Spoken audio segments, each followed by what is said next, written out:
I fucking hate OBS sometimes. I've been talking this whole time, and I don't, and the fucking bullshit sets up to default for no reason. Again, because every time this thing sets itself... Okay, thank you. I was saying, thank you, Demoscam. I was saying, I made myself tea with honey and lemon because I wanted to make sure that my throat doesn't fall out of my fucking throat, or neck, while I'm talking. But, the only decaf tea I had was chamomile, and I don't think that takes to, honey and lemon, because this is, upsetting.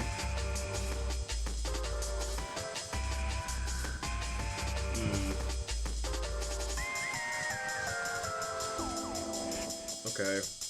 Well, it's good for your throat, and I have green appy slices because,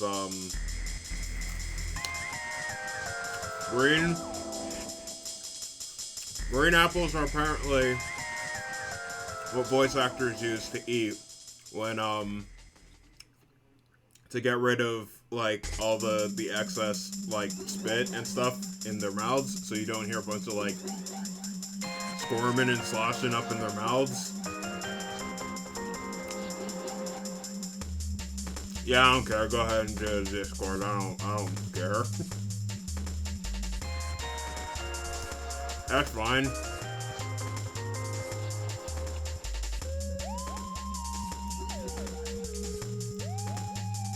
I have 2 minutes until the actual start of this stream, and I'm... No, 1 minute. Cool. Okay.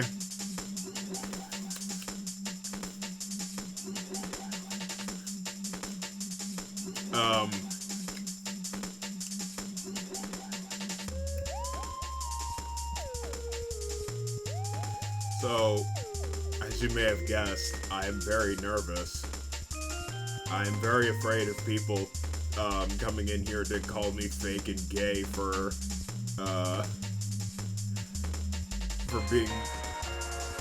making things. You know?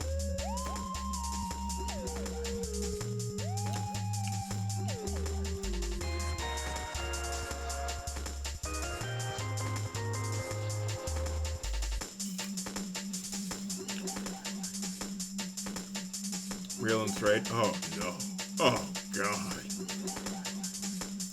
Oh, no. Anything but that. Okay, it's 4. Let's get this. Okay. One last appy slice. One last appy slice to really...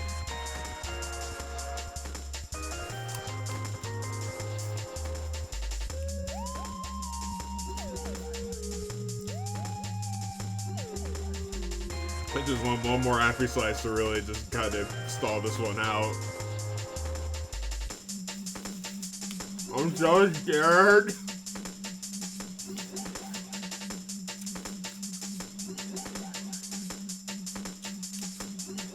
Because if people show up,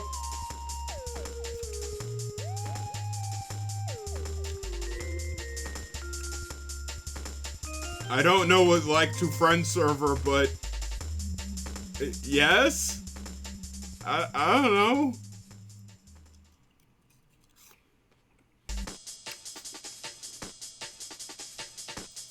All the permissions in my Discord server are fucked. I don't know what's wrong with them.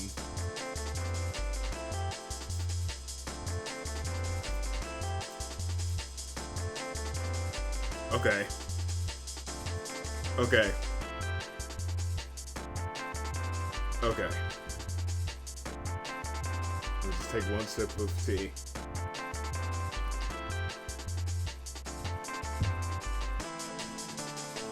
Oh, sure.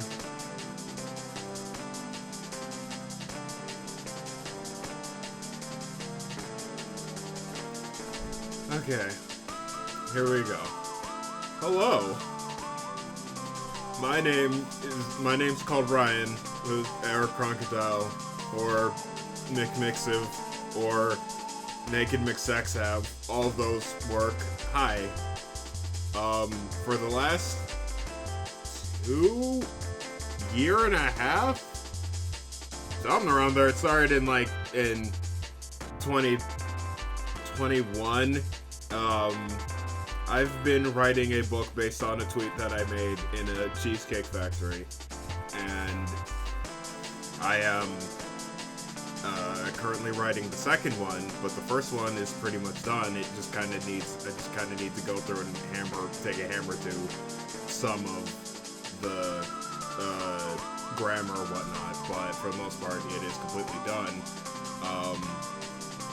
It's a book called Third Eye, and it's a very silly book about, I mean, you can type !book and it tells you about it, but it's about,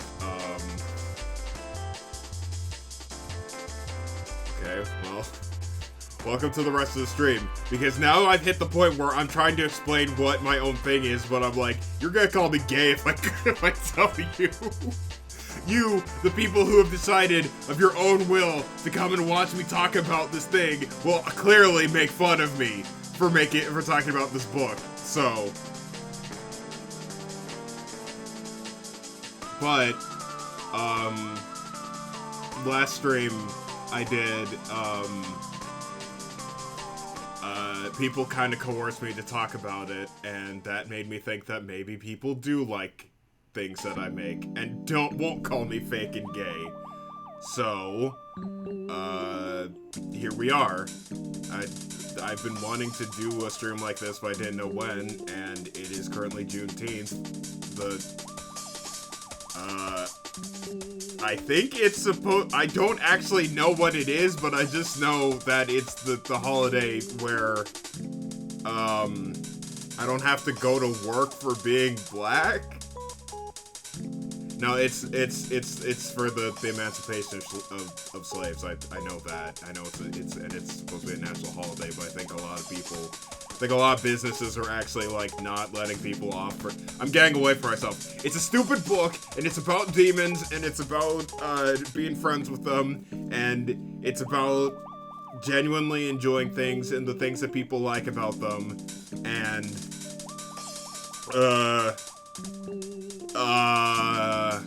I don't know. But today I'm going to read the whole first book that I wrote. It's going to be... Well, it's going to be quite a stream, because, this book is... Well, it's not like... I didn't fucking shit around the bush on this one. This is a full-ass, 150, 19 chapter, 2 epilogue book. 17 chapters. And 2 epilogues. And I use some fucking words in this bitch! Words you wouldn't even believe!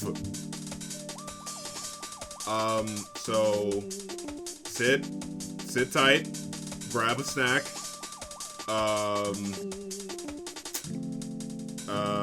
Get comfortable, because, this is the entirety, the full-ass entirety of Third Eye Book 1.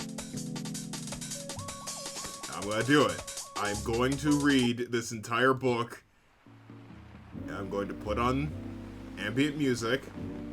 This was inspired by what I think... When people do book tours, that's when they go to bookstores, and then they sign books, and then they read the whole ass book, right? They sit there for, 4 hours and read the entire book to a bunch of moms. Right? Yeah. Yeah, that's what happens. So just imagine, we are here, we're in a bookstore, where you've just purchased yourself a hot cup of coffee or tea or hot cocoa or just like a less than satisfactory Rice Krispie treat, and you are going to let me read this whole fucking book to you. If you would like to follow along, if you type !book or put the, and like click the bit.ly link, there is a download on the Gumroad. It is pay what you want. You can pay any amount you like. I mean, I do need money, but I'm not gonna force you to pay for it. It means more than enough that you would actually care enough to, like, go through the effort or the motions of downloading it. And I appreciate you for being here. So, here I go. I'm gonna read it. I'm gonna tell you right now, I'm not gonna look at chat, because if I do, I'm going to get self-conscious. And, maybe I'll take a break every now and then to look at where we're going. But just gonna do it. Just gonna do it. Here goes. Starting now. We're gonna start at the epilogue, the foreword, the whatever this is. If you were a child, at some point in your life, you've probably heard at least one of the following from your parents. You kids don't know how good it is you have it these days. There are children much less fortunate than you that would love to have what you have. Some kids in other countries don't even have the food you will need. Any of you that have heard these before should know that your parents were only repeating excuses told to them by their parents, and your grandparents learned those excuses from their probably racist old world parents from the year 1824, the era of not trying. The reasons you had access to a roof over your head, toys to play with, and broccoli to secretly feed to your cat, and other children didn't, are completely different and totally out of either child's hands. Children who have it rough are usually in that position due to the people in power neglecting the broccoli shortages in their nations.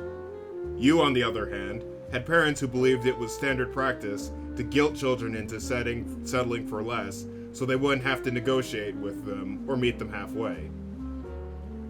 A child in a position of slight privilege is not responsible for the misfortunes another is born to. I don't know if this has anything to do with the rest of the book. I just felt like bringing it up. Chapter 1. Ritual. Sageview is a town near the bayside of no place in particular, somewhere in America that happens to be particularly appealing to trendy young people in tech companies. One such company is Innova, a software startup that develops applications for phones and desktops. We're focusing on Innova because, at this moment, 3 members of the programming team are about to perform their daily discussion ritual during their break. As per usual, they meet in the break room at the counter near the island table, right in front of the coffee maker where they made their hot refreshments. They chat about work or the news in front of the chic wall art near the counter, but they saved the good stuff for when they had their coffee. Each of the men poured themselves enough to nearly fill their mugs, leaving enough room to add their usual garnishes. 2 creams, no sugar. Rich doesn't like the taste of sweet things, but he does like the way creamer makes the coffee smoother. 1 cream, 1 sugar. Dave likes things exciting, but even. No reason to go wild. 2 sugars, 1 cream. Ian actually only wants the 2 sugars, but he feels somehow obligated to have cream too. They leaned against the counter, shoulder to shoulder, and began the ritual in synchronicity.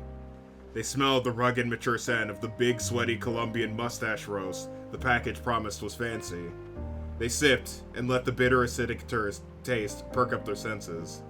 They swallowed, pushing past the initial sting of heat at the back of their throats, and savored the warm feeling moving to their core. They sighed, letting out the steam of a kind of part of a day's work. "It finally happened, boys," Rich said. "The boss sent out the invitations to us +1 for that big fancy tech party he's having next week." Rich usually started the break room conversations. He was the unspoken leader of the group by way of his natural assertiveness. "Well, damn, it's about time," Dave said, chiming in. "With the way you've been working, you deserve it." Ian smiled and tapped the side of his mug, as if applauding in agreement. Rich soaked in the praise for a moment before responding. "You're damn right, bud. I'll give you 3 guesses as to who the boss invited. Dave chuckled and rolled his eyes before playing along with his friend's game. Let me guess. Is it you? No! Rich quickly responded with a smile, much to the surprise of his friends. They paused to consider this before Ian took a guess. Me? No, Rich said, with cracks of pain starting to form in his smile. Dave and Ian said in unity, at a loss for any other guesses. Freaking Alex! Rich yelled, almost slamming his mug on the floor. I come into work every day, kicking ass like the should-be tech mogul I am. And who does Graves think to accompany him to the tech mogul ball? Some smarmy tool from marketing just because he brings in bagels every other week. To be fair, they are good bagels, Ian said, attempting to lighten Rich's mood. Okay, yeah, but he should be going to the Bagel Awards to talk to bagel people. Not a high-class shindig with the top brass of the industry. The kind of people that I'm supposed to be making connections with. What's Mr. Bagel Guy gotta say when someone tries to talk to him about, I don't know, JavaScript or something? What's he gonna do then, huh? Dave sighed. Probably change the subject with a quip about it sounding like coffee. It makes me so mad knowing how right you are. Rich put his hand to his forehead, trying to center himself. I can already see that freaking guy kissing every ass inside at that party with that stupid curly hipster mustache of his. Probably gonna talk about the fancy rich kid school he went to, just so he could find the other jerks that went to the same school, so he could go to even more parties that I should be getting invites to. Yeah, I'm talking about you! Alex from marketing stopped mid-stride in front of the break room door with a box of bagels and a confused look on his face. Rich swung his arms out and continued yelling at him. What? You want to start something? Do you want to brag about how you got your party invites some more?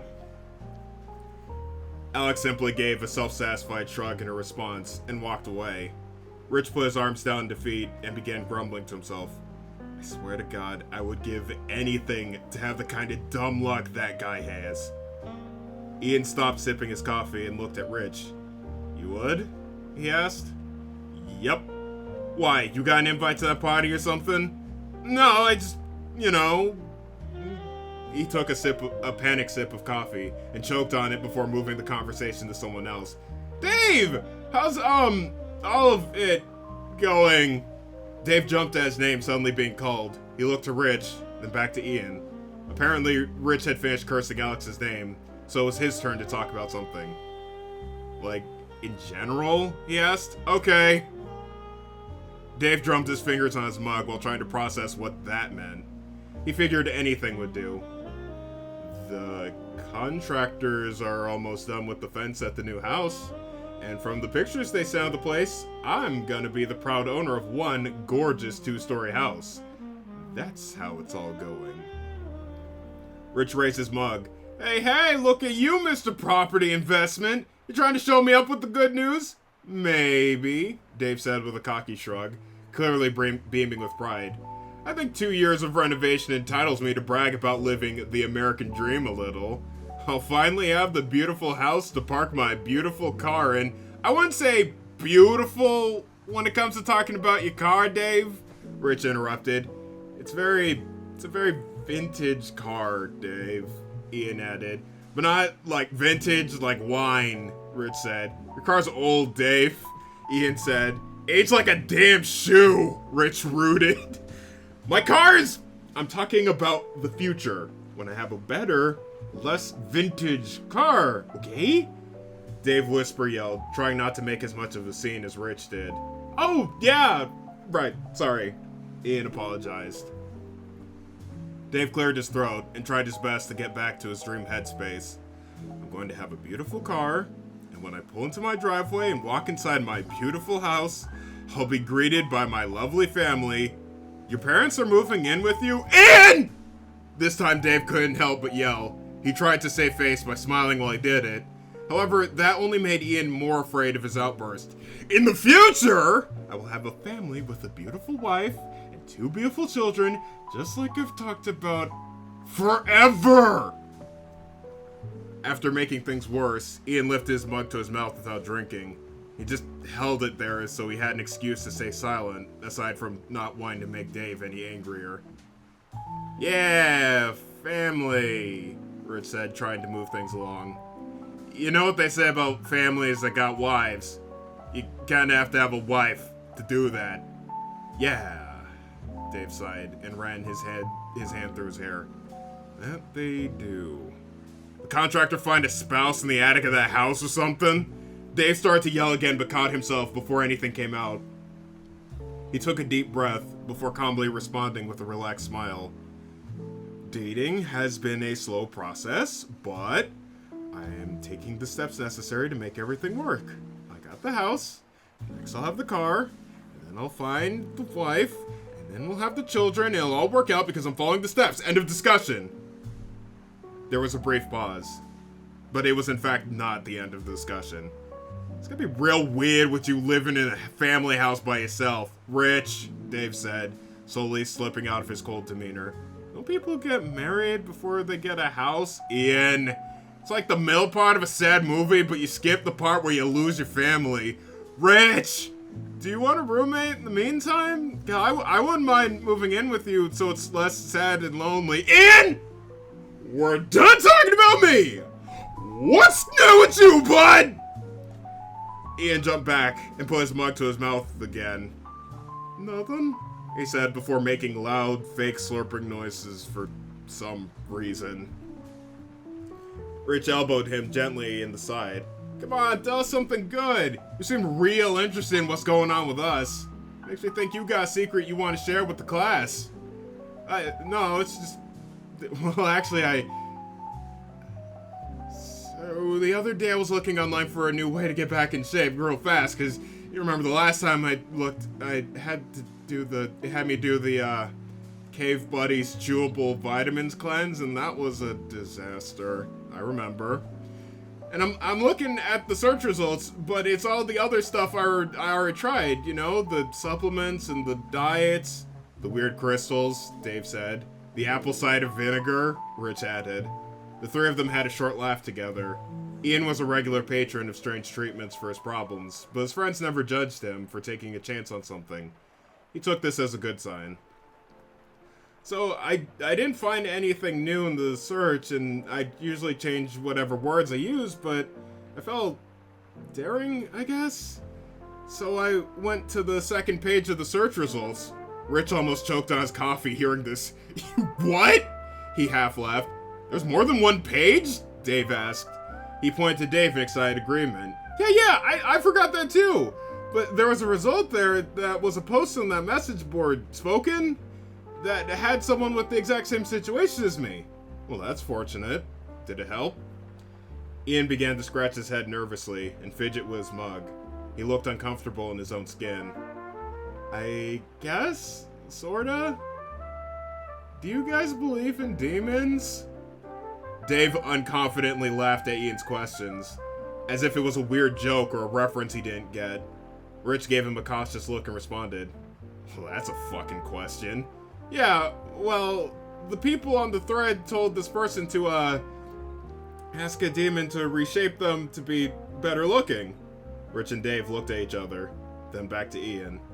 It was a spoken board for people who talk to demons, and they asked them for favors. Favors in exchange for their souls. Immediately, Dave guffawed, but then tried in vain to hold it back. I'm sorry, I'm not laughing at you, it's just... What? He said, this time letting his laughter come out freely once he heard Ian join in. The only people who believe in demons and fairies are kids that play Dungeons and Ogres, right? That's not a cute in-universe version of Dungeons and Dragons. Dave's knowledge of pop culture is on the level of your dad's. I thought the same thing. I figured it was some teens role-playing or something, and I figured I could use a laugh, so I started reading what people were posting there. He stopped and started pushing his fingertips together nervously. Rich raised his eyebrow inquisitively. And? If it was fake, it was pretty detailed. Rich donned a light smile. He started waving his hand, gesturing for Ian to give him more details. Ian wasn't sure if this was a good or bad thing, but he continued on. Well, everyone there was talking about the deals they were going to make, or they already made with these demons. Like, there was this one guy who wanted to get a promotion that their coworker was getting. So he asked the devil to have him get it instead. And it worked. And now that guy, he got the promotion. Ian wasn't the best storyteller, and he knew it, but the distinct scheming face growing on Rich let him know that he was telling him exactly what he wanted to hear. He continued, there were even these kids who were nobodies at their school, I guess, so they got a devil to make them super popular at school. And it worked. The other two expected that one to go on longer, but Ian wanted to get to his point. So I was wondering, with Rich wanting to go to that party and Dave's family thing, he realized mid-sentence that he might sound crazy saying these things incorrectly, so he hesitated for a moment to rephrase his question. Do you guys think you would want those things bad enough to sell your soul? Absolutely, Rich said, immediately and decisively, before Dave could even speak. Really? The other two responded with varying levels of surprise. Rich took a sip from his mug, trying to look cool in front of his friends. You're asking me, if a little guy in red pajamas with horns and a big fork came up to me and said they could get me into that party, and all I gotta do was give him my soul, would I say yes? Well, it does sound less scary when you say it that way, Ian said, once again feeling relaxed by his friend's logic, and the goofy way he said soul. Exactly. If I can get what I want, he can have all the souls he wants. Ain't no skin off my back. Ian nodded enthusiastically with Rich's unbridled confidence in what he thought was a pretty terrifying prospect. Dave, on the other hand, was still concerned. Rich, you don't actually believe in all this, do you? Do I believe in what? Souls? No. Success? Yes. Demons? Easy opportunities? You bet your ass. You don't say no to success. When you get a chance to have everything you've ever dreamed of handed to you on a silver platter, first thing out your mouth better be gimme, gimme. In fact, I'm thinking we should call up one of these demons ourselves and get in on this deal-making service before it gets too big and they start charging a real fee for it. Dave and Ian had known Rich since college, and in their experience, they had never known him to joke about money or deals. He's always had a do-or-die attitude when it came to a chance to get ahead of everybody else as fast as possible. If there are really people coming out of hell to give out free miracles, I'm taking them for all they got. Rich did a double take after deciding to double down.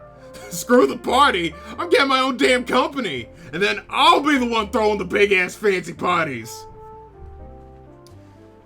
Yeah, you should do that. Absolutely, Ian said before Rich jolted his finger into his face. Don't think I'm the only one getting something out of this. What do you want? You want to lose a couple of pounds? Or do you want to go bigger? Ian started laughing nervously, trying to get out some kind of answer, but he could only make a noise that sounded kind of like...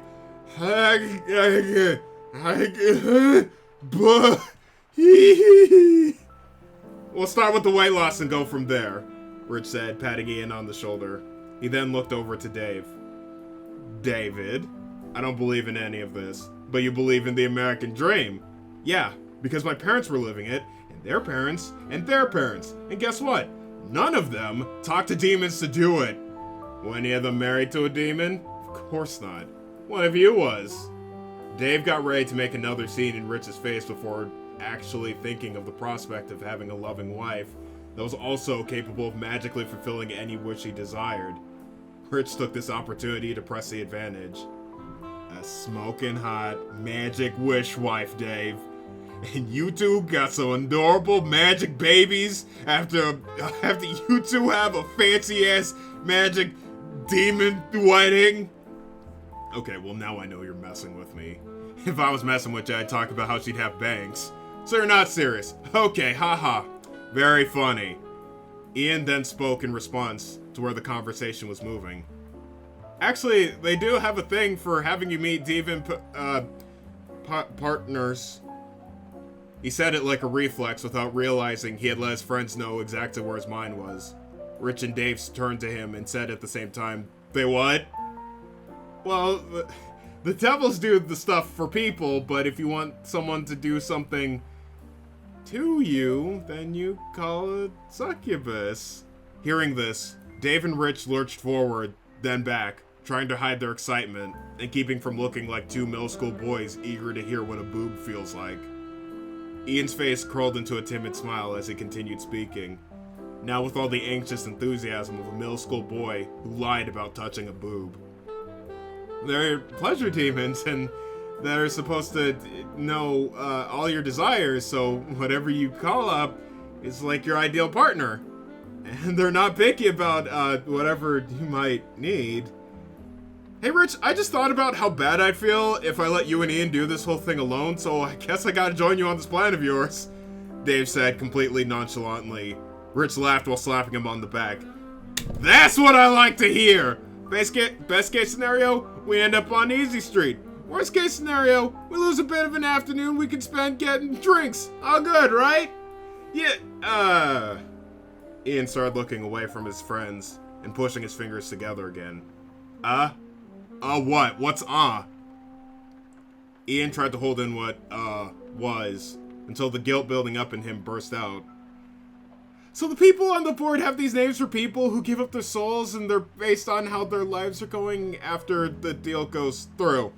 He blurted out all at once, waiting for a moment to see how they took it. If your deal goes good and your life's better, they call you a Stark. Everyone wants to be a Stark. But there's the chance that your life just doesn't get better. Or worse. And then you're a void.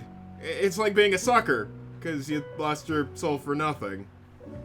Well, that's not that bad, Dave said with a shrug. Yeah, we'd all be suckers if we got scammed at something valuable. As far as I know, I ain't using my soul for nothing, Rich added. Yeah! Ian tried to leave it at that, but the guilt started to well up inside of him again. But there's also, husks. And those are the people whose lives get worse when they lose their soul. How the hell does your life get worse from getting whatever you want? Rich could feel his perfect get everything he ever wanted quick scheme crumbling apart in his hands. Some people say they can't enjoy the stuff they get, or anything after they sell their soul. Some of them even said they don't feel anything at all anymore. That's maybe something you should have led with before you had us all agree to talking to demons, Ian, Dave said. Rich grabbed Ian by the shoulder and shook him violently. I can't wine and dine people if I can't enjoy the wine, or the dine, or anything ever again! He seemed particularly disturbed by this news. I think souls might actually be important? Ian laughed, meaning for that to be humorous to relax Rich. It didn't work. So I guess the real question I want to ask you guys was, did you want those things bad enough to risk ruining your life? There was a moment of silence between the three friends. Each of them considered how much they wanted to achieve their ambitions and how much they were willing to lose for it. They all had to consider the question differently and personally. Dave always wanted to live the happy life he saw his parents living his whole life. He wanted to get married to a beautiful woman, live in a 2-story house, and have 1 or 2 kids, and live a happy little life with all of them. But at the rate things were going, he had already passed the age his father had met his mother, and was fast approaching the age when they got married. It meant a lot for him and his parents that he started his own family, and his fear of failure was almost as frightening as the idea of having a family he couldn't love back. Rich had aspired to become a big shot on top of the world since before he met Ian or Dave. He wanted to live like the people in his fortune magazines and do all the things they did. Live in smooth, cube-shaped 4-story houses. Fly around the world to meet other people in their smooth, cube-shaped houses. Have fancy dinners with beautiful people in the large, cube-shaped penthouse of a 5-cube rated hotel. Ironically, he sometimes thought the people living that life had to make some kind of deal with the devil to get where they were. And now he had the chance to do the same thing. All Ian ever wanted was to have things go back to the way they were in college. Be thinner, have a partner, and be happier.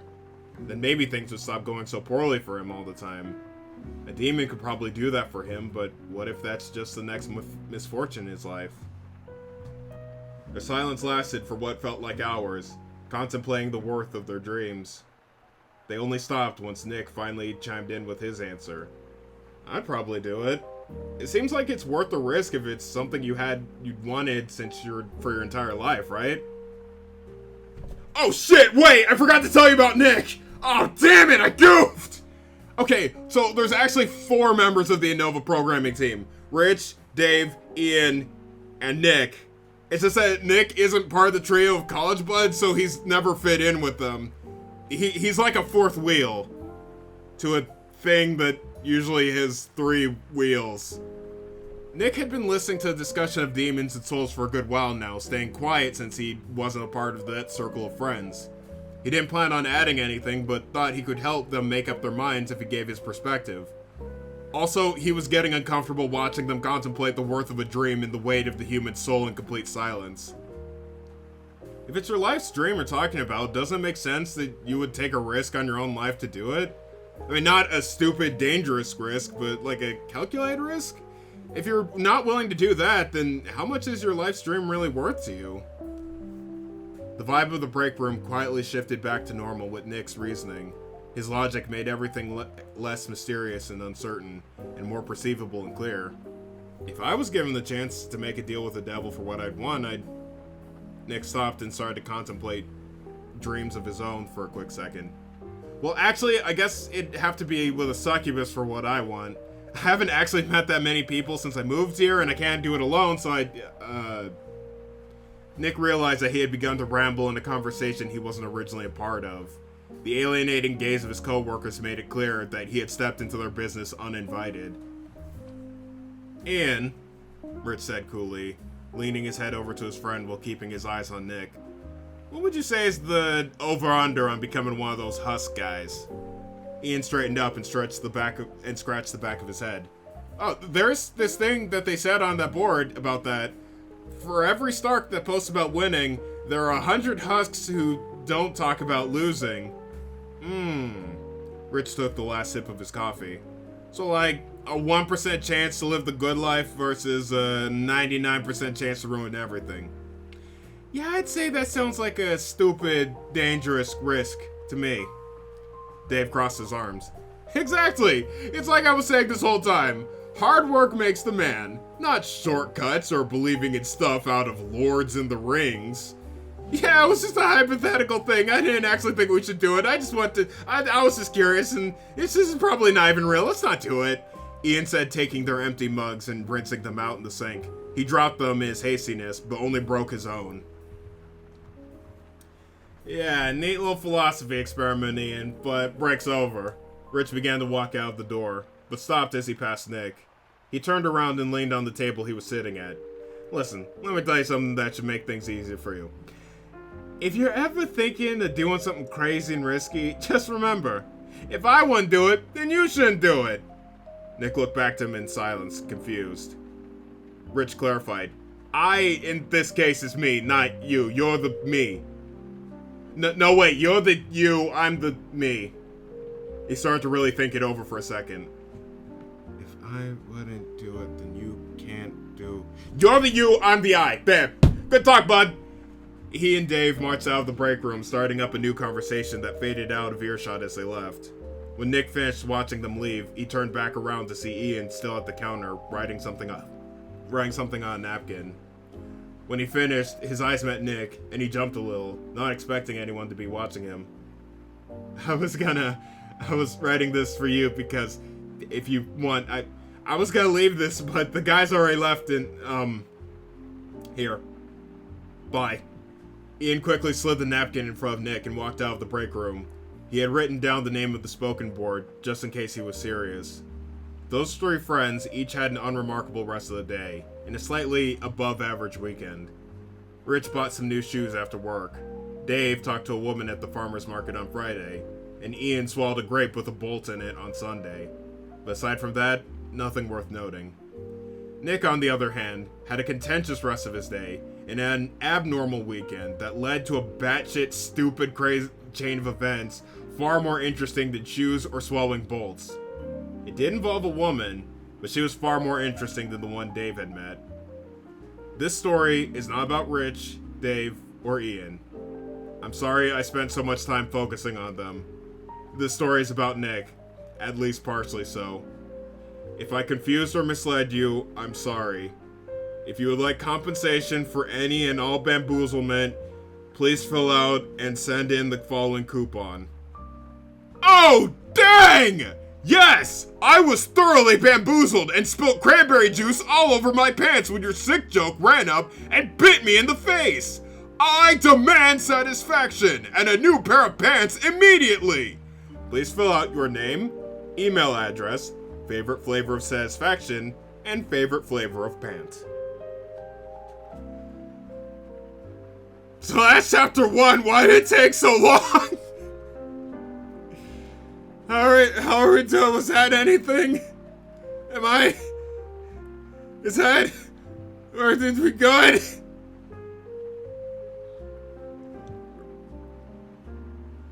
Okay, well, I'm just not gonna think about it. I'm just gonna keep going. We're good. Stream's still online. We didn't drop frames. Everything's great. Okay, chapter 2. Let me just... Okay, that's actually pretty good now. The lemon and honey is kind of, like, settled a little bit. It's actually not that bad. Let me have an appy slice, because I can feel the spit coming back.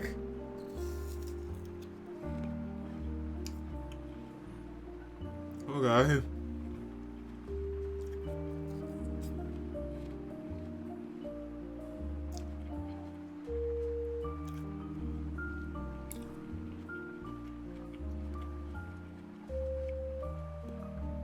Okay.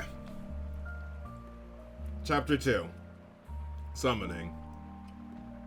Humans have a terribly stupid impulse that sometimes drives them towards things that scare them.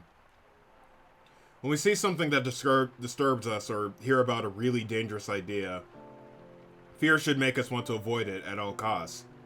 However, sometimes fear can also make us want to dip our toes in a big pile of stupid, which is weird because fear is the built-in barrier that's supposed to keep us from looking at stupid and saying, yeah, I could go for some of that. This is not to be confused with the excitement horror fans get when watching scary movies. This is the repulsion someone who hates horror movies gets when they see the poster for a new slasher movie featuring Spooky Knife Man, but then later read the plot synopsis of Spooky Knife Man films 1 through 4, learn the origins of his titular spooky knife, and find out how to join the Spooky Knife Kids Club.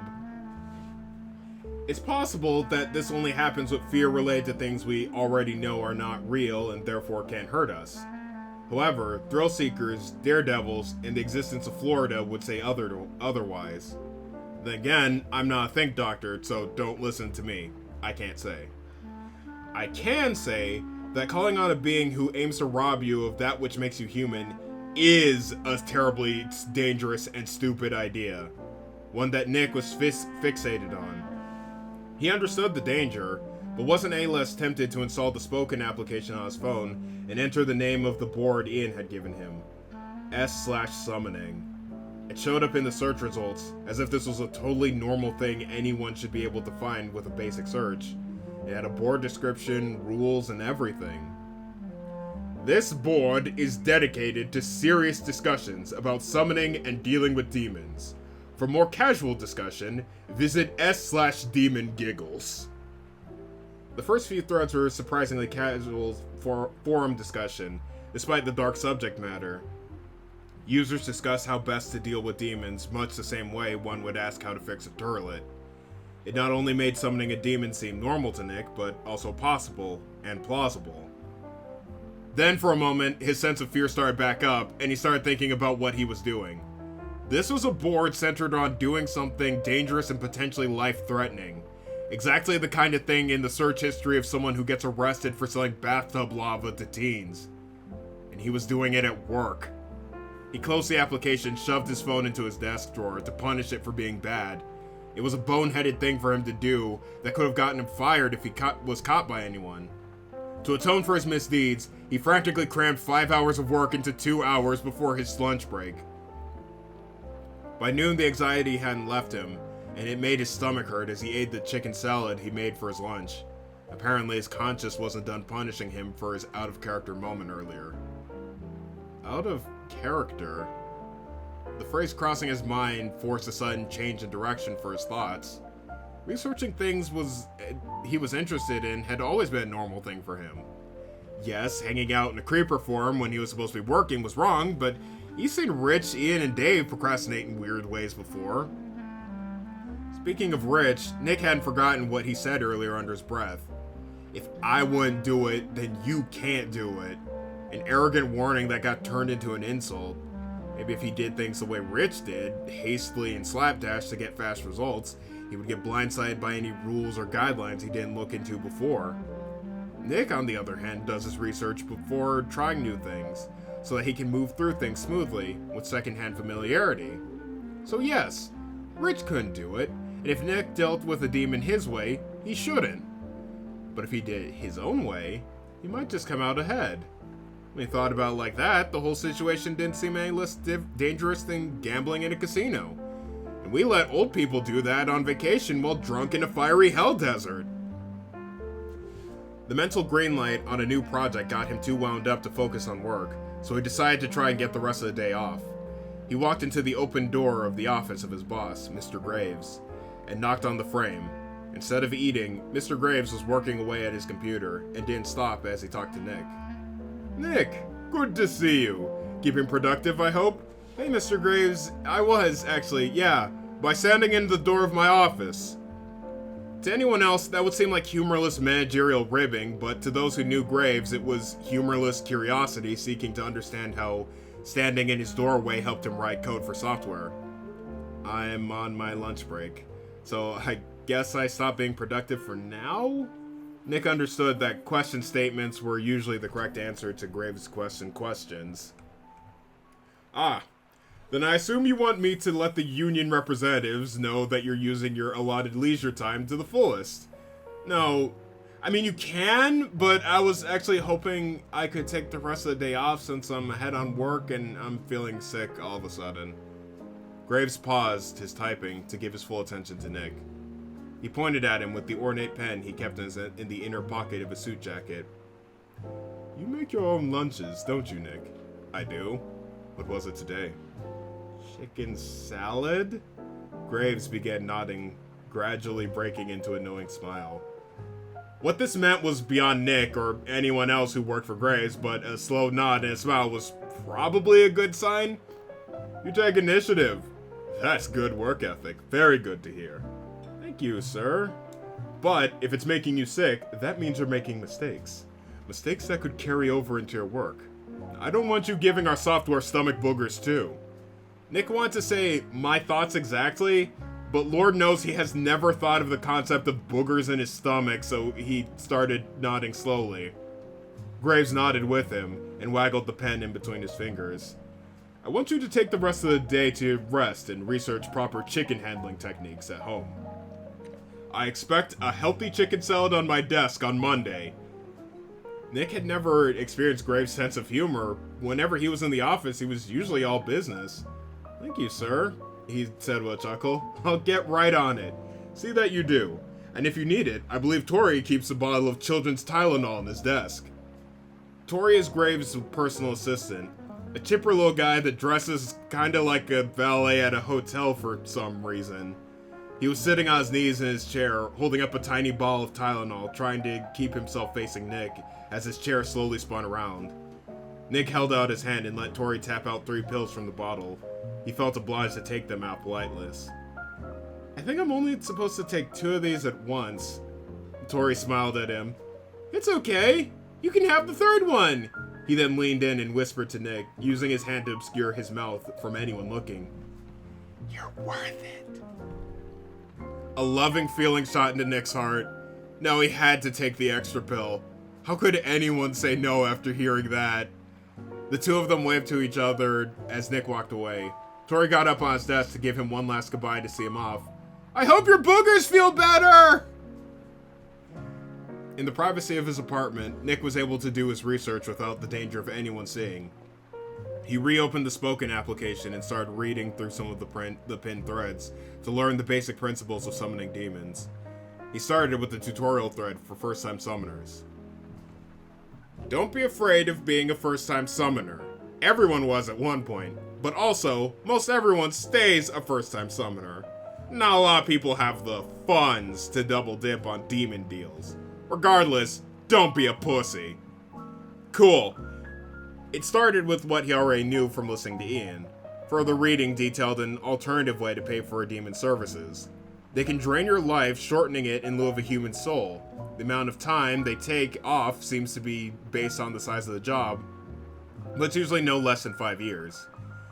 If you're looking for a place to put a circle, here's what I did. You don't need to use charcoal for your inscription. World of warning from a recent void for newer summoners. He started looking through other threads to get first-hand recounts of people who had already done the deed. From what he gathered, the loss of a soul had varying side effects other than losing your ability to feel happiness or other emotions. Some people had become obsessed with a single meaningless task or object. Others noted animals becoming hostile to them on sight, and a decrease in warmth and color in their faces. It would seem that there was no perfect plan for coming out of a deal unscathed when paying with your soul. The payment of life would be the safest way to go. He tapped through the threads to learn anything else he could about the payments, but it ended up only learning about the kind of people that make these deals. How will I know if I have enough time to pay off my debt? Did anyone else lose their sense of taste after losing their soul? I'm 26 and the only one of my friends who hasn't lost her virginity. Should I bite the bullet? These sounded like sad, lonely people who had exhausted every other option, and the users commenting weren't much different. If you have enough life left, just sell your soul. You were willing to make a deal and didn't mind dying early to begin with. What difference does it make? You don't lose your taste, you lose your sight. I can't see a thing after my deal. This guy probably never summoned anything. I'll probably never get a chance like this again. It's either this or a human prostitute. Either way, you're a loser who can't get laid normally. Then everyone started internet fighting like a group of apes that got sucked into Tron. Reading this made Nick consider whether or not his situation was sad. 2 years in Sageview and he hadn't made any real friends. There were familiar faces and acquaintances he would say hi to every now and again, but no one he would call a real friend. It gave him pause to consider things. He closed spoken and decided to sleep on it. He would come back to this with a clearer head in the morning. Saturday morning after breakfast, Nick reopened the summoning board. He wanted to spend today learning how he would get this done, starting with how he would get a demon into his apartment in the first place. Summoning a demon merely took drawing a special diagram, a large circle with runes lining the inside, another circle below that, and a sigil in the center. The runes looked similar to slightly warped English letters, and the sigil was nothing more than a few intersecting lines, so nothing too complicated to replicate. Once completed, you simply touch the circle, focus on what you really want, and it does the rest. The closet at the back of the hallway would be a perfect place to put a summoning circle. The floor was hardwood, so he could draw on it with a marker and clean it off later, and it was spacious enough that anyone who showed up wouldn't hurt themselves bumping their head on anything inside. Nick was feeling a lot more confident with this whole ordeal just by learning about how it all worked. Knowing there were rules and structure made this feel like a real home project. It was even starting to be fun, like preparing for Santa to break into his house. The only things taking up space in the closet were a few heavy jackets and a plastic folding table. Nothing that couldn't be relocated or moved to the side. He swept the floor and wiped it down so it'd be easier to draw on. Then he started dusting every shelf and vacuuming the carpet throughout the whole apartment. Company was coming over after all. Should he have bought snacks? Or decorations? Can demons eat human food? He has chips and popcorn in the pantry. He could offer them once the demon got comfortable. As for decorations, cleaning should be enough. He was having a demon over for business, not a birthday party. He spent the whole day giving his apartment a Mother's Day cleaning from top to bottom, finishing at nightfall. Even then, he wasn't tired due to the excitement of entertaining a guest gave him. Now would be a good time to set up the circle so he would have time to make any adjustments necessary the next day. All Sunday long, he was giddy with anticipation. After 2 years of near solitude, he was finally going to spend some quality time with someone. Not just someone, the ideal partner for him.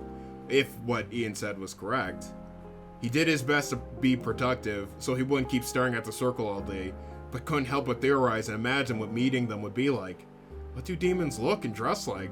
Or do when they're not doing this whole deal and pleasure thing? He decided he'd save those questions for when they actually met. Around 7 in the afternoon, when he couldn't stand waiting any longer, Nick casually opened the closet door, trying to hide his own excitement from himself. He gave the sigils and runes he drew a quick look over and compared them to the ones in the tutorial from the spoken board, just to make sure that he wasn't about to summon a different kind of monster. With the runes and sigils and the apartment with the runes and sigils adjusted and the apartment spotless, everything was set to welcome the demon into Nick's home.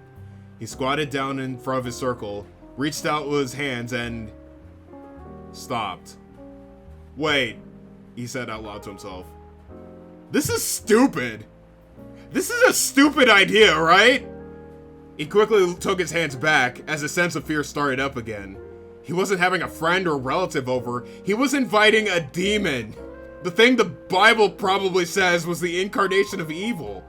This was a dumb, stupid, idiot idea.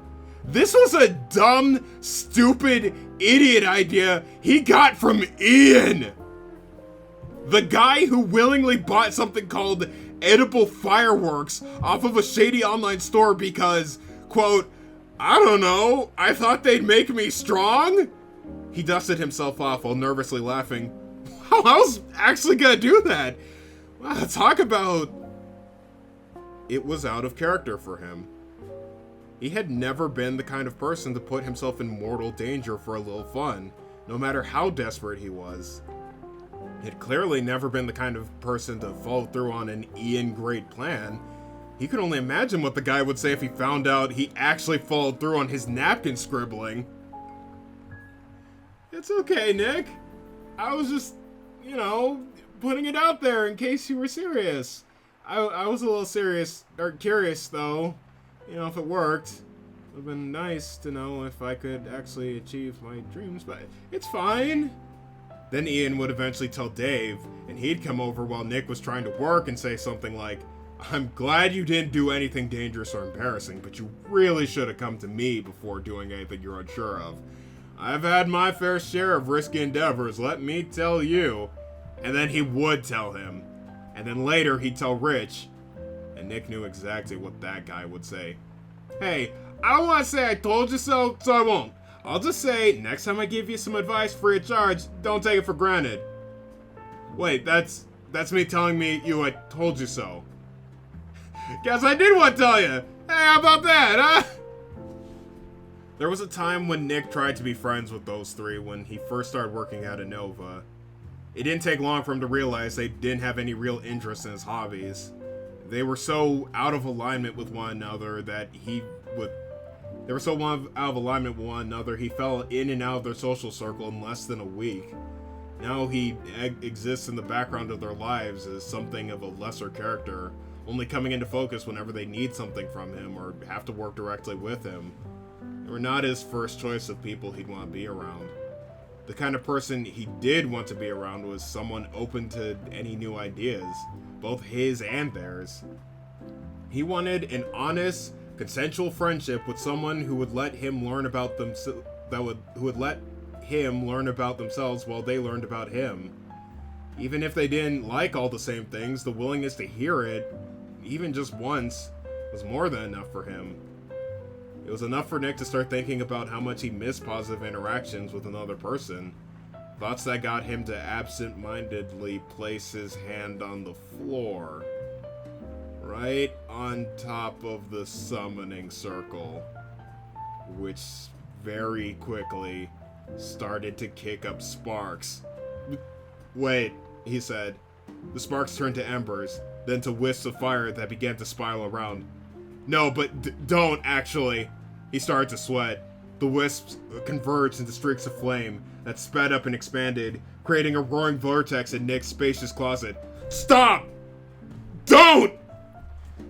That time, the fire actually did listen to him. It froze in place, including the sparks and embers that stood motionless in the air.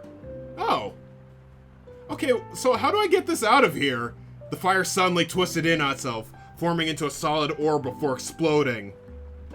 Hot air burst out of the closet and into Nick's face. He covered his eyes with his arms, but just enough to let him see the form of the humanoid woman made of fire who came out of the orb. The flaming being stood tall and shapely with a whip-like tail that curled behind her. On her head, 2 curved horns and 3 glowing eyes looked down on him, with a smile full of sharp, pointed teeth that cracked open below them. Then, she spoke to him. Hey, this is different! Like, nice different!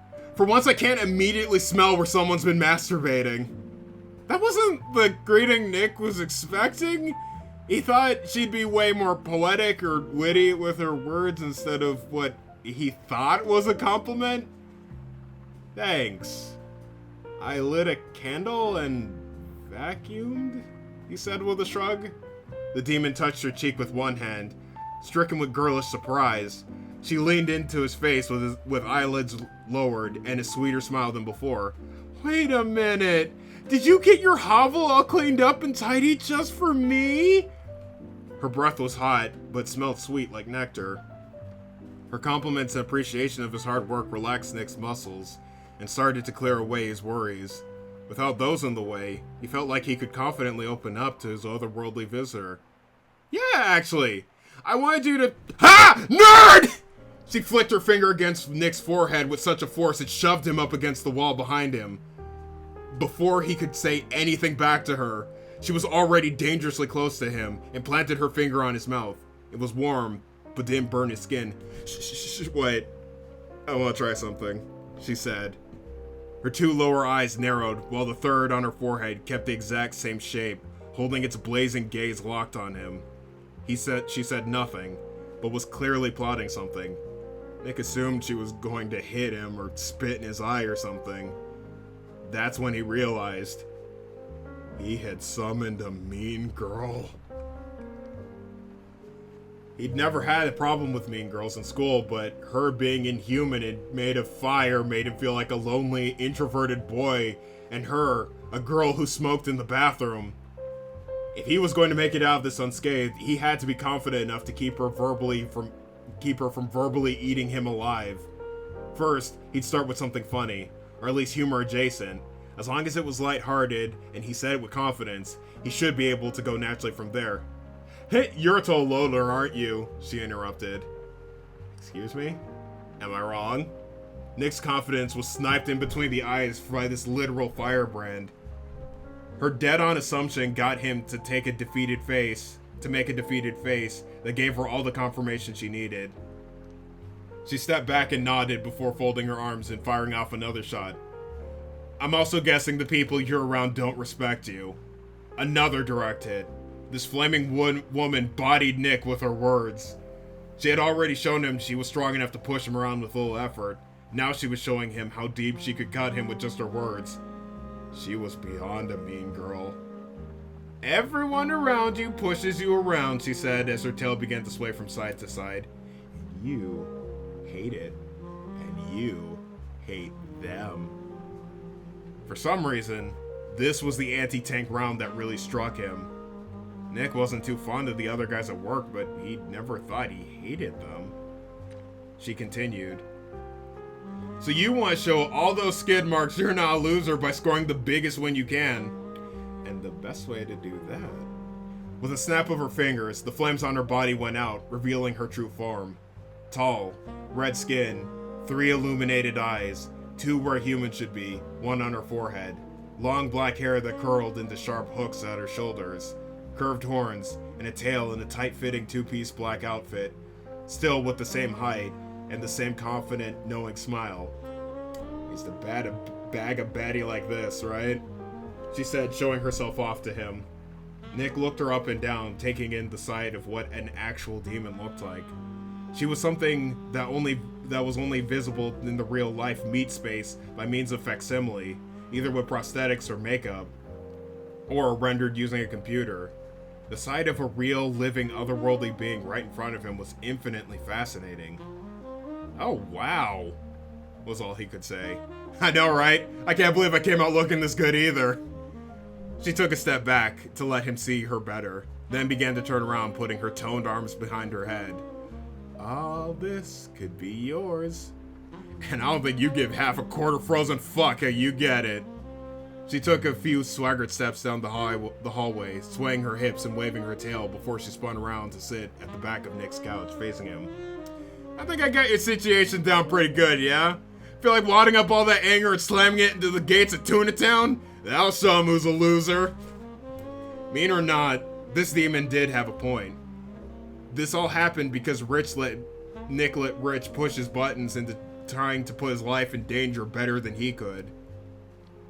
There was a very good chance he did hate his co-workers enough to sell his soul to stick it to him.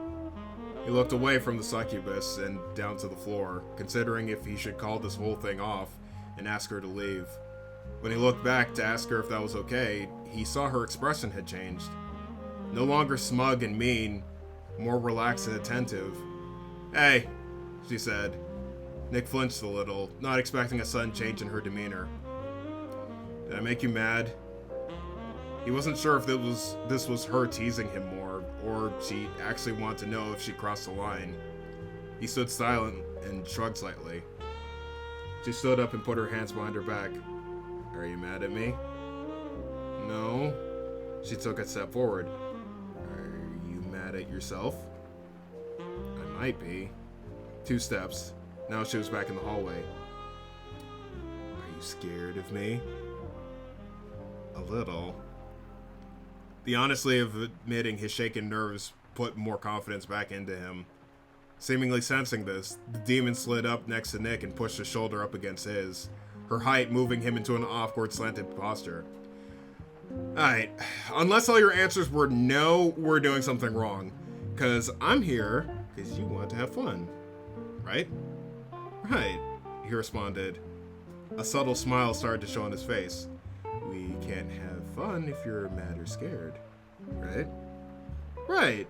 His smile was bigger this time. Well, you don't look mad now, and you shouldn't be scared, because I'm not gonna hurt you. A smile of her own broke out onto her face. Unless you want me to. Okay. Thanks. He kept smiling, but it was slightly diminished from confusion. No problem. So, since we got that all cleared up, let's have some fun. She started pushing into Nick and rolling her shoulders playfully, bringing Nick's smile back into its fullness. Right. Nice. Since I read you wrong, we should probably start over. What's your name, boss? I'm Nick. Nice to meet you. He held out his hand for a handshake, giving his guests a pleasant surprise. Ooh, so forward all of a sudden. I guess you're not afraid of me anymore after all. But I gotta do my thing first. She clapped her hands and rubbed them together, immolating them in scarlet fire. Makes it all official, you know? Wait, what? A burst of hot air flew out from under the demon's feet, and her shadow engulfed the apartment, turning everything pitch black. All that remained visible to Nick were himself and his new companion, lit by the glow of the thin flames that covered her body. The black of her eyes overtook her pupils, and she began to speak in an echoing voice. Up and past the midnight hour, I'm the one who rides the tower. Wicked mind and wisdom old, a tongue to lick betwixt her fold. Any shape and any size, all are welcome tween my thighs. So if you're hot and wanna slam me, shake my hand and let's get nasty! She swung her arm into Nick's, which he had forgotten he had extended for the handshake, and grabbed onto his forearm. He reflectively grabbed back at hers as a fuzzy, warm tingly shot down his arm and into his heart. The darkness then returned to her shadow. Her eyes regained their yellow pupils, and the apartment returned to normal, very suddenly and unceremoniously. I didn't actually have to do any of that, I just wanted to show off, she said, letting go of his arm. I did have to do the rhyming though, it doesn't work if it doesn't rhyme. Oh, and I'm Selena, by the way. I'll be your slam pig for the evening. Nick, confused as to what just happened, shifted to the side uncomfortably. Alright. Hi, Selena. Howdy. Now let's see what you got for Mama. She bent over and stared into Nick's stomach, wide-eyed. After a moment, she stood up straight. Holy shit! What's wrong? Your soul is huge! Is that bad? Not for me! There was a delighted sparkle in her eyes as she started drooling. How heavy is it? Have you gotten it weighed? I didn't even know. I haven't. Oh, that's cool. I can ballpark it. Selena casually pushed her hand into Nick's stomach, not piercing the flesh, but passing through it. Nick could feel her groping around inside of him, but whatever squishy part of him she was handling felt like it was on the other side of the planet. The bizarre sensation made him squirm in place with every squeeze and lift, uncomfortable with how sensitive he was to whatever it was she was messing with. When she finally removed her hand from inside of him, she wiped the drool from her mouth and looked at him with a mischievous smile. Damn, boy, you got a fatty up in that carcass of yours. It's like soft and squishy, but dense. Like cement pudding. I have no idea what you're talking about, but I can assume cement pudding is good? No, it sucks, but it's got great qualities for a soul. Speaking of which, yours is enough to get you the Blacklight Special. What's the Blacklight Special? She shot him a smile that said, oh, you haven't heard? It's where I fuck your brains out so hard a blacklight would burn this place to the ground. Nick didn't know if she was serious or not, but it made him laugh regardless. She was clearly fun to be sure, but he had one last concern that he had to address. About that, Selena, the thing I want to do tonight is... it might be different from what you're used to. She laughed before sitting down on the couch, one leg up on the seat and her arm across the back. I've been a succubus for 10 years, my guy. I've done everything and had everything done to me. Try to surprise me. Nick's face lit up with childlike glee, hearing how open she was to doing anything. Great! I was worried you might think it was weird or stupid or something. He happily walked over to the couch, then past the couch, and then crouched in front of the media center where he pulled a case out from the shelf and showed it to Selena. It was a video game. I don't suppose you know anything about the Redeemable series, do you? Well, shit! Nick surprised her! Do you like video games? He asked. Her smile became afflicted with doubt. She clearly hadn't done a video games before, let alone any that were redeemable or would otherwise qualify for absolution of past war crimes. Nick's eyes started to sparkle with delight. He handed Selena the game case and started talking with more enthusiasm and frantic arm gestures than he had ever done in the past 2 years. It's this really great game series that's a mix of both high fantasy and sci-fi stuff, and that seems like a no-brainer for a game, but it's only been done poorly before because, you know, it's such a simple concept, and anyone can come up with it, and that means that you're gonna get some artistically bankrupt corporate guys trying to make a quick buck, and I'm going on a tangent. I've been playing the game since it came out, and since I was a teen, and this is the first one, and it just came out last week, and it's really, really good. For the most part, I cleared it in a weekend by playing non-stop, but when you get to the end of the campaign, it stops on a cliffhanger, which shouldn't be because this is supposed to be the last game of the series. Turns out, you have to clear the main story and the co-op campaign to unlock the actual ending. That's a problem for me because, well, you already figured that out. But anyway, I really want to see how the game ends because I've been playing for this forever and I really need that closure. It's a campaign with Sebastian and his dad, and they're everyone's favorite, so that's extra incentive to play it. You have no idea who those guys are, I just realized, but I promise it's really good. It should be really good, but I need someone else to play it with, so I would really like it if we could play the co-op together, please. That was a second surprise to Selena. Apparently, this one human has his own form of unnecessary showmanship when it came to pre-fun rituals. It was the most bizarre form of foreplay she had ever been subject to, and she detected zero sexual energy coming off of this dude. But that's never been a deal breaker. You do worse things than let someone who doesn't spark sexy joy bark expository nonsense at you when you're a succubus. He was enthusiastic, and that does help make things fun. Enthusiasm is its own energy you can work off of and make your own kind of fun out of. At least, at the very least, she wouldn't be bored. So, do you want to play? Nick asked her, trying to undo the awkward silence, as well as any obligation for her to do something she wasn't comfortable with. She was down. She's always down for just about anything. She did have one question, though. What the fuck is a video game?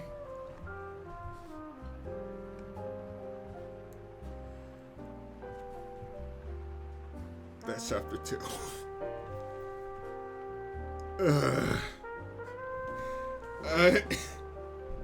We have one more chapter before the... I don't know if you've noticed this, but I'm trying my best to read this all in one go, and I have a technique for it where I read ahead, and then I could read it, and some of the inflections I mess up, but for the most part I get right. But I've been trying my best not to laugh at my own jokes, but chapter 4 is going to be impossible, so I need you to bear with me. Drink some water? Yeah, I'll drink some tea. But I hope this is anything. Is the next chapter rated 18+? The fourth one is. Chapter 3. Okay, chapter 3 is rated 18+, but not for the reason you're thinking.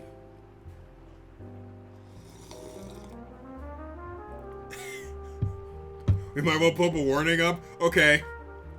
Hold on. I can do it. Hold on. Oh, wait. That's... Okay, wait.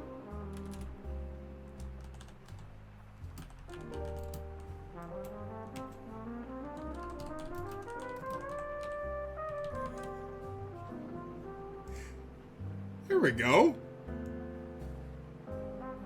There, yeah. Now all of China knows we're horny. Okay. Okay.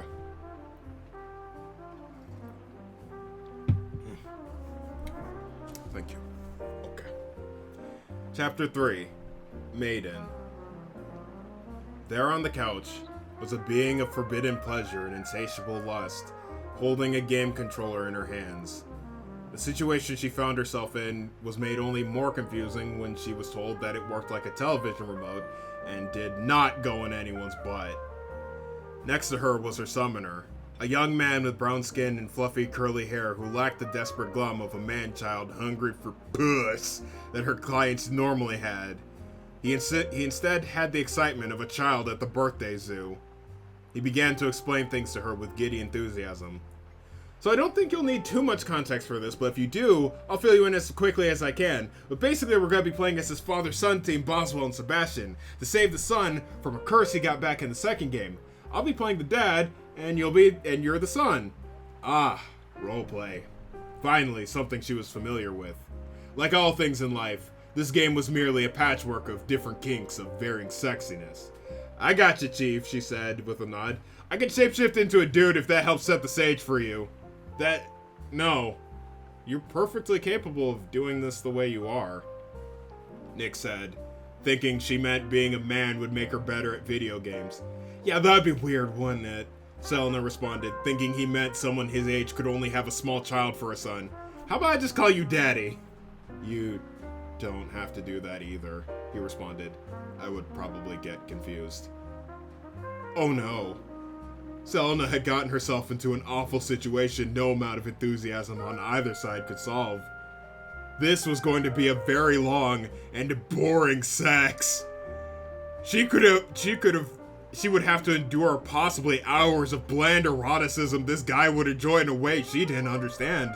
It was the hardest kind of pleasure for her to fake.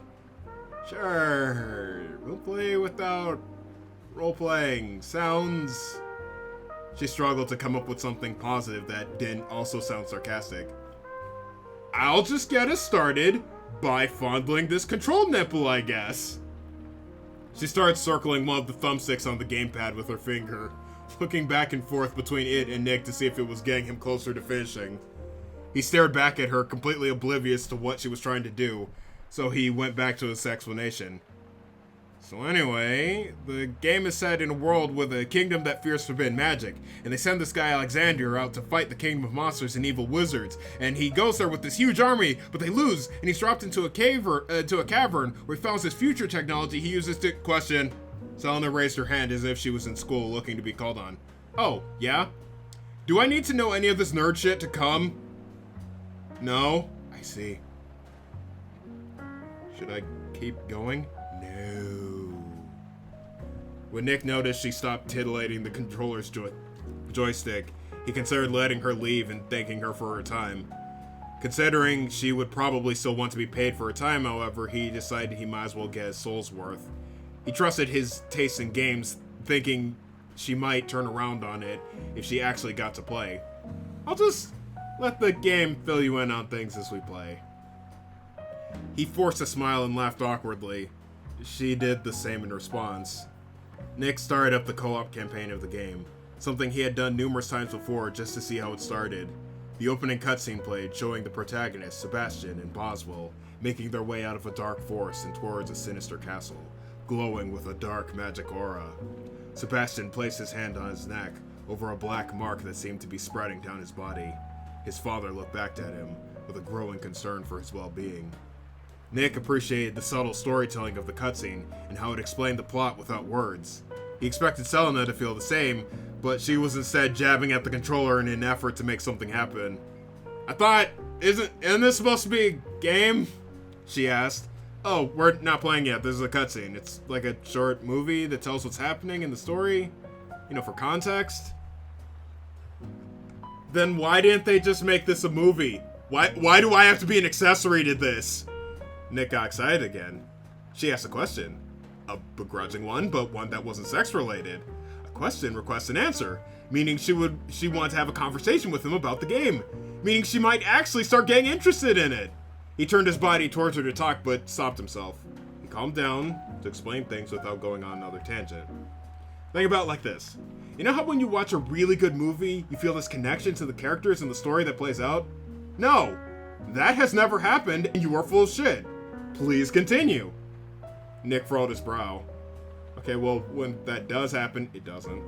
It's because the writers try to make those characters and stories have traits and themes the audience can relate to, or want to be a part of. But movies can only have two ways of doing that, sights and sounds. Video games take what movies do, and then add the interactivity to the experience, so they can put the player directly into the role of the character.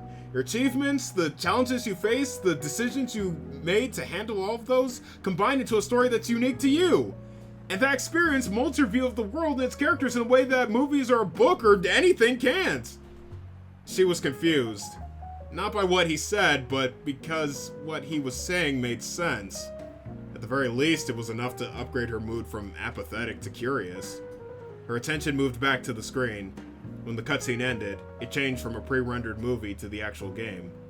The two player characters stood in front of a moat of lava, and a bridge leading across to a foreboding castle. Selena stared at Sebastian, remembering Nick said something about her playing as him. So, I get to choose what happens to this twunk in the blue vest? Yep, almost anything you want. You can make him, I choose death! Selena grabbed the joystick with her full hand and thrusted it forwards, plunging Sebastian into the lava where he died in a surprisingly gruesome and hilarious way. Selena pointed and laughed wickedly at the special cutscene of a father watching in horror as his son was turned into hot gazpacho.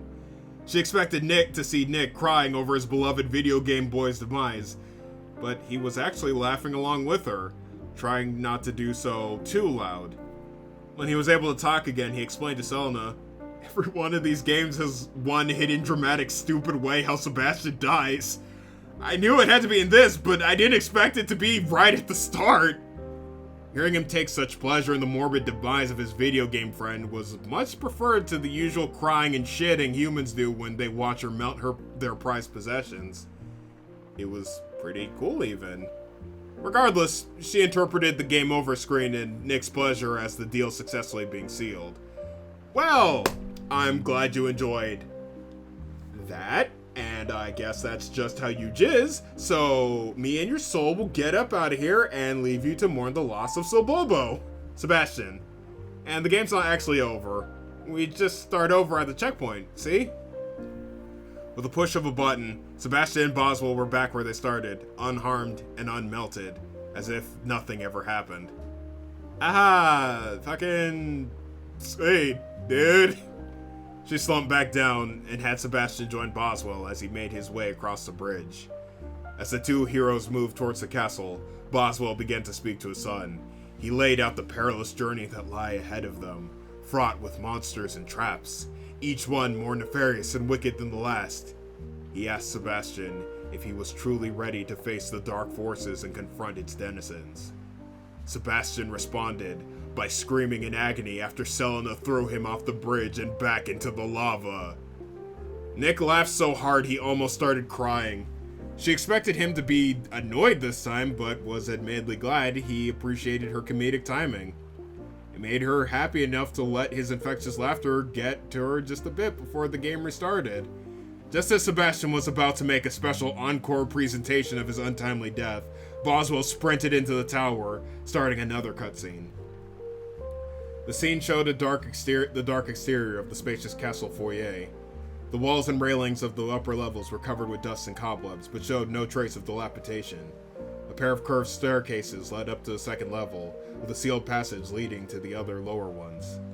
A flash of lightning illuminated the stained glass windows around the room, all of which featured depictions of distinct creatures of different shapes and sizes. Seeing this thrilled Nick, who recognized these as beloved bosses from previous redeemable games that he hadn't seen in a long time. As the view returned to Sebastian Boswell, a woman's laughter echoed off the walls of the tower. The doors in the foyer swung open, releasing plumes of purple smoke, and swarms of screeching bats. Both converged above the heroes, swirling together into the form of a woman. A woman Selena immediately dubbed the hottest person that does not exist. Shoulderless dress, makeup on point, dark purple hair with a cute little crown just off to the left. Ass, yes. Titties, yes. Generously distributed softness, the thickest of thighs. Put a stamp on it and mail that shit to Congress. She had already hit every check on Selena's list, but just to seal the deal, makeup and lashes on fleek, placed up on red bedroom eyes. Selena was taken aback, barely able to speak. She touched her fingertips to her chest. Oh my god! She paused, then turned to Nick with a look of shock, confusion, and thirst. Oh my god! Nick paused the cutscene on a glamorous close-up of the woman's face. Then he took up a thinking pose, with his chin in one hand and that arm's elbow in the other. He hummed and nodded to himself in quiet contemplation before introducing her. That's the Ebon Empress Eleanor. She is, undoubtedly, the best character in the game. Selena looked at her liege with the awestruck eyes of a schoolgirl falling in love for the first time. Eleanor's face had more meaning to her now that she knew her name. He continued, She used to be the second in command to the bad guy of the first two games in the Evil Kingdom, but when he got killed in the second game, she took over and is trying to conquer both kingdoms, so she can make a new home for her monsterkin. What the shit? She's awesome! Selena interjected, surprised by how cool the story could be. Yeah, right? She's the end boss of this campaign, because she gave your guy the curse mark that's making him slowly mutate into a monster that she can control and use in her army to destroy the kingdom he's from. Selena did a double take to Nick, and then back to the screen.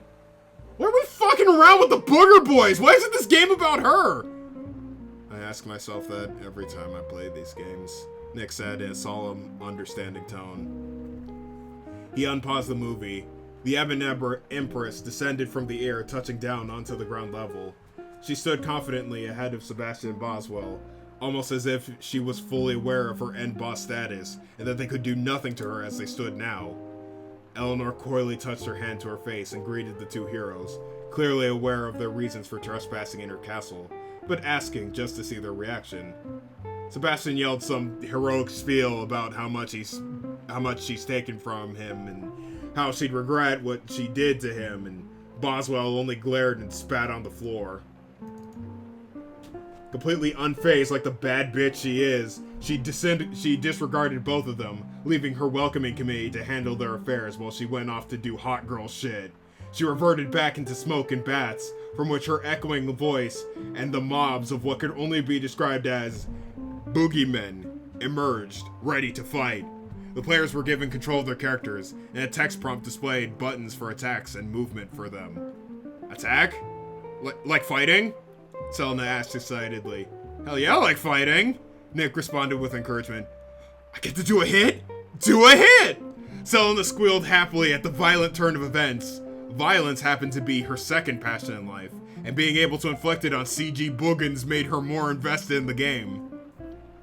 She joyfully hammered attack buttons and waggled joysticks wildly to murder her enemies, but only managed to run Sebastian into a corner while rolling around and striking the wall. Nick took a moment between his attacks to see her fumbling around without a care in the world. "What are you doing?" Nick asked her. "Killing the bad guys. Why are you having an aneurysm?" Nick thought about what was going on and realized, "You're the son. The guy on the left screen. I thought the fat guy was the son." "No, what?" he said to her with a little laugh. The two turned back to the screen just in time to see Sebastian yelling as a boogan smashed him in the face with a used animal bone. It just so happened that Selena made him roll at just the right moment, in just the right place, right when he was getting hit, to make his body pass through the wall and fall into the black abyss outside of the level's boundaries. Passing the point any game object was meant to be in, he suddenly lost all of his health, and his body started to smear, leaving a continuous line of afterimages as he fell for eternity. The video game boy screamed for his father to help him up as he fell like a wooden plank into the void. Selena was mortified by this. "Why am I going to hell? What's happening?" Nick burst out laughing, refusing to explain. "Why am I in hell? Help me!" Nick's character was soon knocked out of commission, sending them back to the game over screen.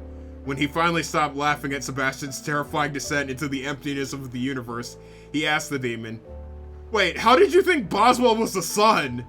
Selena went from frightened to kind of embarrassed. Nick continued questioning her. "He's clearly middle-aged. He's balding and has arm hair. Boswell's the dad." Selena stuttered for a bit, struggling to drop the very reasonable assumption she was working with on him. You don't know that the mom's not a walrus?" Nick smiled back with a look of friendly amusement. "You prove to me right now that the mom's not a walrus, you son of a shit. I fucking dare you!" In his room, Nick showed Selena a redeemable art book that had Sebastian Boswell's family tree. There were, as it turns out, no walruses. Well, I'll be damned! With the knowledge of what dude she was controlling, Selena displayed a surprisingly high aptitude for gaming. If you only consider her proficiency in combat, and you only count spamming heavy attacks as proficiency. That skill would soon be put to the ultimate test. After forcing 2 rooms worth of ghouls to wear each other's bodies on backwards, she was faced with a truly formidable opponent. One that could not be simply crushed to death. The greatest foe of all. A big door that wouldn't open. "It's cheating!" Selena yelled while whacking at the door. "It's a puzzle," Nick said. No, not today." Selena dropped her controller and crossed her arms defiantly. "What's wrong with puzzles? The last time a client wanted me to do puzzles, it was in a dungeon that smelled like pee, and I had to dig my way out using a stupid puppet tricycle. Also, I'm being paid to have fun, not think. Puzzles can be fun. It's about chasing the fulfillment at the end that makes you feel smart and clever from figuring out the answer all by yourself." Again, he made sense with his reasoning. It didn't make Selena feel any more enthused to solve puzzles, but it was enough to make her give it a single shot. That was more than enough for Nick. "Just take a moment to think about the things around us and how they might relate to the situation," he said before giving the room a look over himself. Being an avid gamester, the solution to this very first mechanic establishing puzzle became very clear to him almost instantly. There's a key on the catwalk up there, but the platforms leading up to it are stuck moving down. Maybe there's something one of us can use to reverse their direction." His eyes moved to her, the large glowing gear that controlled the movement of the platforms, then back to Selena. She very slowly deciphered the relationship between his words, the area around her, and the door that needed to be opened. "Oh," she said very plainly, upon coming to an epiphany. Sebastian took a huge haymaker at his father. Incapable of actually damaging him, he instead shoved him into the chains moving the platforms. A looping soundtrack of foot_boot_stone.wavs 1 through 17 accompanied a violently vibrating Boswell as he ascended through the platforms like a beautiful, unstable hydrogen-filled angel. His flight concluded when he smashed into the ceiling and dropped down onto the catwalk in front of the key, completely oblivious to the heavenly skywaltz he had just performed. Was that right? Selena asked, herself puzzled by what just happened. Yes! That's the solution! Great job! Nick lied to her face with so much unironic joy from what just happened. Huh. She took quick inventory of her levels of self-satisfaction. You know what? You were right. I do feel big smart. She interpreted... She interpreted Nick's smile, the smile Nick had, as pride over egging her on to try something new, and not silent laughter at the hilariously horrifying thing she unknowingly pulled off.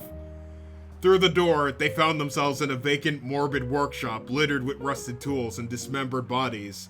Whatever viscera that wasn't splattered against the walls and floors was strapped to workbenches and hung from ceilings with meat hooks.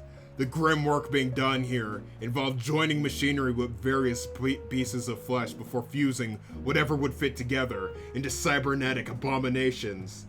Sebastian and Boswell splashed through the shallow puddles of blood on the floor as they made their way towards a large gate of rusted metal bars at the end of the workshop. As they approached the center, where the drain collected runoff from the specimens, the gate opened, and out trudged a huge fleshy monster, adorned with its own cybernetic armor and weaponry. It revved the giant drill on its arm and roared at the heroes. Pathetic humans! You have entered the lair of your undoing! All who stand against the Dark Kingdom will be torn limb from limb! The camera gave one last sweeping shot of the monster before displaying its name. Onslaughtus, Cybernetic Demon Lord! A slow wave of panic started to wash over Nick as he was reminded what kind of creature Onslaughtus was. He completely forgot that demons were a kind of enemy in this game, and the distastefulness of summoning a demon to play a game where you kill what humans think demons are like only now dawned on him. He started to frantically explain this possibly racist caricature of her race, thinking it might dull any offense it might have caused her. Her glower, teeth grinding, and muttered swearing let him know it was too late for that. However, this didn't stop her from playing the game. Before Onslaughtus' intro cutscene had even finished, Sebastian charged in and started to beat his ass. Sebastian wasn't using his sword or any techniques he had ever performed before. He was instead angrily kicking Onslaughtus where his dick would be, over and over again. Nick assumed this was some kind of secret way to beat this boss, but dick kicking had never been featured in any other installment of the series. Also, Onslaughtus started crying and screaming on the ground, which was not something he thought a demon lord of the Dark Kingdom would do. Ow! No! Please! Stop! I don't want to do this anymore! Stop! Onslaughtus started dry heaving and tried to crawl back into the gate he came from, but Sebastian pulled him back out and continued kicking him in the place his dick would be. Please, please, please, please, please, please, please stop kicking me in my inner dick! Please! Okay, well, now, that's not something he should say, like, at all. Nick wants to know what Selena was doing to trigger this bizarre encounter, but she was only hammering away at the same button and grumbling swears. Also, she was emanating a violent, angry haze that smelled like gang violence. Is that normal? Nick asked to no response. Just more swears and words he had never heard but sounded like swears. Should I be concerned about this? Are you okay? Still no answer. Still more possible swears and dick kicking. Onslaughtus had apparently tried to escape one time too many, and pushed Sebastian to take more drastic, violenter action. He grabbed the demon by the leg and dragged him over to a workstation. Then, with superhuman strength he had never exhibited before, anywhere, ever, he lifted Onslaughtus over his head and slammed him onto the table, activating the large, bloody bandsaw in between his legs. Nick started sweating. Even he could see where this was going. I don't want to be in this game anymore! Turn it off! Turn it off for the love of God! It was now apparent that something was very wrong with this game. It was also apparent that Selena was somehow doing this, maybe with whatever that hate fog around her was.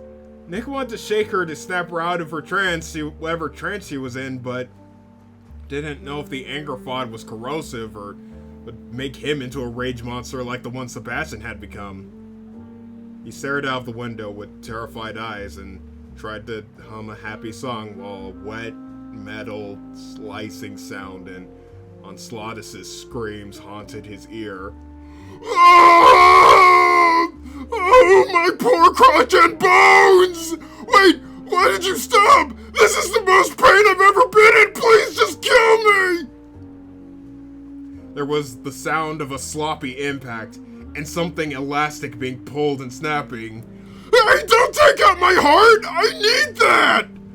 There was the sound of marching footsteps and groans. Oh, thank God my ants finally spawned! They'll help me! And then Nick could hear the sound of shoes squeaking and something being dribbled on the floor.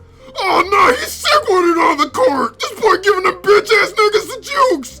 Why are my minions so trash? There was a sound of bodies falling over each other, and then one last squeak before the sound of a different, cleaner saw blade started up. Come on, bro, don't slam dunk my heart into that wood chipper! I don't even know why we have that thing!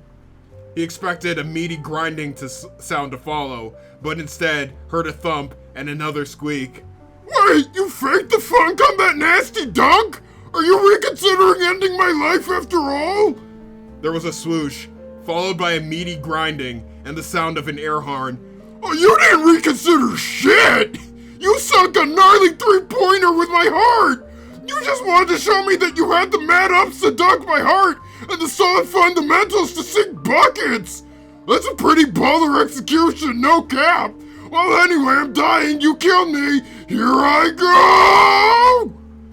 There was a loud, meaty burst, followed by the sound of rain and various chunky splats. Nick slowly turned his head back to the screen to see Sebastian, no longer overcome with rage, walking towards his father. He was covered head to toe in Onslaughtus' blood, which rained down from the ceiling, along with chunks of his body. Apparently he blew up after dying. Sebastian congratulated his father on the good job he didn't do fighting Onslaughtus after in a post-fight cutscene. A gib of Onslaughtus fell in front of him, blocking him from moving forward while his legs froze into place. Boswell replied without noticing, stoically mentioning his relief that he was able to give him an honorable death. A chunk of Onslaughtus fell directly on top of Boswell, sending him flying off screen where his voice could barely be heard. Whatever else he said, Sebastian promised to relay to whoever he mentioned. Sebastian, and probably Boswell, both laughed before suddenly flying to the middle of the room as the cutscene ended. Nick, silent and mortified, turned to Selena, who was sitting cross-legged and relaxed without a trace of the black fog around her. She seemed pleasantly impressed with her first boss fight. That was pretty fun. I liked it. Nick said nothing in response. Is there anything else like that in this game? I hope not!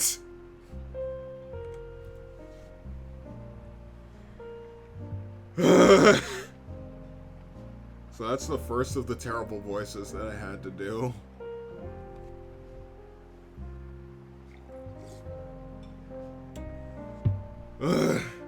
my tea is cold, but the lemon and the honey should help my throat anyway.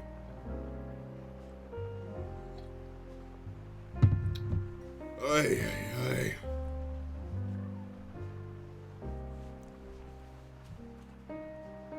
ay. Okay. No, I'm good. I'm good. Open jaw lower too. Well, I do this thing that's like it's a voice thing when you're doing like low voices where you put your hand over at the side of your face and it helps you like enunciate lower voices. So like that kind of gets into the way of my jaw, so I should do that. But also I'm trying not to be as loud because, you know, I have people upstairs and my roommate here, so I'm trying not to like freak them out, but whatever. Just a word of warning, this is chapter 4 and it's a lot. If you're like listening and your parents are around, maybe put some earphones in because this one's about to get wet. Sorry. Chapter 4, Fantasy. It's a dangerous thing becoming invested in a story. You get pulled into the narrative of two hunky boys stabbing their way through an enchanted castle full of monsters in an attempt to save one of their lives. And before you know it, they've both been turned into a single crater with the texture of a sad hamburger. That's the way it's always been in the story Selena had read. The Chancellor and the Clam, the flame-retardant baby, the complete works of Ren B. getting stabbed. If you like someone that doesn't exist, expect them to get betrayed and or smushed in a hydraulic press. And yet, there had yet to be any major debilitating tragedies that impaired Sebastian or Boswell. Both characters seemed to like each other instead of plotting a demise for one another that would inevitably end in both of their deaths. They were getting stronger with the help of treasures found on their adventure. Sebastian even started making light of his curse by using his mutated arms to fight and traverse pits of spikes. Of course, because they were hot and things were going well for them, the game was probably going to pull out the Adonis's downfall trope, and have them both fail miserably in the end. Boswell was probably going to be strangled to death by a dinosaur, and Sebastian would escape the castle only after someone poured a gallon of stink bugs down his pants. Selena had made the decision to keep her focus on the hot bods and murder until such a tragedy took place. The game make men behind this can't kick her when she's down if she never gets her hopes up in the first place. Unfortunately, the story soon became quite hard to ignore when a cutscene interrupted the killing with a shot of a colossal space fortress firing a laser at the planet's surface. What? Selena gestured to the screen and looked to Nick for looking for an explanation. Sorry, 1 second.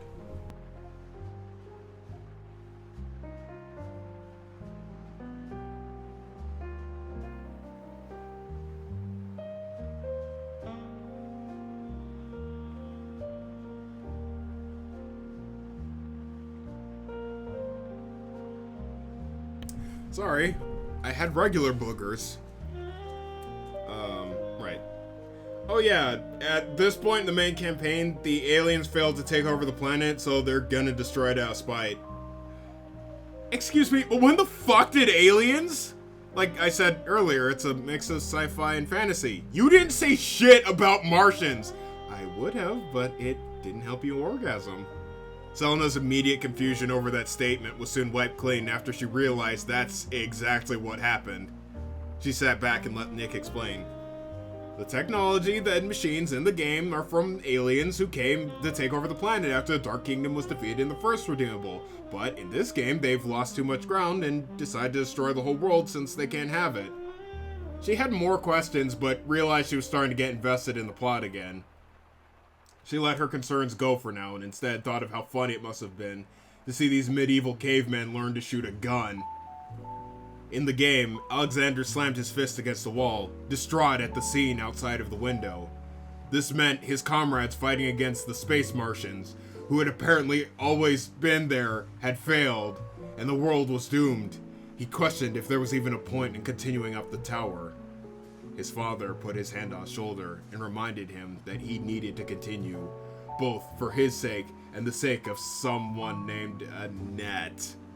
The scene flashed briefly, cutting to a woman with long blonde hair who may or may not have been Annette. She knelt in a field of flowers with the sunlight shining down on her as she tended to a wound on Sebastian's arm. He looked to her and their eyes met for a moment before the shot cut back to the tower. Clearly, this was an important someone to Sebastian. Someone he owed money to, or who had incriminating evidence on him. Curiosity soon got the better of Selena. She peered to the side towards Nick, who was already looking poised in perfect lore-dumping stance. She quickly darted her eyes back to the screen, but conceded to her curiosity and gestured for him to dump his lore. Annette is the woman they paired Alexander up with. She healed him from a battle in the first game, and they were kind of a thing, but she got killed off and he got cursed in the second one, and he's never got to tell her how he felt. Paired? Oh, like they work at a gas station! Okay, I see now. What? No, like he liked her. They liked each other. Well, sure, anyone who's gotta prefer a partner who can do triage on them when you get shot in the arm, so what, did she tell us to kick Eleanor's ass in her will so that we could get an inheritance or something? Sure, Nick said with a sigh. It seemed like elaborating wouldn't do any good, so he decided her interpretation was good enough. I'm not too thrilled about them killing her to give him a motivation to do stuff, but it happens. Oh! That's it! Selena said, dropping her fist into her hand in a eureka moment. We don't get the money in the end, because when we get to the top of the tower, these two guys dual action fuck Eleanor instead of killing her! Nick almost dropped his controller. That's a pretty good twist, Selena said, once again feeling smart for solving another puzzle. It's kind of smart. Like, it makes you think, you know? That's most certainly not going to happen. I'm sorry, did you not see the game movies where they were talking to each other? The sexual tension between them was so thick, you could cut slices of it and serve it on toast. Nick began to explain how she was wrong, but couldn't determine where to start. Selena took a deep breath and sighed. How can you be so obsessed with this game and not notice the subtle undertones? I can see the future of your little game, and it's sexy. She clapped her hands and spread them out, gesturing a grand vision. Here's how it's gonna go down. The scene opens on Eleanor's boudoir. She's in there lounging on a faint couch with a pyramid of mozzarella sticks next to her, as it is standard for a classy lady like her.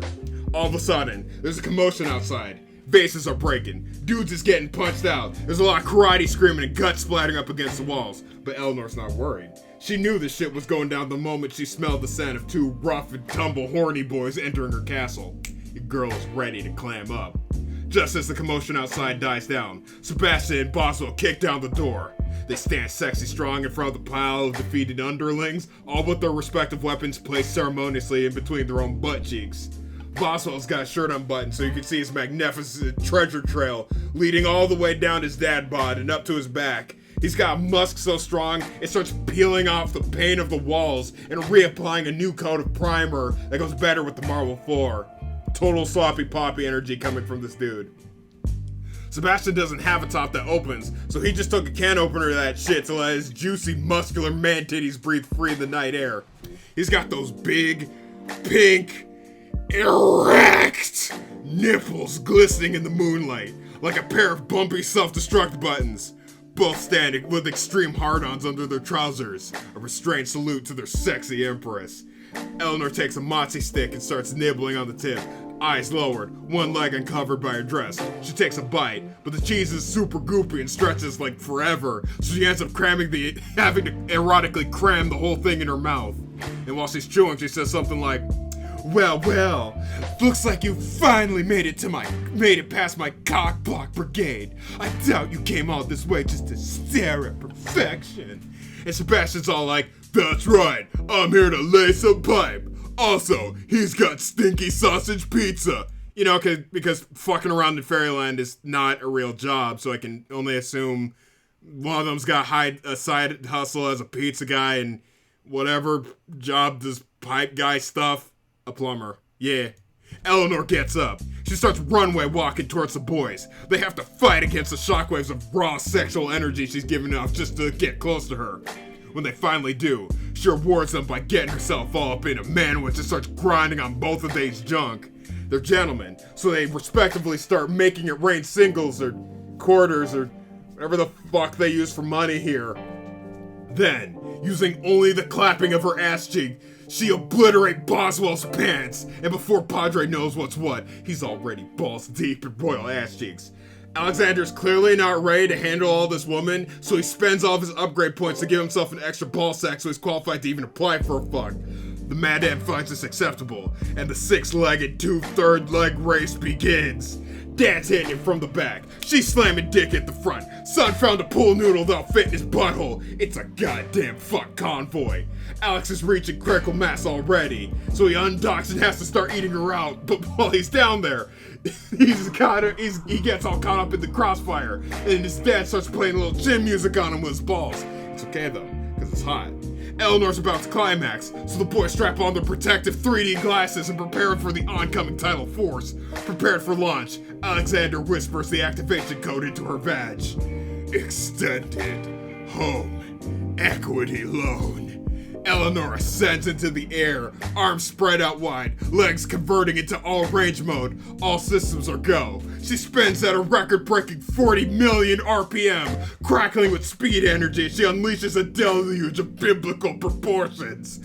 When she powers down, she collapses onto the floor like a graceful water eagle drunk on Pruno, leaving the father and son wet, cold, alone, and unsatisfied.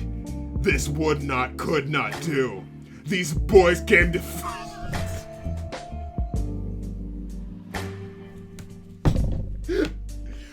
This would not, could not do. These boys came to fudge some sludge, and they get it done one way or another. Boswell begins slapping his engorged belly and bares his pristine tusks, as is custom in the mating rituals of his ancestry. He's not a walrus. Don't interrupt! Alexander responds in turn by putting his arms behind his head and fanning his feathers in a brilliant display of color. He hops around the boudoir, only slipping twice on the wet floor. Boswell releases a plume of steam from his ears. He has accepted the terms. They crash into each other like soggy pink waves of muscle and hair, slithering their tongues around each other's mouths, exploring every inch of leftover pasta salad in their teeth. Like two clowns locked in furious combat, they start frauding hard. Do you know what frauding is? Nick said nothing. What could he say? What possible words could any sane person have to say at this moment? So anyway, they're fraughting hard. Eleanor rises up from her orgasm-induced power nap and finds her head caught in the middle of a heated debate between the two men's bacon fish. At first she's all scared because it's like, oh no, a pair of musty bats are trying to live in my ears. But she realizes what's happening and starts getting her mouth involved. And also their prostates. Meanwhile, there's a Cyclops butler that's been standing in the corner this whole time watching this all go down. He's gay, but he doesn't have a penis, so he can't join in. So he's over there rubbing his nipples and taking in this once-in-a-lifetime clash of the tight ends. And then from here on out, every shot has just a little bit of him in each frame. But unbeknownst to the menage a trois, that cursed tattoo thing on Sebastian had finished baking. Ballooning to the size of a full-grown fat kid, it overtakes the man's head and begins to eat any part of his body that had it corrupted. Now more cursed than man, he rises into his new form. 8 feet tall, 4 foot gay, 5 arms, 3 heads.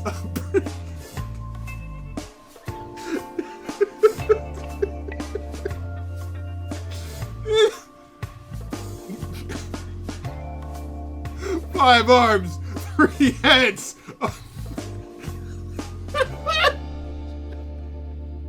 Stop. 5 arms, 3 heads. A pretty cool dick. and one singular butt cheek. Sebastian has been converted into a savage fuck beast. He grabs Boswell and starts squeezing him like one of those blowy things that goes to a fireplace, except it's fat and hairy and shoots jizz instead of air. He scrunched the dude he once called father until nothing was left of him but an empty chip bag of a man. Eleanor had created a monster. She knows she has to take responsibility and destroy her creation before it undid everything she had worked hard for. Clenched her fists. Wait, fist clenched, heart ablaze, target lock. She rushes in behind the beast and starts punching him in the butt over and over again. The fuck beast roars in pain and pleasure as his safely cushion is the... Wait, I lost my place. God damn it! Wait, I'm just gonna start over. Fist clenched, heart ablaze, target locked. She rushes in behind the beast and starts punching him in the butt over and over again. The fuck beast roars in pain and pleasure as his shapely cushion is beaten like a rug. Eleanor had already been pushed to her limit.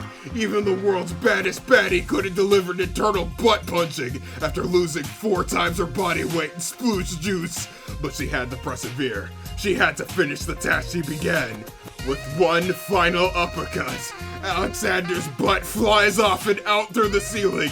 He came like his father before him, slowly withering into a pipe cleaner man and collapsing onto the floor. The referee comes out and lifts the exhausted Emperor's fist into the air. She had done it. She was finally the sexy weight champion of the world, just like her real, beautiful, and amazing coach Selena always knew she could. It was all for you, Selena. You amazing, sexy freak bitch! And then the credits roll, and I shed a single tear, and, I guess you're there, but only to get me a victory beer. Nick stood silent, his hands clasped together and his mouth a straight horizontal line. He slowly parted his hands and brought them back together for a slow applause. Selena bowed her head slightly, accepting this troubled accolade.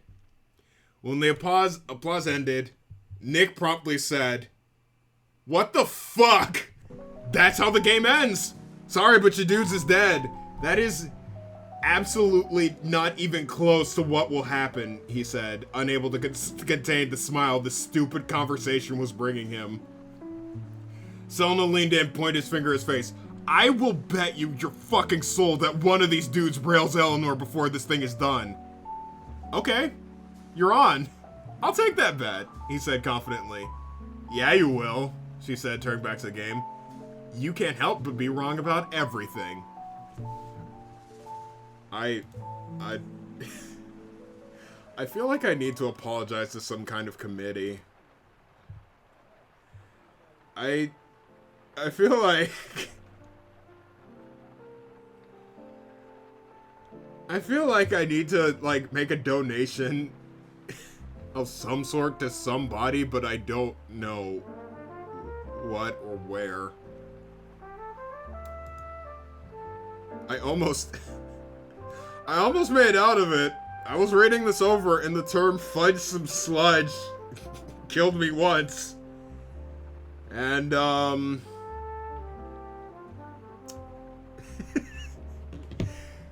too bad it did it again. I'm sorry I couldn't get past the term fudge some sludge.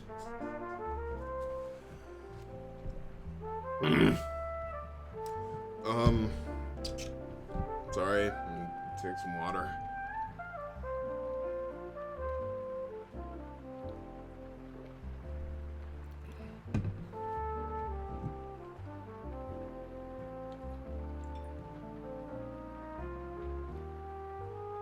Okay.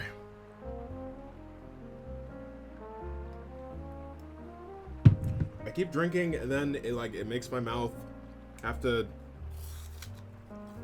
well with water. So I have to eat apples so that the fucking spit will go away. I can talk.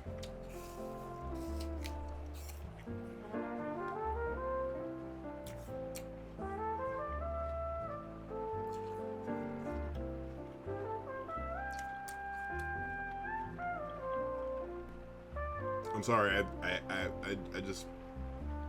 I'll be swallowing, like, spit that I make when I eat. If I, don't, so...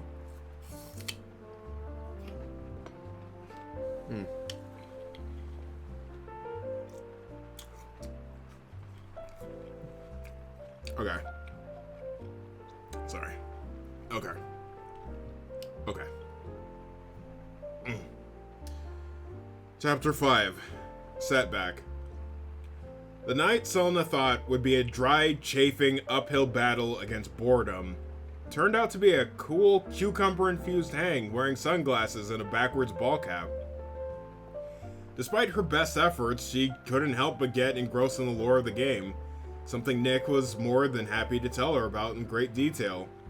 He'd ramble on about his experiences, playing each game and spin-off, and reading the expanded universe novels, and watching shaky phone recordings of the gorilla puppet show performed on the streets of Berlin that was integral to understanding the third game's ending for some reason. Selena had become so invested she hadn't noticed they had been playing for 5 hours, fast approaching midnight. Time was no longer a concern for her. Putting the minions of her beloved Eleanor into shallow graves behind an all-night diner was. That, and letting Nick know every one of her fan theories. Why is someone calling me? I don't want to hear from your potential scam. Leave me alone. Sorry, what was I saying? That, and letting Nick know every one of her fan theories. I'm gonna say it, Selena said, as her characters ascended to the highest reaches of the tower. That big bull guy and the tiger woman we just fought, there's something going on there. They're totally having freaky animal people sex on the reg. Okay, I'll let you explain this one, Nick responded, knowing her reasoning would be undeniably amusing.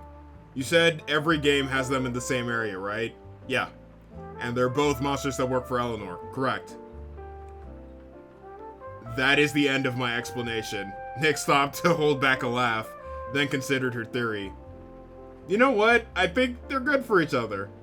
I think he'd make her really happy. I wouldn't say happy, content, more like it. I guess it is nice they would both get to find another animal person to pork on the common grounds with. Too bad we had to turn them into skid marks on the carpet. Her face suddenly turned to a worried look, realizing something. Oh shit. Her face tensed up with a guilty grimace. Do you think Eleanor's gonna be mad at us for killing all of her goons? Are we going to have to chip in to rent a power washer to undo all of our foolishness? Nick thought her concern was silly and adorable for about 2 seconds before he began to actually ponder how much damage they actually did to the castle. The enemies with acidic blood they dismembered, the pots and containers they smashed looking for items, that one slime enemy who got stuck in a wall causing all the jiggle bones of his maul to freak out and smash every window in the room. They kinda royally fucked this place to the ground. Oh no, Nick said vacantly. How much do power washers cost to rent? I've never had to rent one. How much money do we have on us? I spent it all? Why? We needed items and this is the last room before we fight Eleanor! I didn't think we'd need to rent cleaning equipment! Selena slowly clasped her hands together and sighed sharply. I swear to God, if we go into her boudoir and she's mad instead of throwing back a mountain of fried cheese... Her 2 lowered eyes were shut tight, while the third stayed laser focused on Nick. Despite staying completely unchanged in shape, it clearly demonstrated a simmering anger. With Nick's lack of foresight, he began to break into a cold sweat. Hesitantly, Nick moved Boswell to the large pearled white double doors of the Ebon Empress's room. Another cutscene began. Alexander and Boswell pushed open the doors to Eleanor's roomy boudoir. A large glass dome making up the ceiling let in the night sky, dyeing the room a moody blue. Most of the furniture lined the walls of the room, making for a pretty obvious stage for a boss fight. To the back of the room, the Ebon Empress gazed out a large window at the cataclysmic events going on outside. She turned to the heroes, and they readied their weapons, expecting an immediate confrontation. But she merely stared back at it with a forlorn expression. Nick tensed up, hoping and praying that she wouldn't scold them for destroying her castle, and demand that they pay for a wet vac rental and write her an apology letter. Instead, she commended them on their perseverance. Being sandwiched between an oncoming alien apocalypse and encroaching curse mutation, she figured it was all the two of them had left. It was something she knew rather well, a foolish undying passion moving them helplessly towards one's preferred oblivion. It wasn't just the kingdoms of man that were coming to an end, but her kingdom as well, along with every scheme, plot, and ambition and goal she had for the monsters she wanted to build a home for. Even if Sebastian's curse took full control of him, what would she do with him? Make him slaughter his entire family and friends out of pettiness? That would be amusing, but ultimately pointless. She could unleash them on the invaders and see just how many alien ships he could destroy, but she doubted they would wait around and let the curse take hold of him or trust her enough to work alongside her. She asked the two men if they ever considered what they would do after slaying her and undoing the curse. How much time did they think that they would have after all this to enjoy their freedom? An hour? 2 hours? Was spending an entire night of murderous vengeance worth 2 hours of freedom? She already knew it wasn't. After all, she had spent 4 years fighting a war for her people's future, and will receive a grand total of 0 hours of freedom for any of them. This was not the tragic twist Selena foresaw. She assumed tragedy would befall Sebastian and Boswell since they were the ones the story was focused on, and the ones she had been playing as. Sebastian should have turned into a curse monster, killed his dad with a giant fiddler barm, and spent the rest of his time before the planet blew up killing his neighbors. And Eleanor should be watching that massacre, laughing with a highball of cognac in one hand and a pie in the other, for which she could either eat now or throw in Sebastian's face after he finished. But instead, she's the one facing tragedy? The hot antagonist who did bad things is sad in the end? How is that supposed to make someone want to lie in the dirt and question their existence? Or at the very least, vomit in a parking lot? Selena didn't feel miserable from this. She felt sorry? Was she supposed to feel sorry? It didn't feel like she should, but she did. For some reason, she wanted Eleanor to make that home for forlorn monster people, and was mad she wasn't getting it, because of fucking aliens of all things. That was the reason her dreams wouldn't come true, because some unidentified flying bastard swooped in and ruined everything. But sorry wasn't the word that described how she felt. Empathetic. That was what it was. She knew the feeling of having something she wanted knocked out of her hands at the last moment by things not too far removed from random, out-of-nowhere aliens. Did the game guys know that she would feel like this? Or are they just bad at making people feel like shit? Before she could ask Nick what was happening, Eleanor spoke again. She figured, realistically, they had only an hour before the world exploded. 1 hour for the three of them to put their affairs in order before they were all wiped from existence. The two heroes came to her looking for a fight, and stayed when the reason for that fight became meaningless, because of their pride being on the line. Some might call that hubris, but personally, she could understand the importance of that.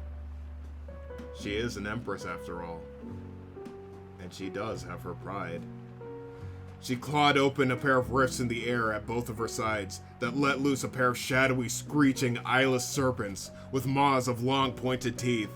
She then rose into the air, bearing a wicked smile and surging with magical energy. Oh, fuck almighty. Selena felt as though she was just shot in the head with a bullet specifically crafted to pierce the sapphic parts of her brain. She lovingly touched her hand to her cheek and sighed dreamily. I am going to put this chick's ass in a dumpster. Nick looked at her befuddled, expecting her to say something more affectionate like, Oh, she's so cool! I love her and want to give her kisses! Except cooler and less like something Nick would say. Yeah, he said. She's the best character, alright. The two players felt the rush of this final challenge. Everything they had been working for all night was finally here. They rushed into battle with everything they had learned from the game, and about each other. And they were both killed maybe 20 seconds after they regained control of their characters. That was a very drastic jump in difficulty, Nick said, still shaking from the excitement and total ass beating he received. Well, yeah, of course it's gonna be hard. It's the last boss, and also the best character. So, it'd be a pretty shit ending if we pantsed her in one go, right? Nick pointed at Selena in agreement. She smiled and crossed her arms. Besides, I think I might just have come up with a plan. Give me 3 more attempts. That's all I need to get the download on her. Nick was fired up. Not only was Selena enjoying herself, she was finally applying strategy to her gameplay instead of hitting things until they stopped moving. On the next 3 attempts, he made sure to point out each of the mechanics of the fight, how he thought they worked, and what triggered them. Selena took note and committed the information to memory as best she could, as she built her strategy. The two were only able to make it far enough into the fight to defeat the serpents, but defeating Eleanor was still an unsolved puzzle.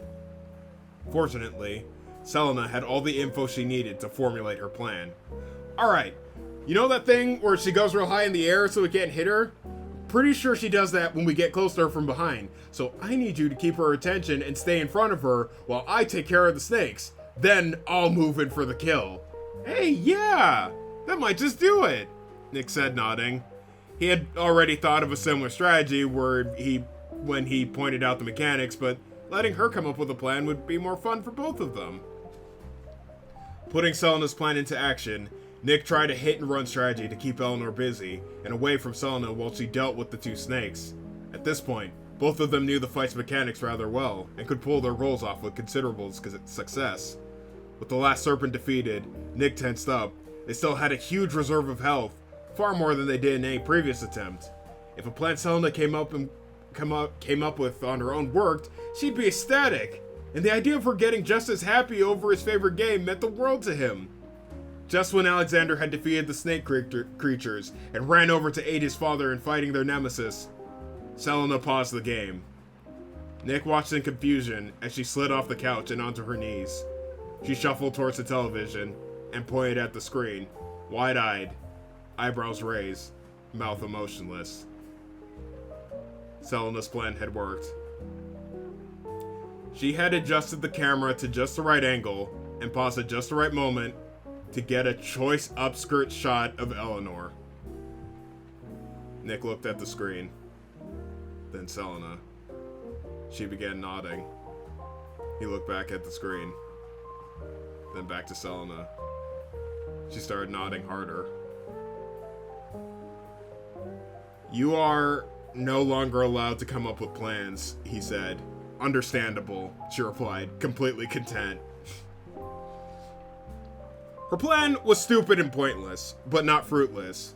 It did put them further into the fight and brought Eleanor to the second phase of the encounter. Eleanor forced the father and son apart with a blast of magic, and then cut them off with a wall of purple flames.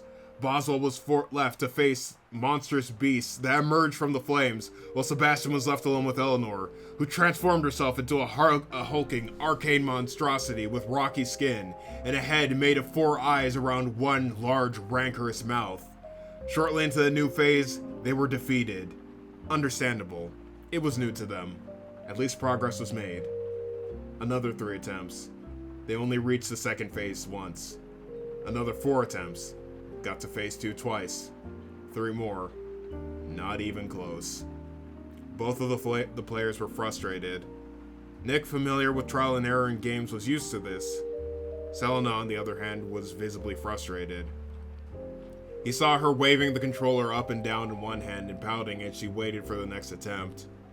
He was worried this one fight would ruin her otherwise enjoyable time with the game. There was also the scary possibility that she might do that hate fog thing again. Nick didn't mind spending hours on one encounter, but he didn't want to subject Selena to that experience in her very first game. This was the kind of punishment you subject yourself to, not a friend. Hey, you don't have to keep doing this if you don't want to.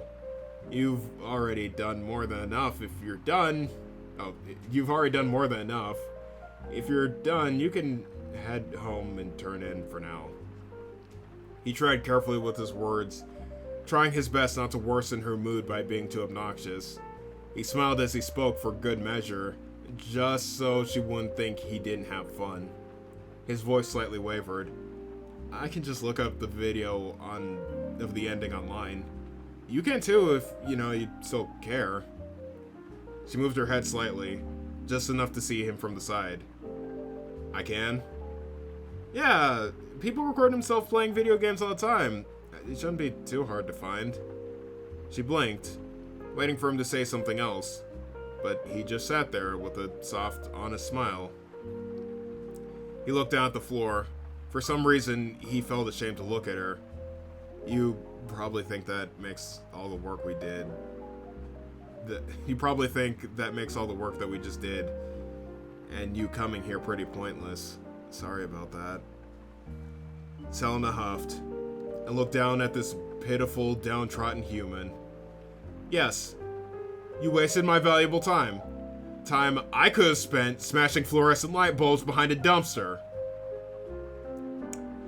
But, if you think about it, quitting now and watching someone else get the ending is kind of like watching the president's sex tape, you know? That had completely blindsided Nick out of his funk. What? He asked. Selena cleared her throat and started slowly pacing in front of the television. You can watch the president's sex tape. You can beat off to the president's sex tape. You can even have sex while you watch the president's sex tape. But you're not actually having sex with the president. You're just watching someone else take the presidential fitness sex. Nick kinda got where she was going with this, but not enough to know if she still wanted to keep playing video games. Selena didn't know if this was enough to get him to want to keep playing video games, so she took a moment to grab some more words to say. And, you're only taking in the sex with your eyes and your ears, but you don't have that extra layer of, She started snapping her fingers, trying to remember the word. Interactability. She clapped her hands together and pointed to Nick. Without irregular Billy there to watch you slam the president's butt, who gives a shit? It works for some people, and that's fine for them. But I'm not gonna be satisfied until I hijack the president's limo, throw his bodyguards out onto the highway, and get Billy to record me blowing the president's sweet hog in glorious standard definition. She slammed her fist into her hand and stood triumphantly, while imagining the blaring of vuvuzelas and a flag waving behind her that maybe resembled the Bolivian flag if it was drawn by an 8-year-old on a napkin with crayons. Okay, said Nick, who had completely missed what she was going for. The succubus nodded. She dropped cross-legged onto the floor in front of the couch and picked up her controller. Now help me fight Eleanor so I can see the president's wiener. Nick didn't get it, but he was just happy Selena was still down to play video games with him. The vibe of the room had returned to when they first took on Eleanor. They were both fired up and ready to take on this final challenge. This time, they had experience and knowledge of the fight's mechanics on their side. They were ready. Then, like their first attempt, they were promptly defeated, but like twice as fast this time. Fuck! The two said in unison. But there was positivity in that fuck! It was a fuck born from a shared understanding of the situation. It was a confirmation of the challenges ahead, and an affirmation towards their devotions, aligning to beat this fucking game! I think the chapters get shorter from here. Maybe, I think, I don't know. Anyway. Chapter 6, Climax. Each defeat brought the two closer to success. They made mental checkpoints, keeping track of how far they had gotten, and how much farther they could go from here. Success was no longer a goal, it was an obligation. Their final attempt felt like every other one. It didn't seem too special until Selena had all but depleted the monster Eleanor's health. In the 2.5 seconds she needed to finish her off, she entered a trance-like state of, please, please, please, please, God, don't let me fuck this up, I need this, oh God! Just as the final hit registered, the whole screen suddenly cut to a cinematic shot of Sebastian leaping onto the monster, Eleanor. He began attacking her with his cursed limbs, but as he approached her, everything slowed and a button prompt flashed on the screen. The two players screamed. Selena had no idea what was going on. Nick knew Selena had no idea what was going on and was not ready to lose everything they worked so hard for to a stupid QuickTime event. In her panic, she instinctively mashed a random button hoping the scary cutscene would stop yelling at her to do things. It sped up, and Alexander's attack landed. Then it happened again. The two players screamed louder. At that moment, time slowed down for Selena. Within her mind, her subconscious sat her down at a school desk to have a calming heart-to-brain with her. It pulled up a chair and straddled it to sit on it backwards in order to seem more relatable to a younger generation. With a collected voice, it placed its hand on her shoulder and made everything clear with 6 simple words. Just push the fucking buttons, dumbass! Utilizing every cortex of her brain to remember which buttons on the controller were which, and also which side left and right were on, Selena matched every button prompt while both she and Nick screamed in horror at each one. Despite the panic and screaming, she was in a transcendent state, able to push buttons when prompted, sometimes without looking at the controller. The gamer force was hers. With the final prompt, Alexander had knocked the monster Eleanor down. Kneeling on top of her, he angrily punched her in the face over and over again. With each strike, she became less and less monstrous and more human, but not the human she was before. When she finally reverted back to a human form, Alexander stopped attacking and looked with despair and disbelief at his once thought-lost love, Annette, laying where the Ebon Emperor should have been. Confused and enraged, Alexander raised his cursed arm and formed a furious spear above her head. He yelled, trying to hold his composure together and tears back. Was this some sort of last-ditch attempt at trickery? Was the way she caressed... The way she caressed Alexander's cheek affectionately said otherwise. He stood silent. So did Nick and Selena. All three leaned on this woman's next words. Annette looked out to the cataclysm in the distance once more. It was no trick. She reminisced on the fateful day she mended the wound on his arm. In the fields, she was able to recollect the events with as much vivid detail as he could, with just as much fondness. This whole time, she had been Annette, and that moment they remembered so dearly was when she had cursed him without knowing.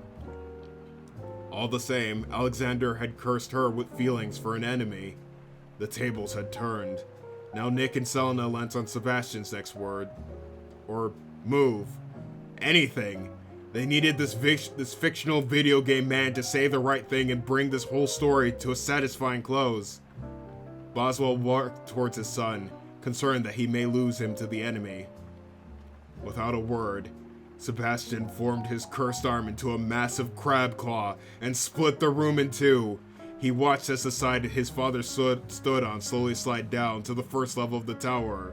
Sebastian! No! Boswell yelled. Sebastian, yes! Selena yelled, rising to her feet and laughing triumphantly. Her fan fiction had become fan fact. Sebastian was totally going to touch butts with Eleanor. The character Selena played as tonight was going to sex all over the hottest woman ever, which means Selena was going to totally sex on the hottest woman ever. She did it! Her! Not Sybil Sobs or Bosco! She grabbed Nick by the collar of his shirt and pulled him so close he almost headbutted her in the third eye. I told you! I called it from a mile away! In your face! The screen faded to black as the credits rolled and music played that neither player could hear under Selena's laughter. Nick was just glad he gave her a new experience that got her like this. "I take it you enjoyed your first video game," he asked his new friend. She stopped rolling around long enough for her to stop laughing and breathe. "I didn't hate it," she said very quickly. She very quickly composed herself back into her cool demeanor. "It was the first story I'd seen that didn't make my teeth hurt." "I'll take that," Nick said with a laugh. "Well, now I can do the final campaign. It shouldn't be too long, maybe an hour, but you probably aren't interested in seeing that." "Well," she drummed her fingers together above her stomach, thinking things over. "What happens if there's more two-person stuff?" "I don't want you calling me 30 minutes after I get home and you need me to carry you." Nick nodded. "That's a good point. I guess you'll have to stay and watch the ending to my favorite game then." "I guess I will. How about that?" Selena sat up and against the couch as Nick started to finish the solo campaign. The game's protagonist, Alexander, stood inside the alien mothership as it prepared to fire on the planet. He raised his sword to the air, looking at the camera, and said very loudly, "I am going to defeat the aliens now!" Nick suddenly felt a special kind of embarrassment. He was quickly reminded that the protagonist of his favorite game series kinda sucks. He was also reminded that most fans of the series played these games for the solid gameplay, in-depth story, and any other character. A fair price to pay for having to suffer through Alexander. Give me one more second.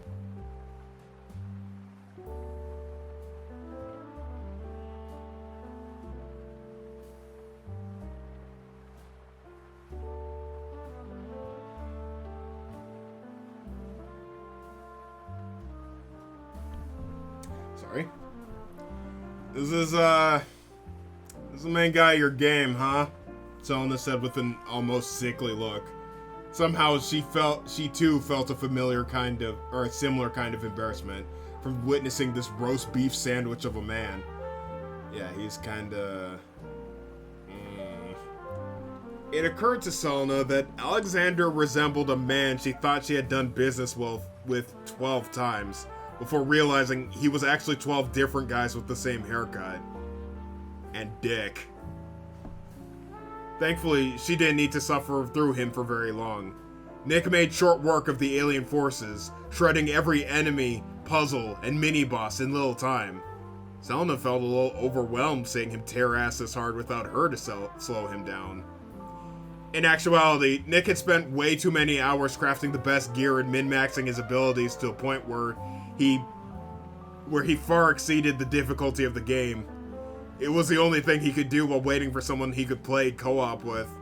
In no time at all, Nick had made it to the true end boss of the game, the alien leader, who resembled a thin, beautiful man with long silver hair and a sword that was also a gun.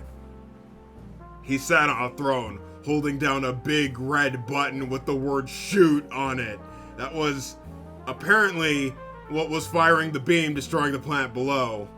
The leader rose from his throne to address Alexander, clumsily leaning over to the side so he could still hold down the shoot button.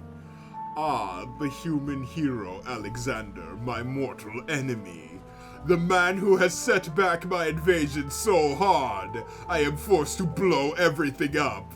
At last we meet for the first and final time." Selena did a double take. They're mortal enemies, but they've never seen each other until now? Nick's embarrassment increased dramatically, as the game did a spectacular job of shitting its pants after Nick had been praising it all night. Alexander pointed his sword at the alien leader and struck a pose. Then he started scream-belching, "The destruction of my homeland ends now, alien! Tell me your name so I can end you!"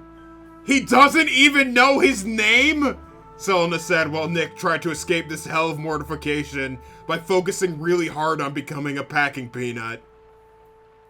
I am Space Griswold. Remember that name as I cut you to ribbons, and then shoot those ribbons!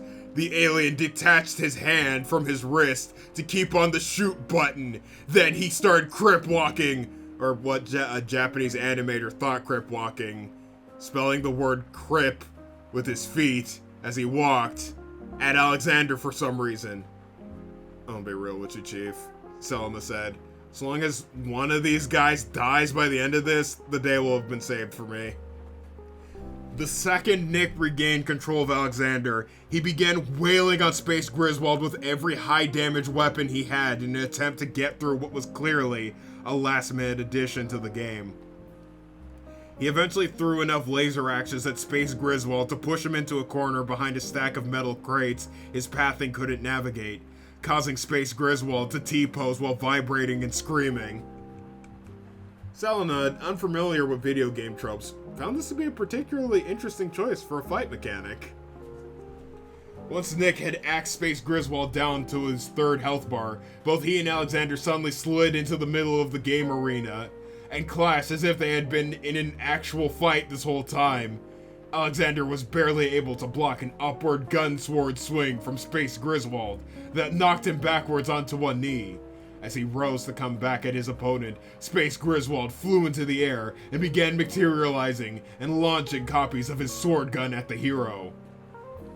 Alexander jumped after him, landing on the swords to close the distance. While dodging the rest, he took one final giant leap above Space Griswold and prepared to end it all with one final downward strike. As he swung down, that's not a word. As he swung down, his face burst into shock as Space Griswold suddenly vanished at the last second. That shock changed to agony as a gun sword stabbed into Alexander's back. Then another. Then so many, the entire back half of his body was covered head to toe with impractical anime swords. Selena clapped once with her arm straight out in front of her in approval. Nick was surprised by this sudden drastic development, but he was doubtful this was the end. Space Griswold still had another 3 health bars left. Certainly Alexander was about to pull out some long-forgotten item from one of the previous games and save himself. Alexander hit the ground hard, followed by Space Griswold, who landed on the many swords planted in his back. Alexander sprayed a gratuitous amount of blood from his mouth and multiple sword holes, while Space Griswold laughed at his pain. Ha ha ha, well done, hero. You were almost a match for me at my true strength. Maybe if you had held on for just a little longer, I might have actually taken you seriously. Ha ha, hee, hoo hoo hoo, ha! Ah, beans! You fucked my ass right up, Space Griswold! Alexander is very unexpected and uncharacteristic dialogue was accompanied by him barfing up even more blood with every word. Space Griswold raised his hand up high and conjured one final sword gun to bring down on Alexander to finish this fight. He swung it down into a space on his back that was missing a sword gun. Then he pulled out a regular-ass gun and put it against Alexander's head. Shall I end it all here and now? Or should I wait and let you see your world perish? Space Griswold whispered into Alexander's ear and then gave it a little kiss. Alexander tried to answer back, something cliche about justice and staying in school, but his words were replaced with gurgling and more blood. Space Griswold laughed triumphantly. Alexander vibrated as he screamed up more blood. Nick was very convinced he had either accidentally discovered a joke ending or Selena was messing with the game again. No, she looked just as confused by whatever the hell was happening on the screen. This was actually how it was supposed to go. Unbeknownst to the endgame characters, the ever-growing pool of blood began to boil. It gradually rose up and took shape, forming into a serpent, just like the one in Eleanor's boss fight. Space Griswold's laughter gradually died out as he heard the serpent hiss behind him. He turned to see it lunge towards him and sent him flying into a wall. He grabbed the creature by its throat and squeezed, causing it to burst back into a lifeless puddle. While attempting to get back on his feet, he was struck in the gut by a huge cursed limb. Sebastian had appeared and began throwing giant malformed hands at Space Griswold. Nick and Selena lunged towards the screen, shoulder to shoulder, with matching expressions of sheer excitement. The view returned to Alexander's blood pool, accompanied by the sound of splashing footsteps. Alex looked up to see Eleanor, the Ebon Empress, looking down on him with smug satisfaction. Nick and Selena howled with unbridled joy. They chanted, "Yeah, yeah, yeah, yeah!" in unison as Best Girl arrived on the scene. Sebastian, his body mostly overtaken by his curse, but still himself, joined Eleanor's side and pried the swords out of Alexander's back all at once. He started to spray blood out of each of his sword holes, so he immediately put them back. Making light of the hero's dire situation, Eleanor complimented Alexander on his new look. A back full of ridiculous swords was very him. He responded by puking more blood. Eleanor shook her head, disappointed that this was the man who thwarted all of her previous plans. Sebastian looked to his lover, as she looked back with a cocky smile. The two of them nodded in agreement.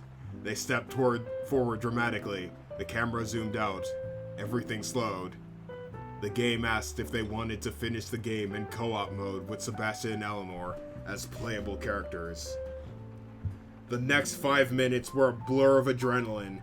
The two players destroyed Space Griswold with a mix of dark magic and shape-shifting base attacks from their respective characters. There wasn't much of a challenge. Eleanor and Sebastian's strength was clearly tuned to make this easy, but that wasn't a detriment to their fun. It was a victory lap. One last big, dumb fight that let them live out the power fantasy of being their favorite characters, while also decimating their least favorite antagonist. In the end, Space Griswold was impaled on Sebastian's cursed arm. Eleanor floated over to meet him eye to eye. She placed one finger on his forehead, and with joyful, sadistic laughter, painfully disintegrated him with a pulse of purple energy. Sebastian looked to where Alexander's ragdoll body was blown during the fight. He glanced at Eleanor, who sighed and gestured towards him. He moved down the room and stood over the body of his comrade, lying in a swamp of his own blood. Text faded in at the bottom. Alexander died at some point during the fight.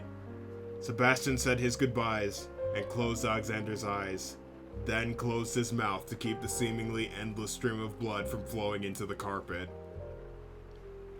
He looked to Eleanor as she gazed out the ship's front window and down at the ravaged planet below. He walked to her side to see her face clearly plotting something. She began to walk through the space fortress she had now laid claim to. Sebastian followed, as the screen faded to black. Coming down from his adrenaline rush, Nick rested his chin on his hand and thought back to everything that had happened in this one night. But most of all, every stupid, silly moment he had with his guest. He wanted to say something to her and ask what she thought about the game, but then remembered they had been playing for almost 7 hours. It was late. Who knew what time it was wherever she came from? Besides, he still had to get to work in the morning. It was time to call it a night. Holy goddamn hell, is it late? How long have we been playing that thing? Selena said suddenly. She stood up and began stretching out her back before walking off. Doesn't matter. I'm a dip. Oh, okay. Thanks for hanging out. She waved while moving down the hall. She stopped at the closet door. I'll take a look at someone playing them games sometime when I'm bored or whatever. She could feel Nick's dopey smile without even looking back. Just the parts with Eleanor, though. I ain't got time to watch Alexander's lame-ass farting around. Nick laughed, thinking that they both believed Alexander hadn't earned her remembering his name correctly. Before he knew it, a flash of fire engulfed her body before bursting away. And that was it. He was alone again. There wasn't any trace of ever having her being in her apartment. The first friend Nick had made since coming to Sageview was gone.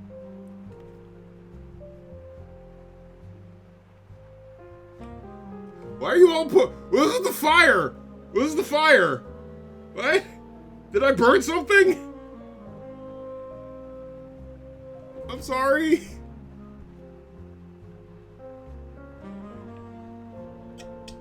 No, okay. I don't know. I don't know what's happening. I'm just gonna keep going. I gotta do more weird voices. I'm sorry. Chapter 7, morning after.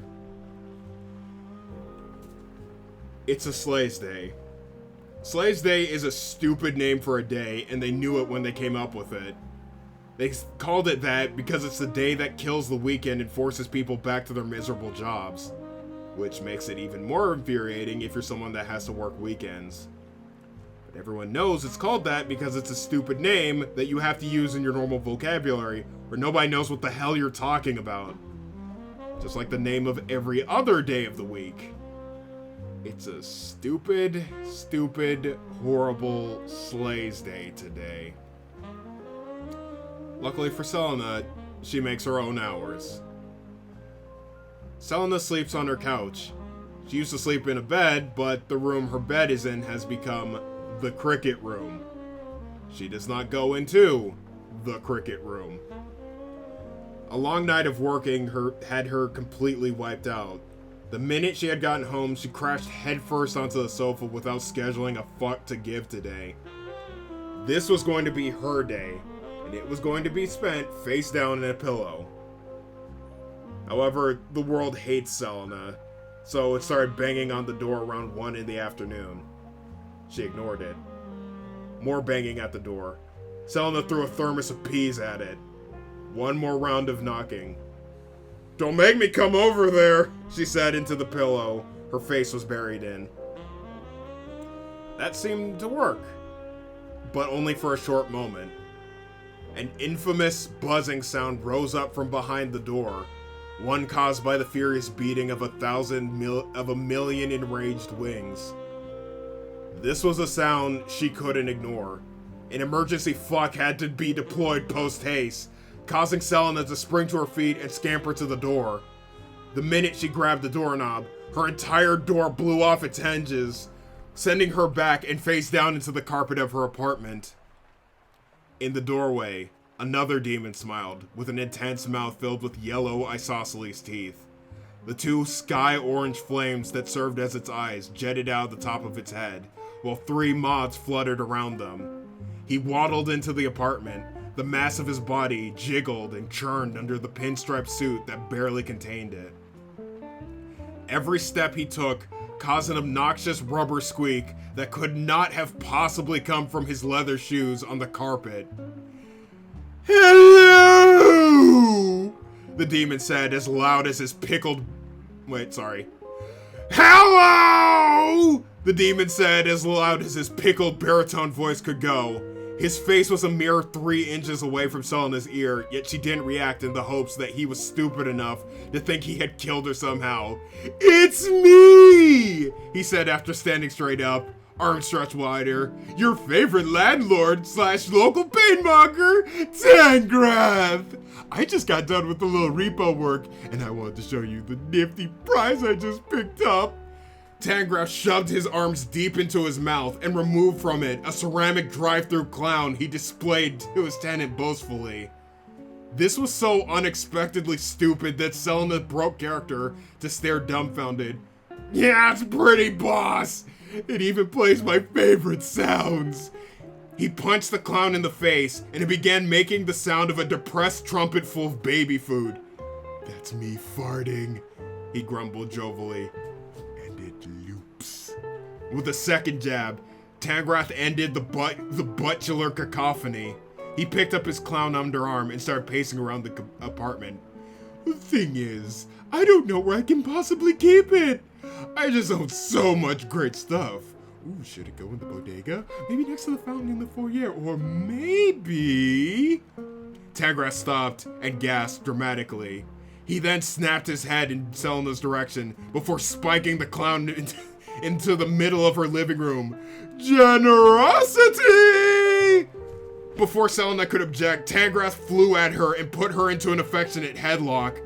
And I mean, he actually flew, levitated right up to her head and snatched it up so he could pet her with his hands that are just 5 long black claws.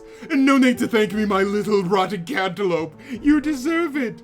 After all, you're 4 weeks late on rent. Again. Tangrath's petting slowly transitioned to a slow scraping against her face as his words ran cold. Selena grabbed her landlord by the arms and pulled him off of her before slamming him against the floor, where he bounced up into the wall, the ceiling, and then back onto his feet, arms outstretched towards her. There she is! Ooh, let me guess, you actually went to work last night! He inched closer to her. And earned some souls for me? He floated even closer. A lot by the looks of it. So close that his eyes touched hers. You only look this tired and ugly when you've been working late. Selena broke away from him onto the couch in a huff. Tangrath's stinky baby antics were only just tolerable from a safe distance, and unfortunately, being this late on rent permitted him 10 minutes of infantile assery, as outlined in the tenant-landlord agreement she signed when she moved in. Tangrath calmly waddled over to her couch and sat next to her. I like this apartment. One of my 5 finer properties on this side of town. Even for a 1-bedroom, 1-bathroom turn no bedroom, 1-bathroom, 1 cricket room. But I'm thinking you're a good tenant and you're way to another renovation. His head slowly turned, independent of his body, before his mouth opened up, revealing a swarming, slithering mass of shape-shifting insects that made up his inner body. It was a sight Selena had seen only once, when she was woken up in the dead of night before having a stream of crickets dumped on top of her. A memory so vivid, she could fully visualize Tangrath's movements just from the sound of his insides chittering and sliding together. What should I fill that bathroom with? One of the moths from his eyes landed down onto his tongue. Botflies? Millipedes? Cutworms? The moth transitioned into each bug he mentioned, flinging unknown juices as it whipped around and grew fatter and longer. Wait, this is your apartment. What do you prefer? His tongue extended from his mouth, passing its full length and making up the rest with a trail of earthworms woven together until it just nearly reached Selena's face. Stop! Selena jumped to her feet, away from Tangrath. She had to stop herself from staring down in anger at him to keep from looking at his insides. She picked up her phone and opened her banking application. I got paid yesterday, I have money, so just take it and leave me. According to her phone, her funds hadn't moved since yesterday. She stopped to think back to last night. She squinted, then frowned. Then her eyes went wide with a revelation. Outraged, she set herself on fire and started screaming. She bent backwards and touched her head to the floor. She stood on her horns and started kicking the air until she fell flat on her face. She forgot to get paid last night. Tangrath slurped his tongue back into his mouth and watched her do whatever this display was supposed to be, in utter confusion. Is this something you do when you have money? Because I don't like it. Selena threw a full wine bottle at Tangrath's face. It shattered, knocking him backwards in a full rotation that ended with him back on his feet. Well, you know the stakes. I've actually got a life, so I'll just let you figure out things alone.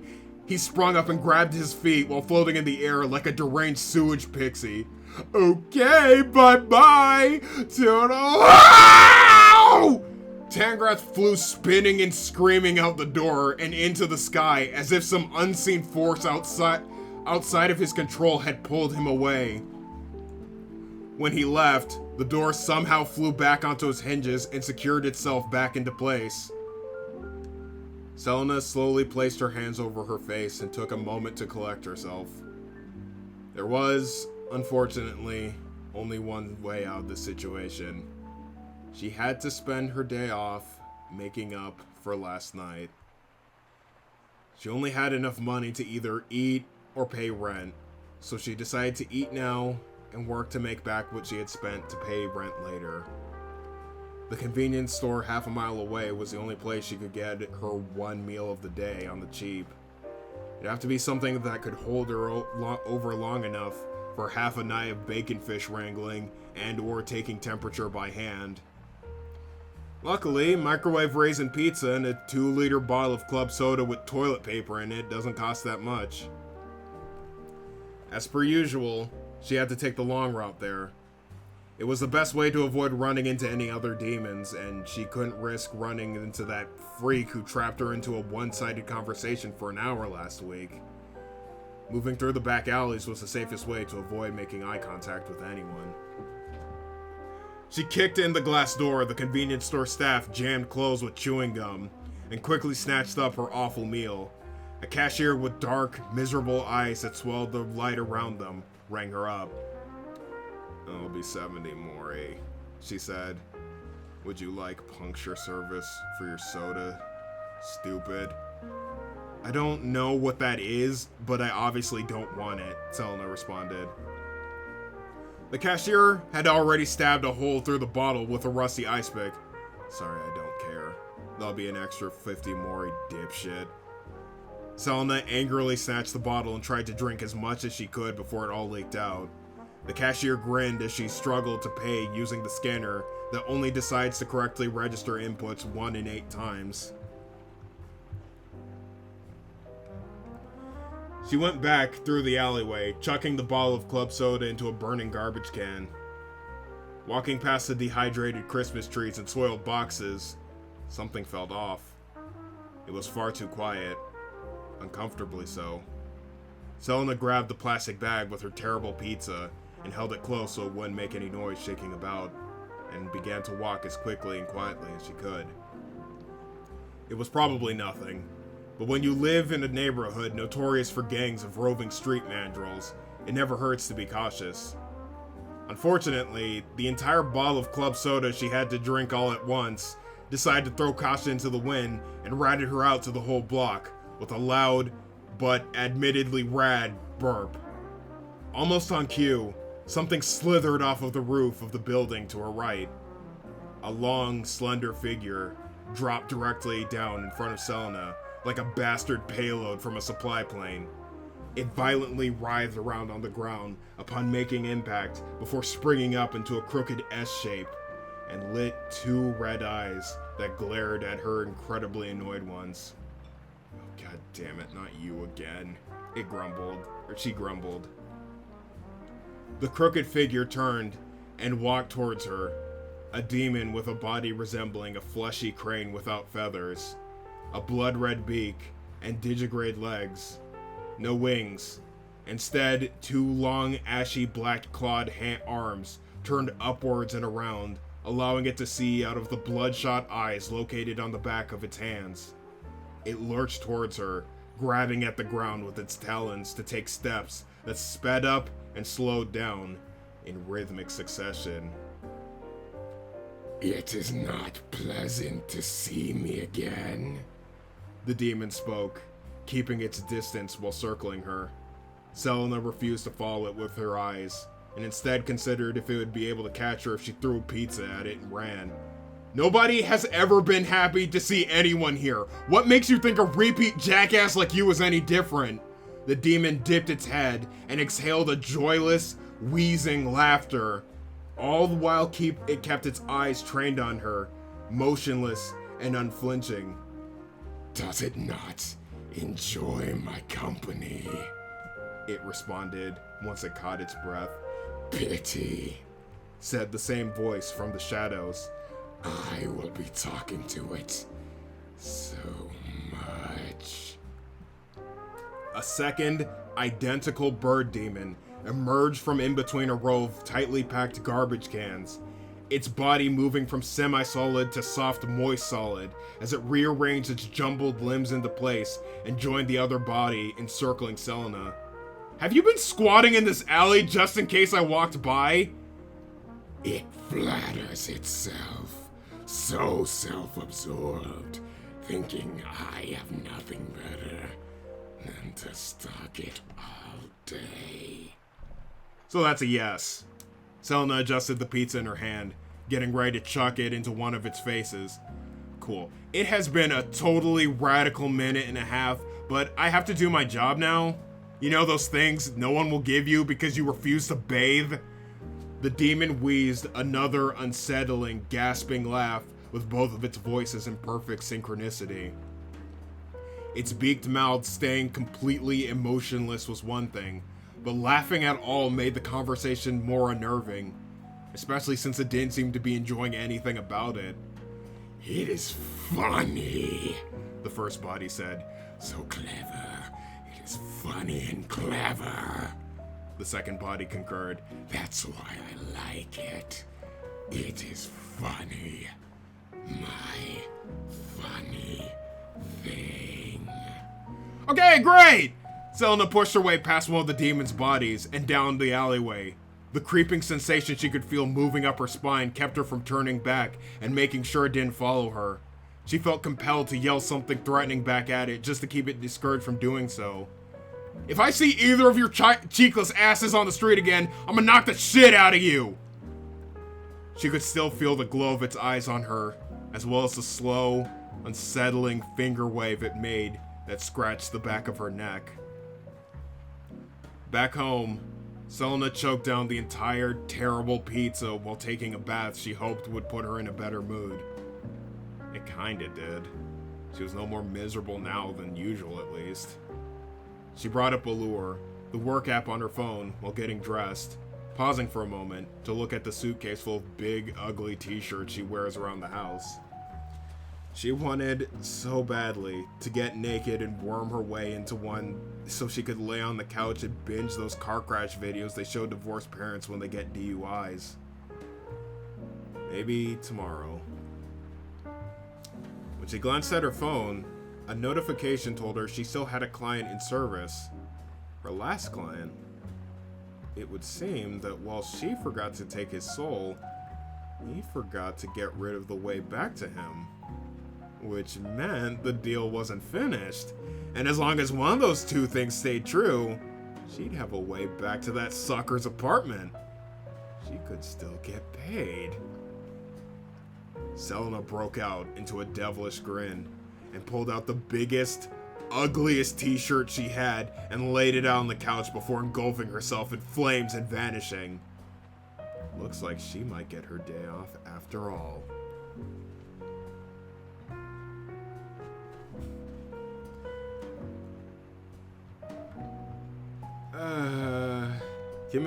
Give me one break. I'm gonna go pee.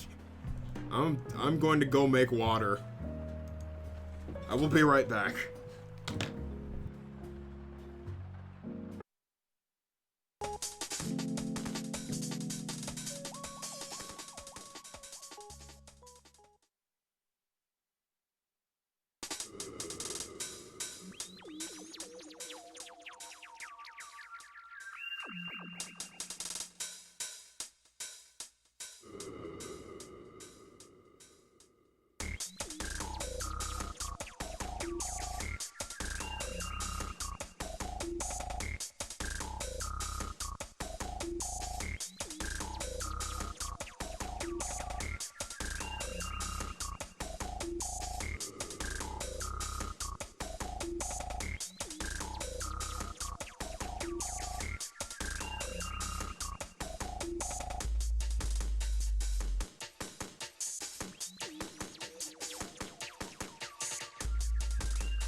don't know why I changed the music. The coffee shop music that I have goes on for fucking 8 hours.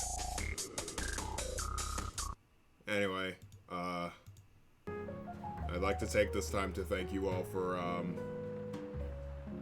Invite Alphanak, thank you for coming by.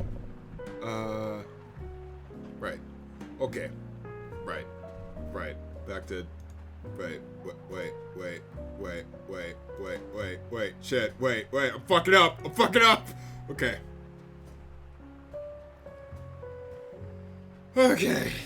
Right. Chapter 8. Kiss and Tell.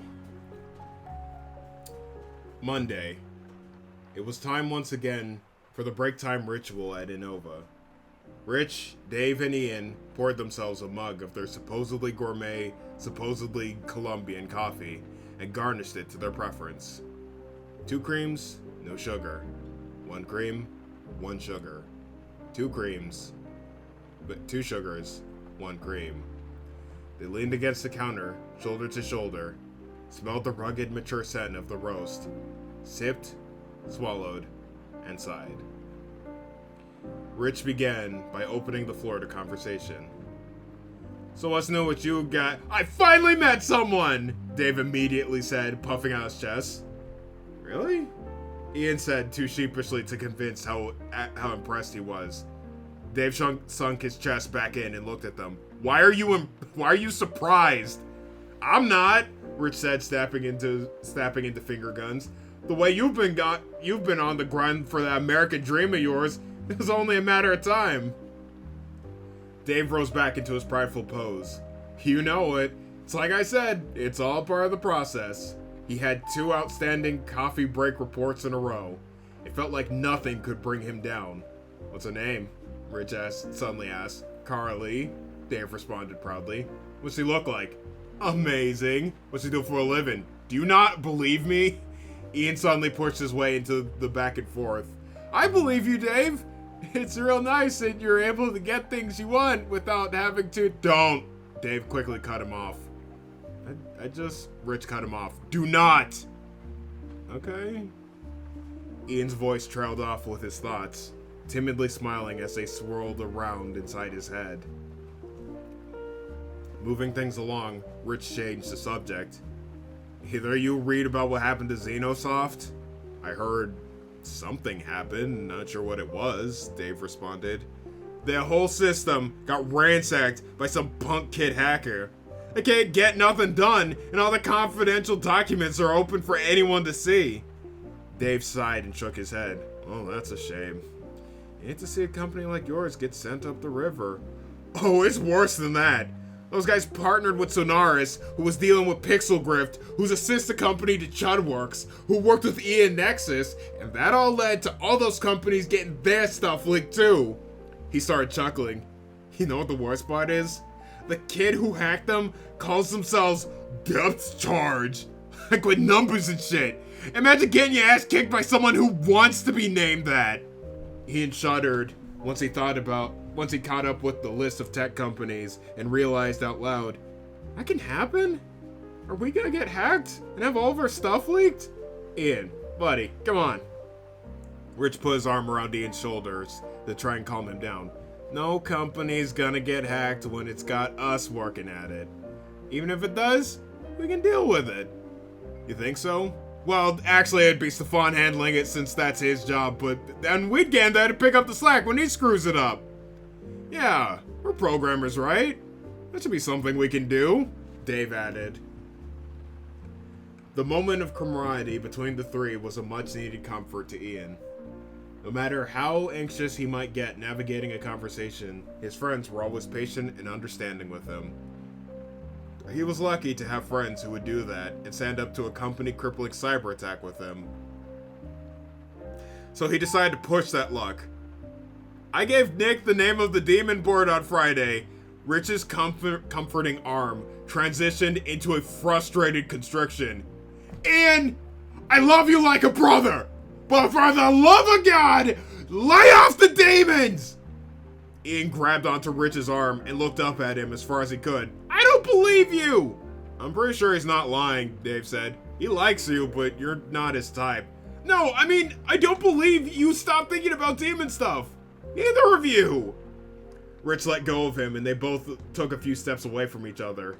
He saw Rich had become slightly shaken by his accusations, and Dave was kind of confused. Okay, maybe not Dave, because I'll bet you thought about getting your big CEO money thing from a devil. Or maybe you did think about it, Dave, before you met that girl. Ian wanted to keep going, but that was all he had. He stood in front of his two friends, pointing at them, thinking of some kind of coup d'etat to punctuate his outburst. Dave assumed that this was a moment to let his point sink in. Rich waited for him to say anything else so he could argue with him, but given nothing to work with, he started to slowly unwind. It would be best to end this before Ian actually did come up with anything else to say.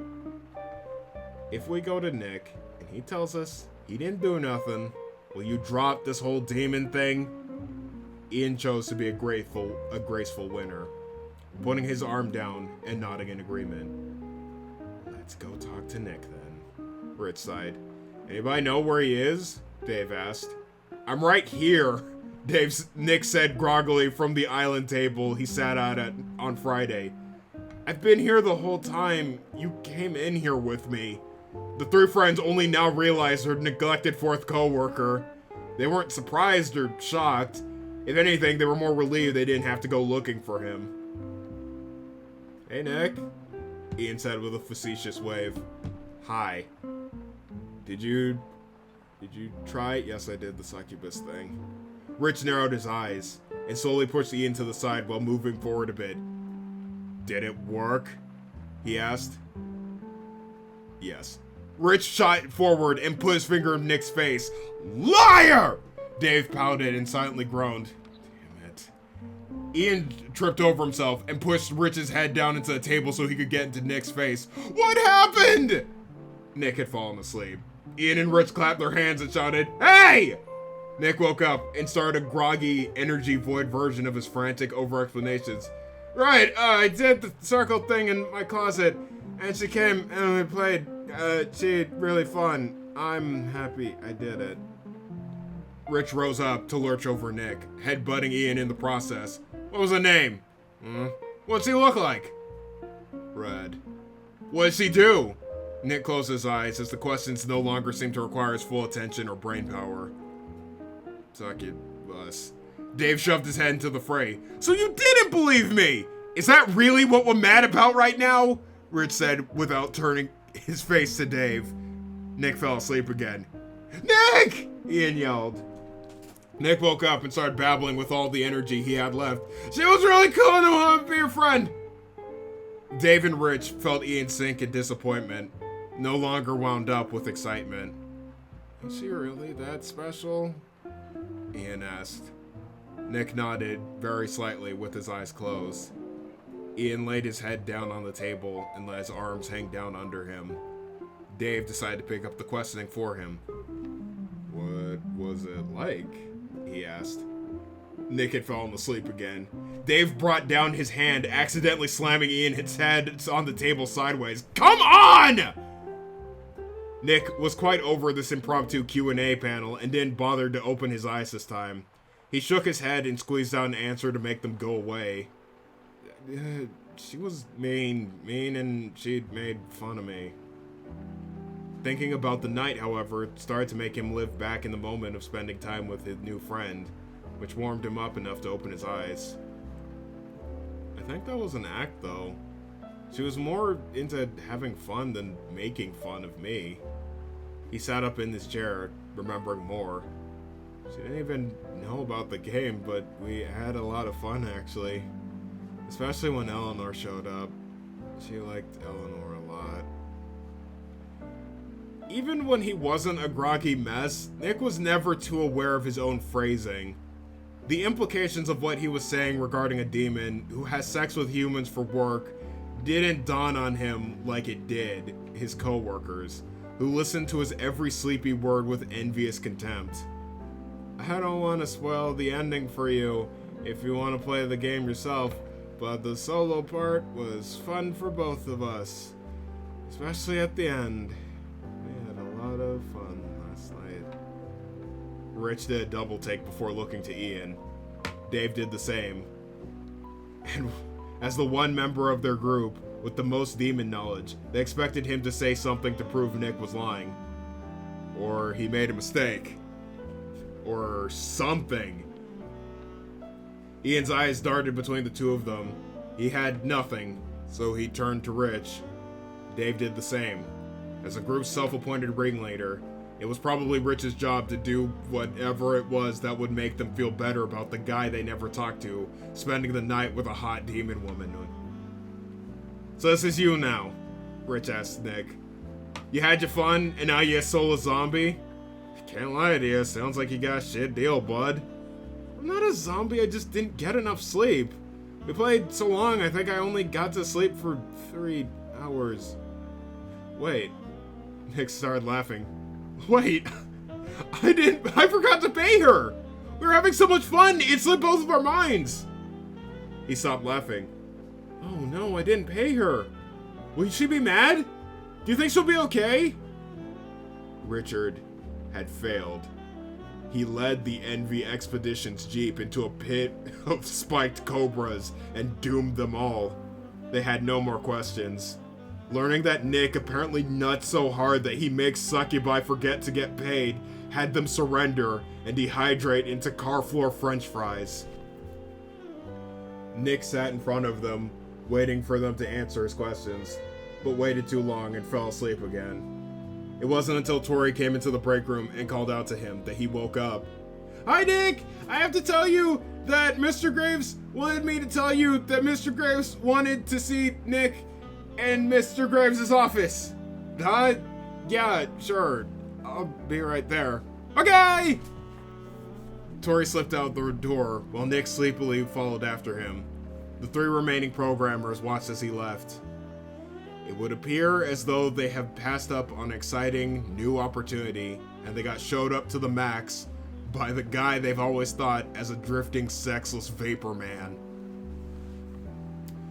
Before stepping into Graves' office, Nick clapped himself on the cheeks to wake himself up so he wouldn't be mistaken for a zombie again. He moved inside with a smile that would imply contentment with work without going over into the kind of joy extracurricular activity would bring.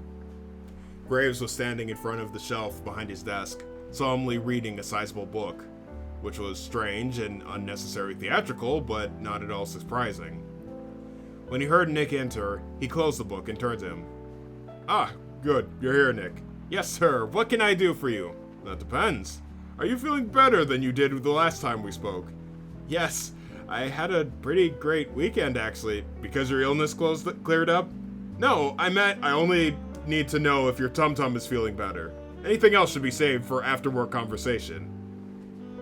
Nick was genuinely excited to talk about his night with someone other than his co-workers, but it seemed Graves was set to business time right now. Right, sorry, he said, disappointed.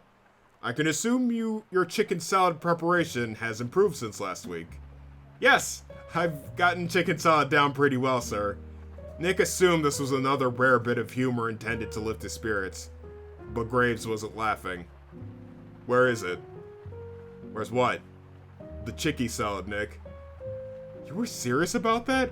I have never made a joke in my life.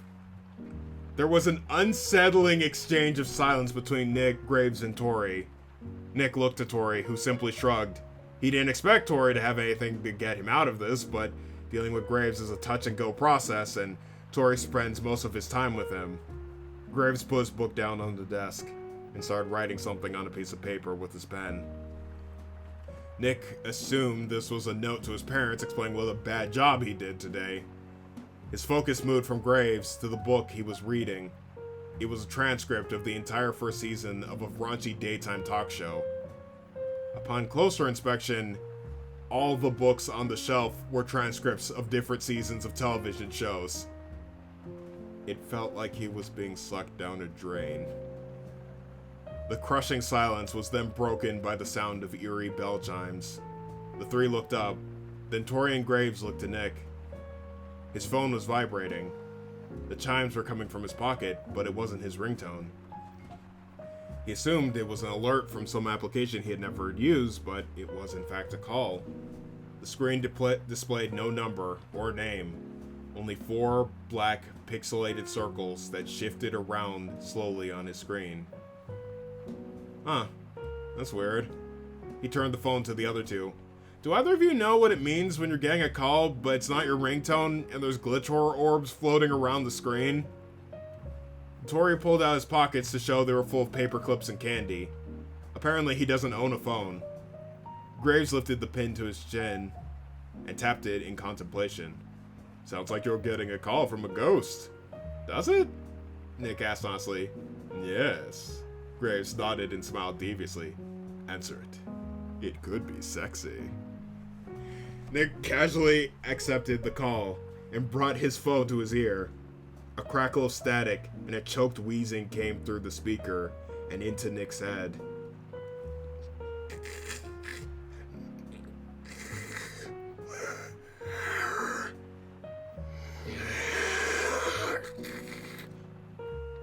He moved the phone away from his face and looked at the screen.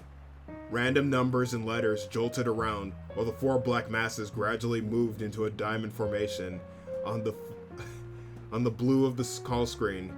The sound continued, just the same in his head.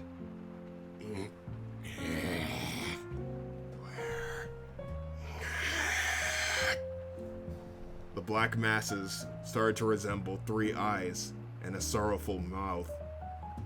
Where are you?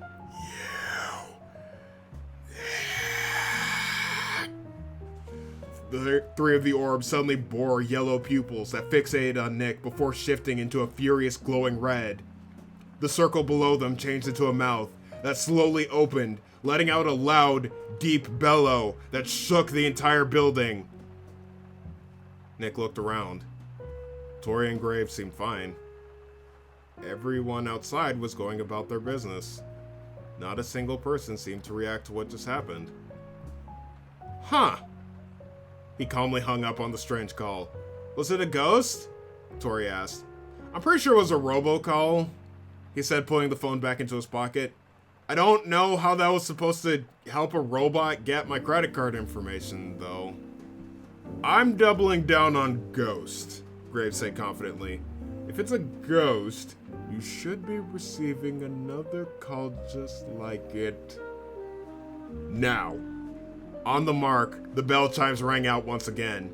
Nick took his phone back out of his pocket. The digital spook orbs were back, except they formed a very frustrated face this time. He looked back to Graves, who was raising the roof in silent, dignified triumph. He looked at Tori, who was doing the same. He answered the phone. Is this a ghost? Nah, it's your mama! Where the fuck are you, jerk-ass? It was an irritated, loud voice that he thought he would never hear again. Selena? Yeah, no shit, it's me. Where the hell are you? At work. You don't have a job? Nick didn't have a response to that, so he defaulted to her next move. Well, she yelled. Wait, how did you get my phone number? She started laughing, amused by his apparent naivete. Let me ask you something, Crumbcakes. You ever shake hands with a beautiful demon and feel something like a dry or warm scarf shoot through your arm and into your heart? She took a moment to pause, knowing Nick started to think back to Sunday night when he shook her hand. Well, if you did, that demon was looking into your soul. Usually that just lets them see it and touch it, but sometimes they can take a look inside, poke around a bit, learn a thing or two about that human. Nick could hear the shape of her smile from the sound of her voice, sharp and toothy, pushing her cheeks up far enough to narrow her eyes. The moment you shook my hand yesterday, I already clawed open that big squishy nugget and learned all about you. There isn't a secret you have that I don't already know about. You can't hide a thing from me. I know everything about you! Her voice turned dark, and haunting. This time it actually shook Nick, making him slowly tighten his grip on his phone. When she berated him the first time she showed up, he was scared of her. Her knowing his secrets terrified him. But for real though, it's because you wrote it on a whiteboard in your kitchen, she said just as plainly as her clarification. With a bunch of other numbers for what I can only assume is your mom's house. What are you, 4? Nick loosened up, now embarrassed instead of terrified. So you don't know my secrets. Wait, you're in my apartment? That's right, dum-dum! You didn't get rid of the circle you made yesterday, so the door was wide open. What, did you think I was just gonna let you have last night on the house? No, Nick said shamefully. I didn't mean to, though, honest. I was gonna let you have time off my life, but I forgot and you forgot, which is understandable because it was late and you should get paid, absolutely, but also I was thinking about it, and maybe because we had so much fun hanging out, we could. That's not how it works, Chief. I'll give someone a gold star and a coupon for pizza if they show me an A+ swerve, but no one rides for free around here. That goes for fun and games, too. Oh. Okay, I understand. And you're living your soulless life to the fullest. You don't have half the lifespan to pay what you owe me. So be a good Dorcas, come down here, and take your soul spanking on the chin. I can't, I'm at work. He heard a long groan, followed by something hitting the floor and breaking on the other end. You can wait a couple hours until I get home. I don't wanna wait! Let's get fired! Your life's gonna suck after I'm done with you anyway! You can help yourself to anything you think might be interesting to pass the time. I'm gonna smash your couch through your TV. And then what? Wouldn't you rather watch it? There was a long pause. Then Selena hung up. Nick looked back to his phone screen. It was completely normal.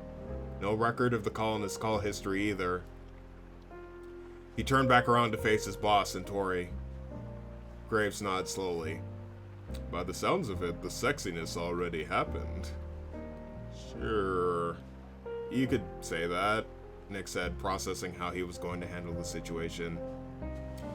Graves hummed in acknowledgement. You know, a while ago I met a ghost myself, back when I was visiting family in Cairo. It was sealed inside of an ancient box wrapped in old rusted chains, and it told me it would grant me a fortune unseen by time if I freed it. Now, of course, being the son of an already very wealthy family, I didn't actually have a need for an unfathomable amount of money. Where would I put it? A bank or something? Nick said with a shrug. A treasure chest! Tori chimed in. Graves paused to consider their suggestions for a moment. Those are both good answers. I could only think of keeping it under my mattress, but I'd never sleep a wink if I did. Regardless, I already had a fortune, so I didn't need another. But I did free the ghost. That box was very small and uncomfortable. It would have been rude to leave them there. And when I did, it said something about bestowing upon me eternal wealth showered in splendid crimson in a very ominous and spooky way. I didn't understand what it meant, but like I said, I didn't need another fortune, so I left. Graves took a seat at his desk. But sometimes, I think I did end up obtaining that treasure in some way. Years later, I'm CEO of this company with all these bright young employees, and things are pretty good. It's not a fortune unseen by time, but I can't complain. Nick expected Graves to tie a ribbon on a story, but he instead stood in silence, looking over the things on his desk and the decor of his office, apparently reflecting on where he's gotten in life. Was that supposed to have a moral or something, sir? Nick asked him. No, you had a ghost experience. I shared my ghost experience. I assume this would be a relatable experience for you. Ah, okay, cool. Graves leaned back in his chair and put his hands together. I suppose if you're looking for a moral to take away from this meeting, you could keep in mind that kindness is never unwelcome. It means a lot to someone that you would make an effort to be nice, especially if you've done wrong by them. Nick went from confound to attentive. I see. This was one of the rare moments when Graves went from being perplexing to insightful. It's something he had always made an effort to remember since it hadn't failed him before. The thing is, I don't know if I'd ever get the chance to be nice given the circumstances. I am kind of going to be killed. Bring a cake! Tori added. Nobody can kill you if they're eating cake. Graves pointed to Tori with his pen while keeping an eye on Nick. That's true. No one has ever been murdered while eating cake. Nick was pretty sure that wasn't true, but Selna didn't seem dexterous enough to eat cake and pull a soul out at the same time, so maybe he was onto something?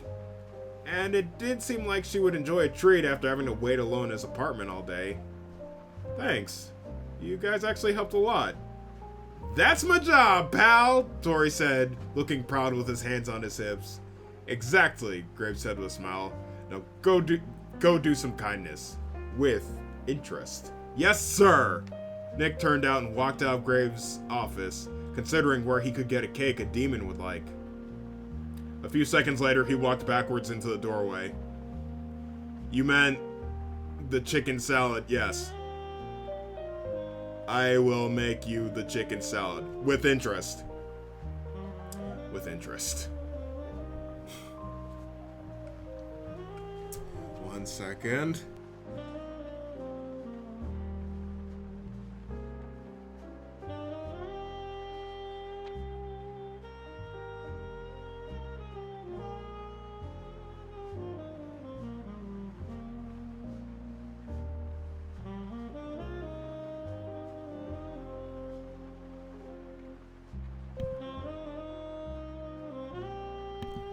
I said the word boogers once and now snotty.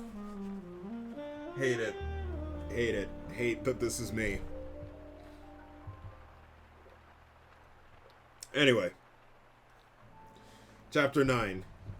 Savagery. After giving it some thought, Selna put Nick's couch back down where it was. It was way nicer than hers. It would be a shame to not at least catch a nap on it while before sending it through the TV and, if time permits, a wall. She jumped down and laid out on it, putting her hands behind her head. Cozy. She didn't realize how nice it was last night. There was a lot of strange stuff happening at once that kept her from noticing the quality. She thought to herself, if his couch is this nice, maybe he does have a job. Or at least a banging cricket room. Looking around at the place, she started to taking in Nick's sense of decor. Fine art depicting beautiful men with impractical swords, and posters for movies starring some sort of rubber dinosaur man hung from the walls. A number of plants sat in the corner, lined up on top of an adorable little bleacher, so they could watch whoever was on the couch and judge them silently. Behind her, she could see into the kitchen, but only the top of an oven and another framed piece of artwork depicting a chef about to tear a small lobster's head off. Quite cozy. This guy had a real chill aesthetic. It would be far too easy to sleep in the midst of all this luxury, but she didn't want to give Nick a chance to stab her in the eye and have another opportunity to get out of paying her. She picked up the remote to the TV and turned it on. If that show with the guy who rubbed styrofoam together was on, it'd help keep her awake. Human TV was bizarre, to say the least. Seeing humans with their generally uniform shape on screen was weird enough, but the lack of blemished Lansing footage was almost concerning. Clearly, human programming operated on high-level mind games, lulling her into a false sense of security before a big arm comes out and throws a hammer in her face. She decided not to press her luck, and settle on something Nick must have paid a premium for. Oh sweet, gay porn! Selling to toss the remote aside and watch two greased-up beefcakes in leather panties grapple with each other on a big square stage while an audience cheered them on. A team of announcers gave commentary on their elaborate foreplay, much to the crowd's amusement. Selena watched as the actors slapped each other on their muscular titties, performed acrobatic dick smashes off the rubber barrier, and repeatedly knocked each other down before embracing passionately. A zebra cosplayer ritualistically spanked the floor of the arena, probably to bless it and keep a monster below sated and horny. Humans are deeply hedonistic creatures. This was to be expected. The elegance of this performative sex was shattered abruptly when a man with a rooster's head slid into the arena and bashed one of the actors in the back of the head with a sledgehammer. The actor left standing began stomping the ground next to the prone actor with the help of the rooster man before cuddling him, possibly as a cool-down/apology for this terrible BDSM display. The zebra guy spanked the ground and a bell rang out, signaling the end of the act and the start of intermission. The Dom stood up and somehow got a hold of a microphone so he could address the spectators, who had begun to boo and jeer him. He was probably going to let them know that he was going to retire in shame for his disrespect of the stinky arena and where they can buy merch in the lobby. "Do you see, Derek Goodslam?" the Dom roared. "Do you see what happens when you come for the crown? I am the king of this federation, and there's nothing I won't do to bring you down. I called in Boyle Sledgeman. I blew up your car. I stole the soul of your girlfriend, the lovely Danica Boob Heavy, and put her in the talisman I draw power from. And I won't stop there. If anyone else comes for my title as WBDWF World Champion, I will personally come to the house of everyone watching this broadcast at home and murder their cat." The crowd booed even harder as the man dropped the mic and raised his hands, egging them on. He hopped onto the back of his rooster accomplice, and they trotted out of the theater. This was either really bad gay porn or the best gay porn. It was unclear. Selena was quite disturbed. Not even Demon Television was brave enough to run a show featuring a man aggressively proud of how bad at sex he was, while offering to remove a local bobcat infestation. In the 10 years she had been working as a succubus, she had never seen mutant chicken men, nor did she know humans could harvest souls like she could. She didn't have a soul to be harvested, but it was still spooky.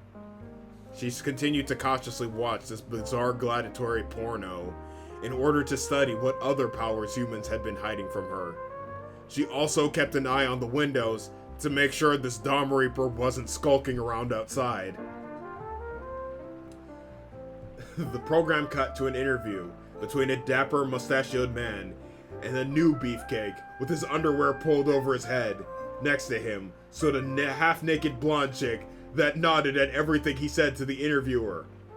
"I'm Tom Johnson, backstage with the Spandex Soldier, here in his dressing room with his longtime tag team partner Monique Masters. 4 years of teamwork, undefeated, 2 years running. Soldier, you just watched your good friend Derek Goodslam get absolutely annihilated in the ring just now.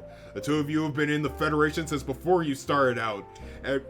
Since you both started out, and have always had each other's back. What do you have to say about this sudden upset?"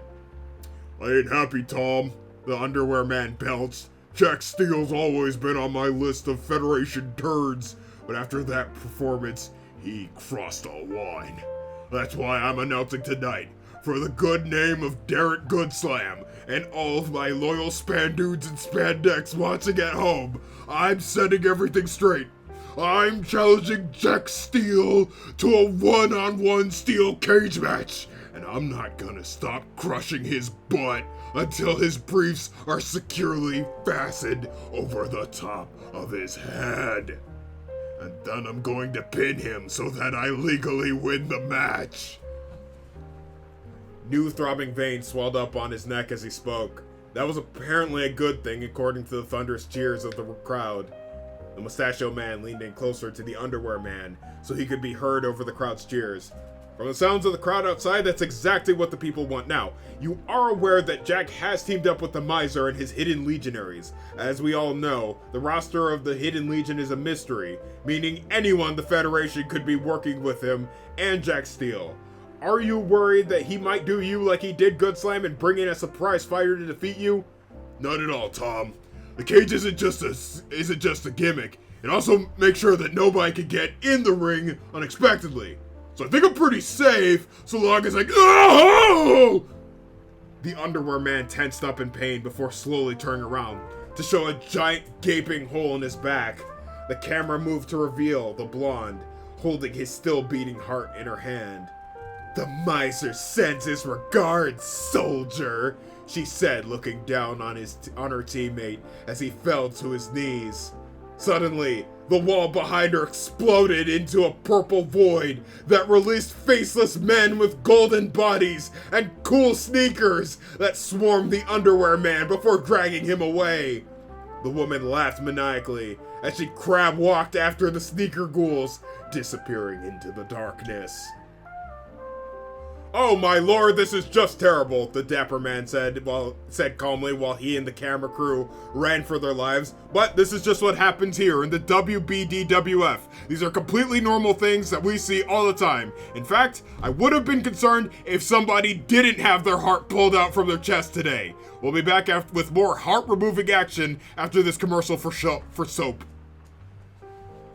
Selena's knowledge of human culture wasn't what one would call vast or accurate, but she did know humans were no different from apes that know how to use a turlet.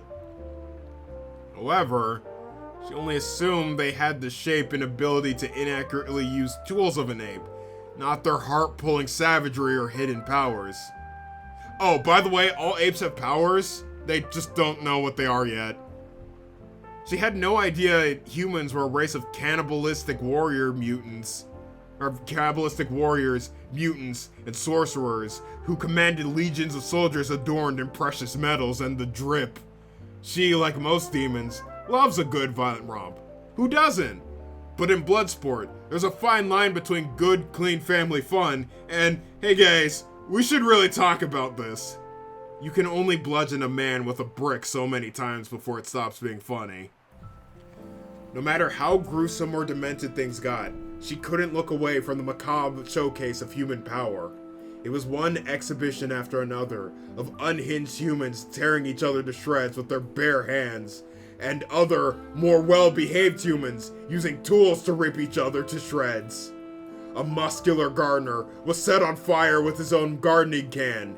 A warlock opened a rift in the ground, and those horrible little golden guys dragged a vampire into the abyss using only their feet. One round was just a guy shooting a robot in a public bathroom for 7 minutes, while the crowd got increasingly louder with each shot. Eventually, she hit her breaking point. She had to leave. She had to leave and never come back to this secret society of battle-horny freaks. She couldn't count on the mercy these people had given her in her service in the line of had given her for her service in the field of butthole.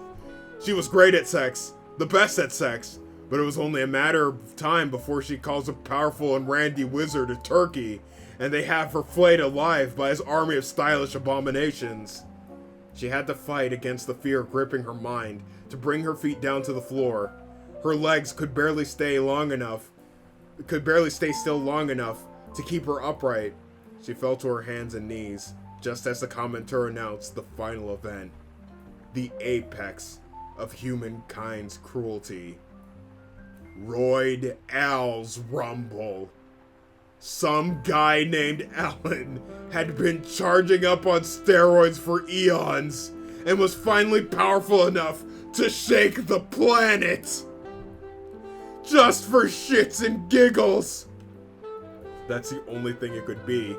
Millions would die cheering as their world collapsed around them, and poor, sweet, sexy Selena would be trapped within the tomb of mankind's hubris. Just as she turned to scramble back to the circle she came from, she heard a click, then a creak. The front door was open. In the dark apartment, illuminated by the glow of the television, stood the figure of a man in the doorway. She was already too late. Chapter 10, Round 2. Strawberry cheesecake isn't a cake as much as it is a puck of sweetened glazed cream cheese on top of a graham cracker crust, but accomplishes the same goal. Kinda. It's indulgent, that's what mattered. Nick assumed demons would revel in access, so this might be something. Let's take that. Nick assumed demons would revel in excess, so this might be something Selena would enjoy. His only other idea was devil's food cake, but that might seem too on the nose and also maybe racist? Walking up the stairs and entering the hallway to his apartment, Nick saw the blue glow of the TV emanating from his window. This either meant Selena was watching TV in the dark, or left without turning it off. Either option meant she didn't smash his furniture, so far so good. Coming closer, he could hear the faint sound of guitar riffs and men grunting. Before he put his keys in the lock, he had a thought. Selena was unpredictably theatrical. It didn't seem like she would be waiting patiently in the dark. She might be hiding behind the door with a big mallet or something. And as funny as that image was, he wasn't feeling up for blunt force head trauma tonight. Whatever was waiting for him wasn't going anywhere, and he didn't want to stay outside all night until it left. He took a deep breath and opened the door, holding the cake box prominently and bracing himself for a head smashing as he stepped into his apartment. Then he saw Selena, not beaming with smug satisfaction or ready to hit him with something, or hiding behind the door ready to jump out and scare him. She was on the floor, behind the couch, staring back at him and shaking with fear. She looked like a wet cat that just got caught cheating on his wife. Nick's anxiety left him seeing her this way. There wasn't an inkling of malice or anger coming from her. Without a second guess, he walked forward. "Selena," he said, before rays of fire flew out of Selena's eyes and hit the cake box, causing it to explode into a cloud of sugary ashes. The anxiety was back. Selena rolled backwards onto her feet and slammed her back against the wall. "What powers do you hide, human? Where are your minions? Do you know the Chicken Man? What have you been doing?" She pointed to the TV. A pre-match interview between a blonde muscle man and the dapper mustache guy was playing. That was all Nick needed to understand everything. "Have you been watching wrestling reruns all day? This already happened? Alan already shook the planet?" Nick knew this was all a misunderstanding of the insanity that is TV wrestling, but he couldn't help finding the situation as scary as it was funny. "Selena, wrestling isn't real." She gripped the wall. She wasn't taking any chances after what she spent the day watching. Nick slowly moved to drop what remained of the cake box into the garbage can. Then he took one step forward. "It's not real. I don't know exactly what you saw, but I'm sorry if it scared you. Also, who the hell is Alan?" Selena glared at him. It was the kind of look that meant she was either about to bolt under something or at his throat, teeth first. Nick slowly brought his hands together and took a deep breath. The idea of kayfabe is thought to have started with traveling carnivals and may have originated from the Pig Latin pronunciation of fake. It's a term used to describe the unspoken entertainment audience agreement to take fictional events as show at face value in order to enhance the entertainment. Selena hadn't changed her stance. She didn't know where he was going with this, but was listening to his words nonetheless. Nick chose to take this as a good thing. He continued, "In wrestling, the kind they show on TV, not the Olympic jockstrap one, they push this to an extreme and take advantage of everyone knowing it's fake, so they can write insane and fictitious events and characters that the audience knows are not real. This is a sport to you people? Only when they wear jockstraps. In this kind of wrestling," Nick smiled while flourishing jazz hands, "it's theater. Yeah, that's worse. I promise you, no human can do any of the crazy stuff you saw today besides regular old punches and kicks. And all those were fake too." She eased up slightly, but not enough to completely trust him. He'd have to do a little more to get her relaxed. Nick cautiously made his way over to the couch and slowly sat down, trying his best not to give Selena the wrong idea or make any sudden movements. He turned to the TV, hoping that by laying his guard down, she would believe him. It would also be great if she didn't tear his skull open with her bare hands while his back was turned. Without moving, Selena watched the dreaded rumble begin. 4 combatants entered the ring. A huge man with his face slathered in war paint. A woman roped in barbed wire. A guy who, prior to his entrance, was covering himself and the crowd in baby powder. A Russian. Each combatant waited for the bell to let them unleash their unbridled rage on their opponents. When it finally sounded, they descended on each other like a group of very well-behaved, respectable adults pretending to hit each other. They danced around the arena, waiting their turn to play fight with their friends. They struggled to push one another out, or pretended it was hard to not get pushed out. As time went on, more and more greasy humans jumped in and crowded the stage, creating a meat circus of battle clowns pretending to be powerful warriors and mages. The buffoons flopped and fumbled over each other clumsily, while the crowd chanted, "This is awesome!" and clapped rhythmically. Yes, it was awesome, but not in the way you think a bare-knuckle battle royale should be. It was awesome in the way a stuffy old dame getting pushed into a tub of rancid oatmeal is awesome.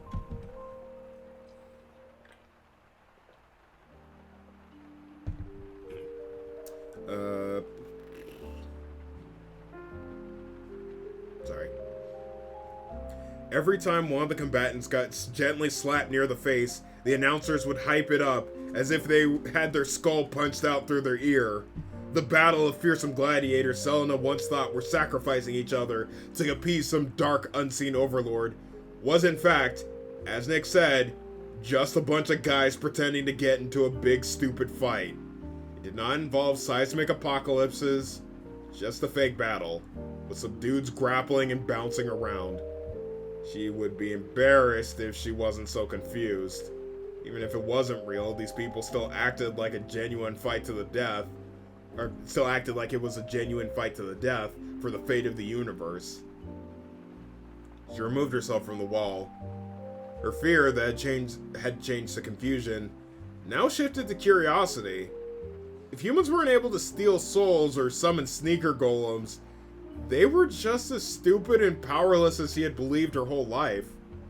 What's more, they have to put on a show where they could perform these tremendous acts of dark power. That realization made her feel a kind of tender, affectionate pity for these sad little stooges. "Oh, I get it now," she said. "Human entertainment is all about making you all feel better about how painfully mediocre you are." "Glad to see you're feeling better," Nick said, trying to feel more glad than offended. "I never thought humans could be cute, in a general sense. Like, look at you little guys! You wanna be cool! Like me. So you put on little plays where you can pretend you're cool. Like me. That must be why you like those games so much. It makes you feel like you could actually compete with a demon without having your breakfast kicked out through your ass. That's not completely true," Nick said, slowly realizing that it was completely true. She seemed to have finally returned to her normal self. It made Nick feel at ease, even though she knew Selena was definitely about to start roasting him and his painfully mediocre species. "It is, and you know it," she said, now perched over him from behind the couch. "I bet you want to be just like these yahoos when you grow up. You're gonna be a big, strong wrestle boy, just like that guy." She pointed to a wrestler in green sweatpants who was tangled up in the ropes and getting stomped down by 2 larger, cooler wrestlers. The announcers highlighted his misery. "Oh no, it looks like Ricky Ramirez is getting his shit pushed in by the more marketable wrestlers. He could easily be eliminated from the Rumble, but it seems a ceasefire has been called in the ring so everyone can take turns stomping his guts into the dirt." "I don't want to be Ricky Ramirez," Nick tried to say without laughing. "Oh yeah? Then why'd you say this?" Selena split open, starting from her chest and folded outwards until she turned inside out. Her ribcage detached from its center and sank into the mass of flesh she had become, before it all twisted into a tall spire and condensed, spewing out a thick brown fluid that retracted back onto the meat and formed into skin. Slits around the round mass forming at the top grew a pair of eyes and a mouth, 2 rows of teeth within them. Threads shot out and knitted together to make a fluffy cloud of hair at the very top and clothing that wrapped around everything below. This all happened in about the span of 2 seconds. In the end, where once stood Selena, was now a second Nick with Selena's third eye. Sunny and rosy-cheeked, the doppelganger said in a voice way too identical to Nick's, "When I grow up, I want to be a big, strong wrestle boy just like my hero, Rocky Riddlefarts. I want to wear stupid pants in public and get beat up by everyone cooler than me." This was, hands down, the creepiest thing Nick had ever seen in his life. The whole turning into flesh gelatin thing had him so struck he almost jumped out a window. And yet he couldn't stop anxiously smiling at what was happening.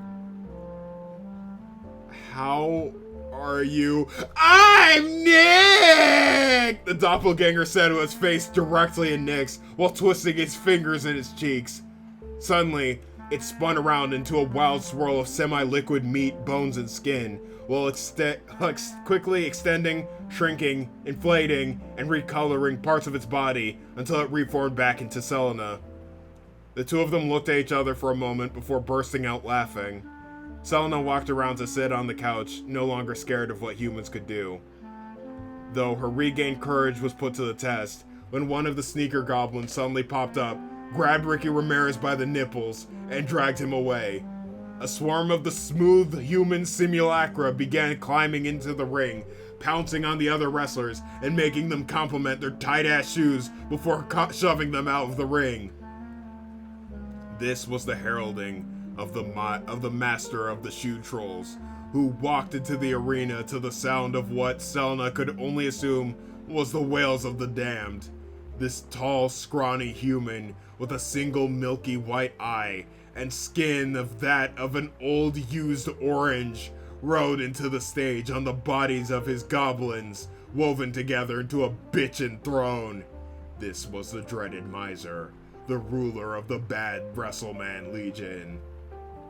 Watching the clownery of the other wrestlers beforehand had centered her and taught her to look at this farce with an attentive eye to see it for the adult preschool presentation it was. Upon closer inspection, the sneaker goblins were normal humans in shiny gold morph suits. One of them had a zipper on the back half down, and another had stepped out of the ring to call his AA sponsor. The miser himself was still disturbing on imaginary and visual level, but taking a closer look at him, Selena came to a shocking revelation. "Holy shit," she said. "I know that guy!" Huh? Nick said, breaking his attention away from the impossibly stupid fight on screen. "The fruit leather guy! I worked for him, like, forever ago!" "You did not." He did actually believe her, but he knew he could get her to tell some insane story about how she begged WBDWF's own miser if he goaded her on. As expected, she pulled out her phone and went through her client history. 2 years ago, March 8th, there he was, all his info, along with a headshot from back when he was still a jobber going by the name Daring David Denahue. Talk at me now. What? Dude calls me up on a weekend to drink cheap beer and cry into my vagina. He said the popular kids at his job got all the attention while he had to work twice as hard just to get his ass kicked. So I told him if his boss doesn't respect him, he should go into work and... She began to trail off as she watched what was unfolding in the ring. The miser had begun hobbling up to the other wrestlers and kicking them directly in the asshole. "Dear God, would you look at the carnage?" one of the announcers yelled. "The miser is unleashing his signature technique of kicking everyone in sight in the asshole. No sphincter is safe from his gay little elf boots." That Selena pointed to the TV. I told him to do that to everyone at his job. Nick had to check the math on this bullshit to make sure he was hearing it correctly. You created the miser. The WBDWF's biggest heel was your doing. Nah, he must have bought those stupid shoes himself. A heel is a wrestling bad guy. Oh. Okay, then, yeah, I fucked him up. Christ. There was an uncanny feeling of dread knowing that the miser's appearance wasn't makeup, and that he actually looked like a deflated basketball left out in the sun for too long for reals. Is that what happens to people when they lose their souls? Not all of them, but you can if you believe hard enough. You gotta admit, he is making the cheese boy look work for him. Sorry, hold on one sec.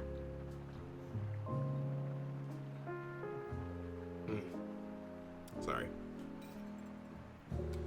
Somehow, seeing this man who she once met and gave advice to after screaming obscenities at his penis, pretending to be a wizard with an army of shoe boys, was a moment of pride for Selena. It was like watching a horse you set on fire as a kid win the Kentucky Derby.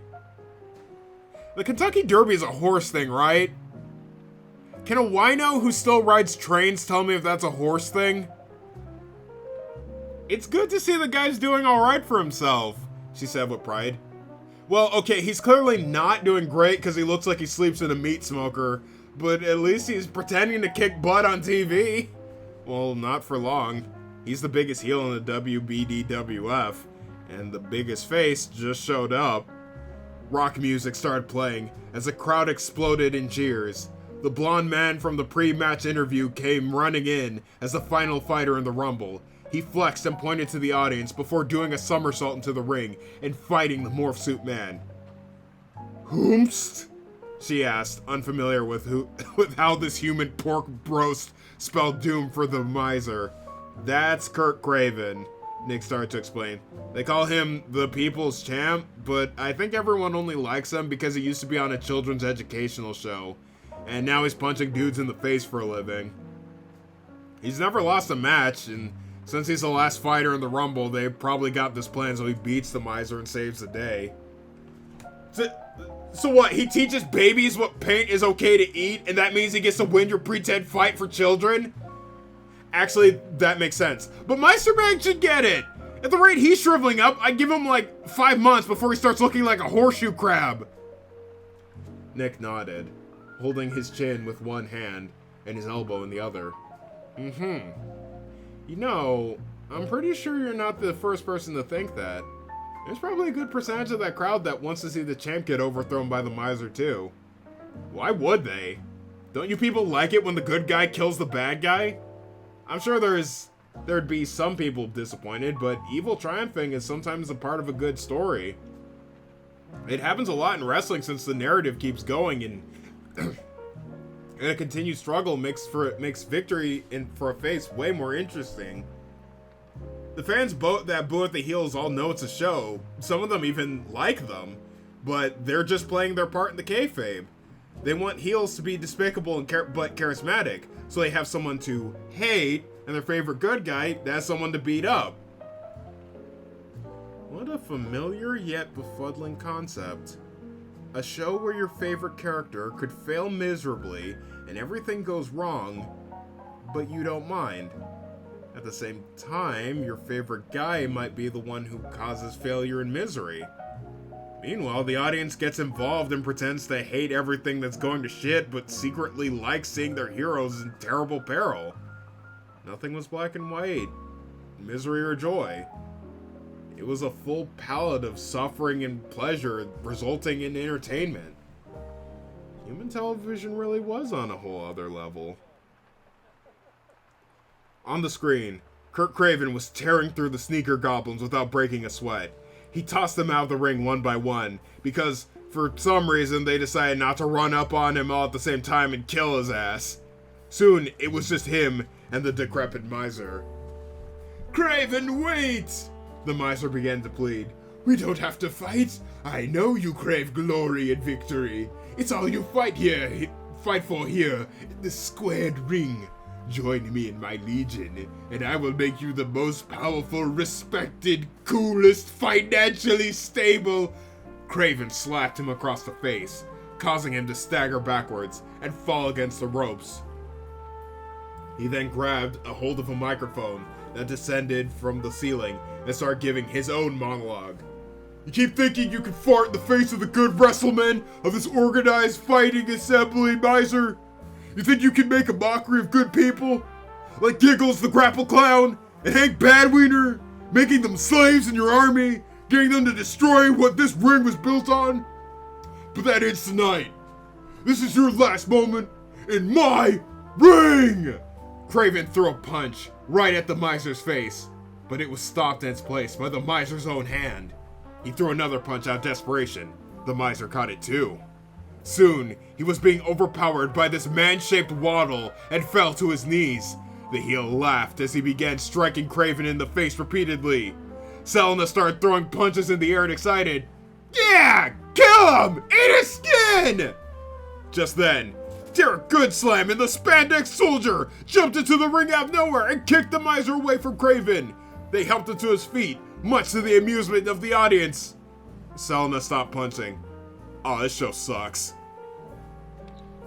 Kraven, Goodslam, and the Spandex Soldier, who somehow survived not having a heart and also being pulled into the dark dimension, stood ready to fight the dastardly miser. But instead of cowering again, he began to laugh as they came at him. With unexpected agility, the miser dodged their attack and blew them away with magic. Probably. It wasn't completely clear how he was kicking their asses, but it didn't matter. Selena and Nick were totally enthralled with this ridiculous performance. Eat his skin! They both chanted. With the three heroes brought to their knees before the miser, he began to raise his hand. A wire lifted him into the air by the back of his tights, and the stage went dark. From below the stage, Jack Steele, Monique Masters, Danica Boobheavy, and that rooster mutant crawled out, covered in glow-in-the-dark paint, and started mauling the heroes as the miser laughed. Selena laughed and clapped, watching her ex-summoner's victory unfold. This time, Nick was the one infected with laughter. The two reveled in the hero's demise, and the commenters and crowd's dismay. Goodslam and the soldier were defeated, lying flat on the ground on the floor of the ring. The miser slowly drifted back down as his legionnaires held Kraven's unconscious body up. He raised his wrinkled hand. A wire lifted Kraven into the air. The miser gave a wicked smirk. Nick started to rise in the air. His laughter stopped. He was over the couch. Selena had him held over her head. She was still laughing. Nick said in a worried voice. The miser swung his hand down. Selena jumped over the back of the couch. Kraven slammed down through the stage and disappeared into the nothingness below. Selena slammed Nick through his dinner table and broke it into several wooden pieces. She sprung to her feet and laughed triumphantly, taking in the boos and jeers of the audience on TV. Just like she saw Jork's Eel did when he defeated Derek Goodslam. She gave a bombastic victory speech to a crowd that existed only in her head. Look at me! Crap your pants, humans! You thought you could fool me into believing you were more than humps of meat with nice couches, but I broke through your illusions and put you back in your excruciatingly basic places! I came to this world with one goal in mind, to prove to you all that I'm the best, and that I would become the champion of... She looked around at all the zero conscious people around her. This apartment! She stomped over to a display cabinet in the corner and punched through the glass door, pulling out a decorative dinner plate. She stood tall, raising it over her head triumphantly. And I claim this comedically oversized human belt buckle as proof that when you fuck with the best, you enter the wacky world of property damage like the rest. Fuck all y'all! She exploded into a shower of sparks that fizzled out as they touched the ground. She reappeared in her apartment, laughing triumphantly as she stripped naked and slithered into the big, ugly shirt she laid out earlier. She clutched her rightfully stolen prize close to her chest as she drifted off to sleep with a satisfied look on her face. It wasn't until early in the morning that Nick regained consciousness and frantically assembled a chicken salad before rushing to work. That same morning, Selena frisbeed the plate she stole into the sun after realizing she forgot to get paid again.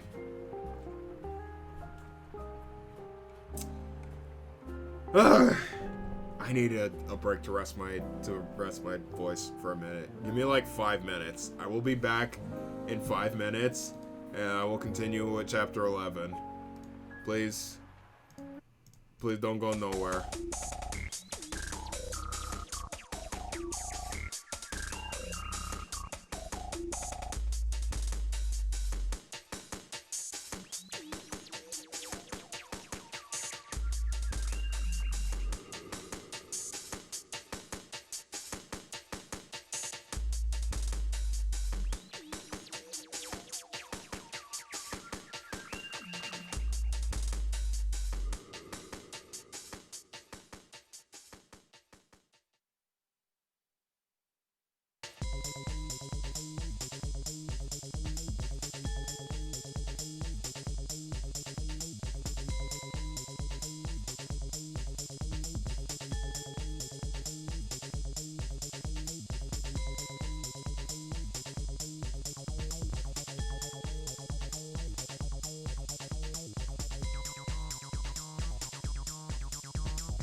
Okay, I'm back. I'm just going to wait until my tea has completely gone through the tea bag. With the filters, put some honey in it. I got more tea. This time I'm only gonna put honey in it because lemon and chamomile does not mix. That is not a... Well, I mean, it was okay when it cooled down, but I kind of need to drink it hot. Well, thank you. I'm glad that you're... Is everybody enjoying this? Is this anything? Is this anything for you people?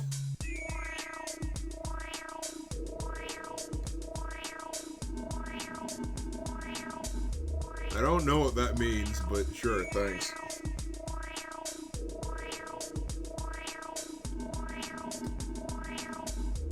Amazing, thank you.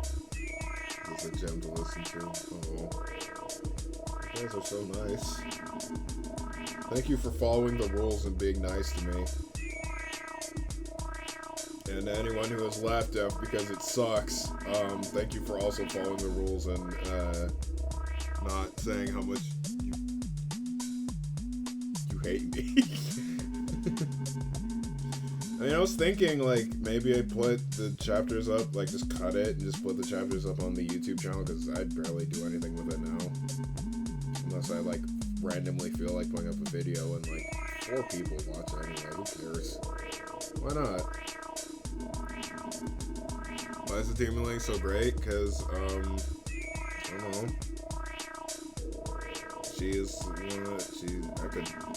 Look, I can talk about my own characters all day, but then I'll be here forever, so you can't do that, unfortunately.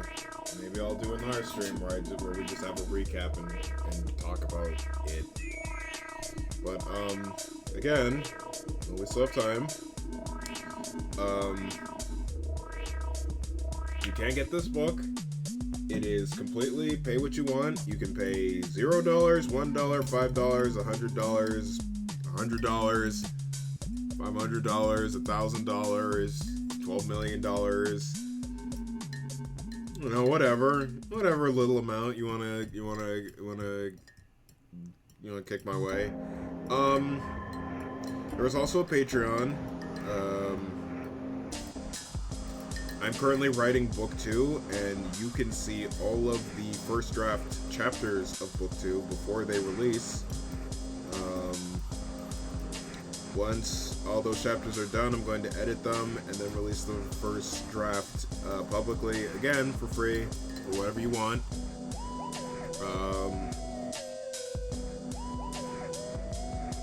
That book has a lot of new human characters, but also a few new demon characters and angels. So if you like the characters that I write,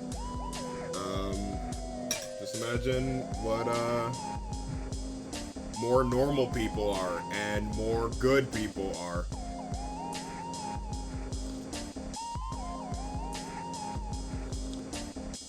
Oh yeah, that's much better.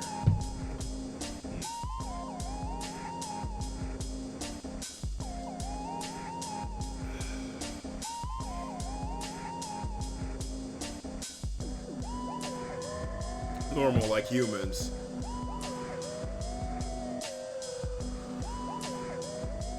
You get to meet the people who work in the graphic design department of Innova, as well as their lead accountant.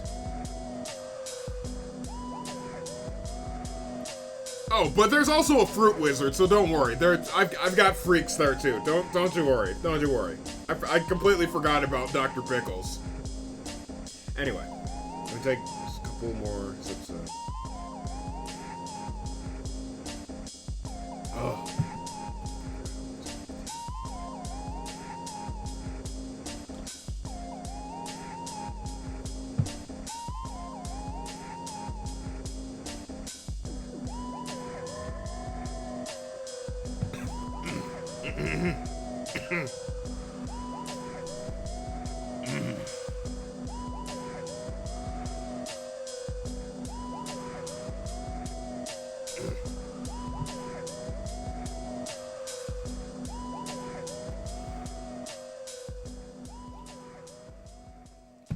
Okay.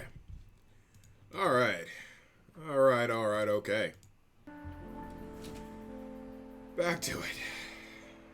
Chapter 11. Starvation. Divine, Mr. Graves said. I'm sorry, what? Nick responded. Chicken salad, this exceptional robs you of of the luxury of modesty, Nicholas. This was impossible. Nick put this chicken salad together in a possibly concussion-caused haze. He bought the crackers from the gift shop in the building's lobby. They were kind of expensive, kind of fancy crackers, but still last minute. From a lobby gift shop. He figured this was Graves' weird perception of the world keeping him from recognizing the hack job he did. There was no way this was divine or exceptional. He tried it himself. Oh, Lord, he said, reeling. He cannot help you here, young man. It was, in fact, the best chicken salad could be.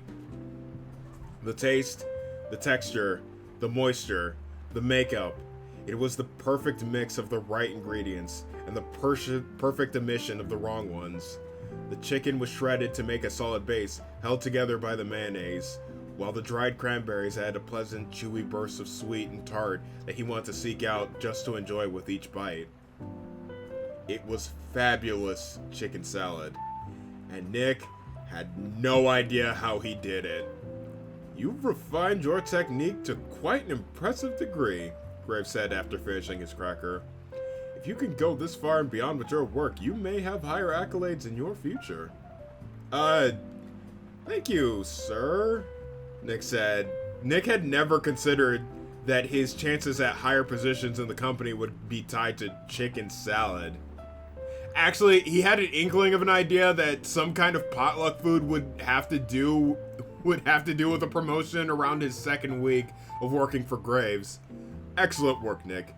You've earned the rest of the day off, but be sure to forward the recipe to me sometime soon. Yeah, okay. I've earned this, Nick said, so totally unconvinced that he earned this. On his way out of Graves' office, he was met with applause from Tori in his spinning office chair that was way too big for him. The cake worked! You're not dead! He said, kicking his little legs. Yeah! Well, sort of, Nick responded. Tori stopped applauding and tilted his head to the side inquisitively. But she blew up the cake so we didn't get to eat it. And before that, she broke into my apartment. And she also powerbombed me into my dinner table. Tori nodded silently. I think she also stole a plate from me. Tori smiled and put his hands on his hips. Looks like someone made a friend. You think so? Yep. Tori looked to his left, then his right, then started swinging his arms and thrusting forward to slowly scoot his chair over to Nick. He gestured for him to come close so he could whisper a secret in his ear. You're doing great, Tori whispered. When he scooted back, Nick opened his hand to see Tori snuck a butterscotch into it. A fluffy, plush feeling shot into his heart. He spent the rest of the day riding that mode of optimism Tori had instilled inside of him to keep him in good spirits. How does that little man keep doing this? It was a lovely rest of the day that seemed to fly by. He got the day off work, traffic coming home was light, and Ian got his shoe stuck in the photocopier so he saw little of his coworkers. Things were going pretty great. And they only got better when he got home and looked in his window as he was just about to open the door. Selena was in his apartment. Again. Staring daggers at him. She looked awful. She was sweating profusely and breathing heavy with her hair frazzled. She was wearing an oversized mustard-stained shirt and gray sweatpants. Without makeup, he could see black blemishes dyed on her face. He watched as she opened the window and climbed through like a baby hungry alligator. Why are you never home ever? she said in a grumpy, shaking voice. Nick gulped. I used all my money to pay my rent. I haven't eaten anything! I'm sorry. Stop fucking around and give me your soul! She rose to her feet and started making grabby arms at Nick, breathing heavier and angrier as she closed in. Right before she could clasp her hands on his head, she froze in place. There was not enough sustenance in her stomach to fund a skull crushing. Starving and exhausted, she collapsed face down on the ground. Nick waited a minute for her to do something before slowly inching towards her, then squatting down. Do you know how to make spaghetti? No. Do you want to learn? Okay. Later, in the safety and comfort of his kitchen, Nick pulled out a pot, saucepan, and ingredients, then laid them out neatly on the counter. He turned to face Selena and began the cooking lesson. Okay, spaghetti Selena was eating the baking soda Nick kept in his fridge. Can you even eat human food? He asked her. She only opened her mouth and let bubbly foam drop out onto the kitchen floor in response. Spaghetti bolognese! It's really simple and really filling! Great for when you don't know what to make for dinner! Selena looked down at the vegetables, packages, and containers he had laid out. Before she ate another handful of baking soda, something started to bug her. She sniffed the air. She smelled nothing. She muscled Nick out of the way of the ingredients and took a whiff of the air around them. A faint smell of produce and cellophane packaging, but nothing overpowering. She opened the packages of meat and started probing them with her fingers. The sausages were tightly bound in their casings, nice and firm, just a little moist. The ground beef was spongy, slightly moist, and yielded when she pressed into it. Both meats had a thin, damp smell to them, but nothing at all offensive. Is something wrong with the food? Nick asked, confused. No, she said, concerned.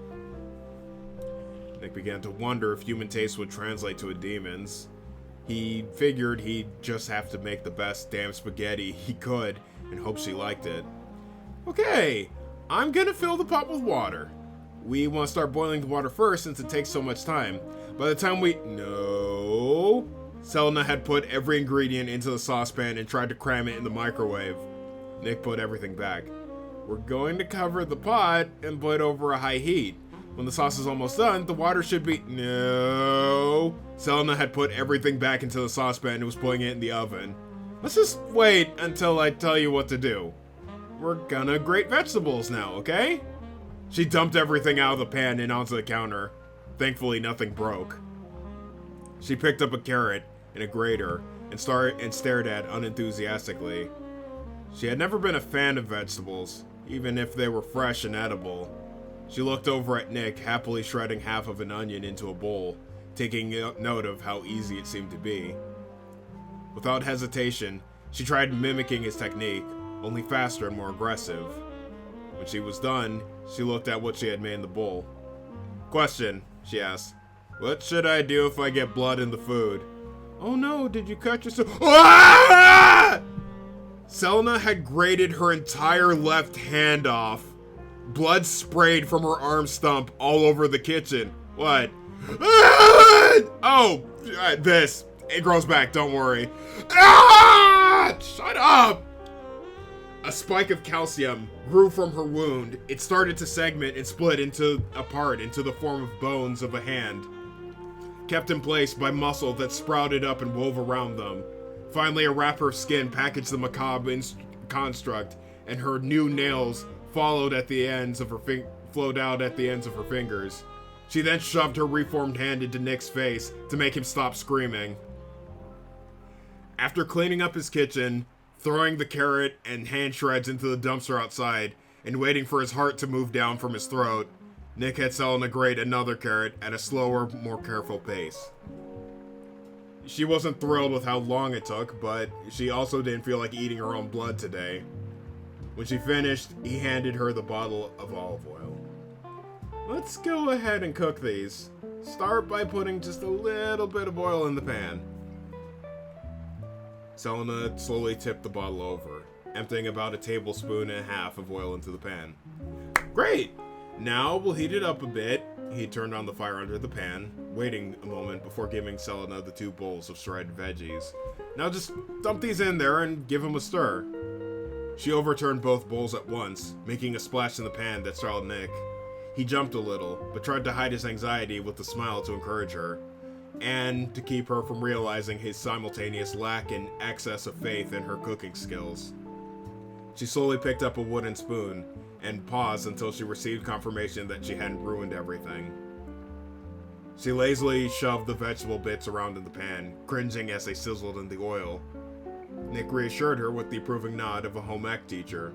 Perfect! If you keep this up, you'll be a real chef in no time, he said playfully. Selena perked up, soaking in the compliment. We're gonna let that hang out for a minute on high heat while you keep stirring. Once it loses some of the moisture, we can move on. Gotcha! Riding this one bit of positive reinforcement, she clobbered the vegetables with a fireball she conjured in her hand. High heat, no moisture! There's a secret form of anxious frustration one can only unlock once they gain a basic level of competence in the kitchen and witness the folly of someone who hasn't. It is a surrogate anxiety that grabs at your heart gently, but vitally. You, in your understanding of the relationship between temperature and time has with food, watch some unfortunate soul make decisions supported by a logic you can follow, but is riddled with glaring holes in its reason. Nick looked at Selena incinerate the shredded vegetables in her handmade inferno, quietly suffocating in that specific, gentle anxiety. I'm going to be a chef, she said, very proud of herself. Nick dumped the smoldering remains of what was once carrots, an onion, and a wooden spoon into the dumpster outside.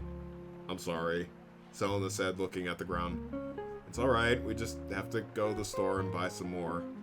I'm sorry. It's okay.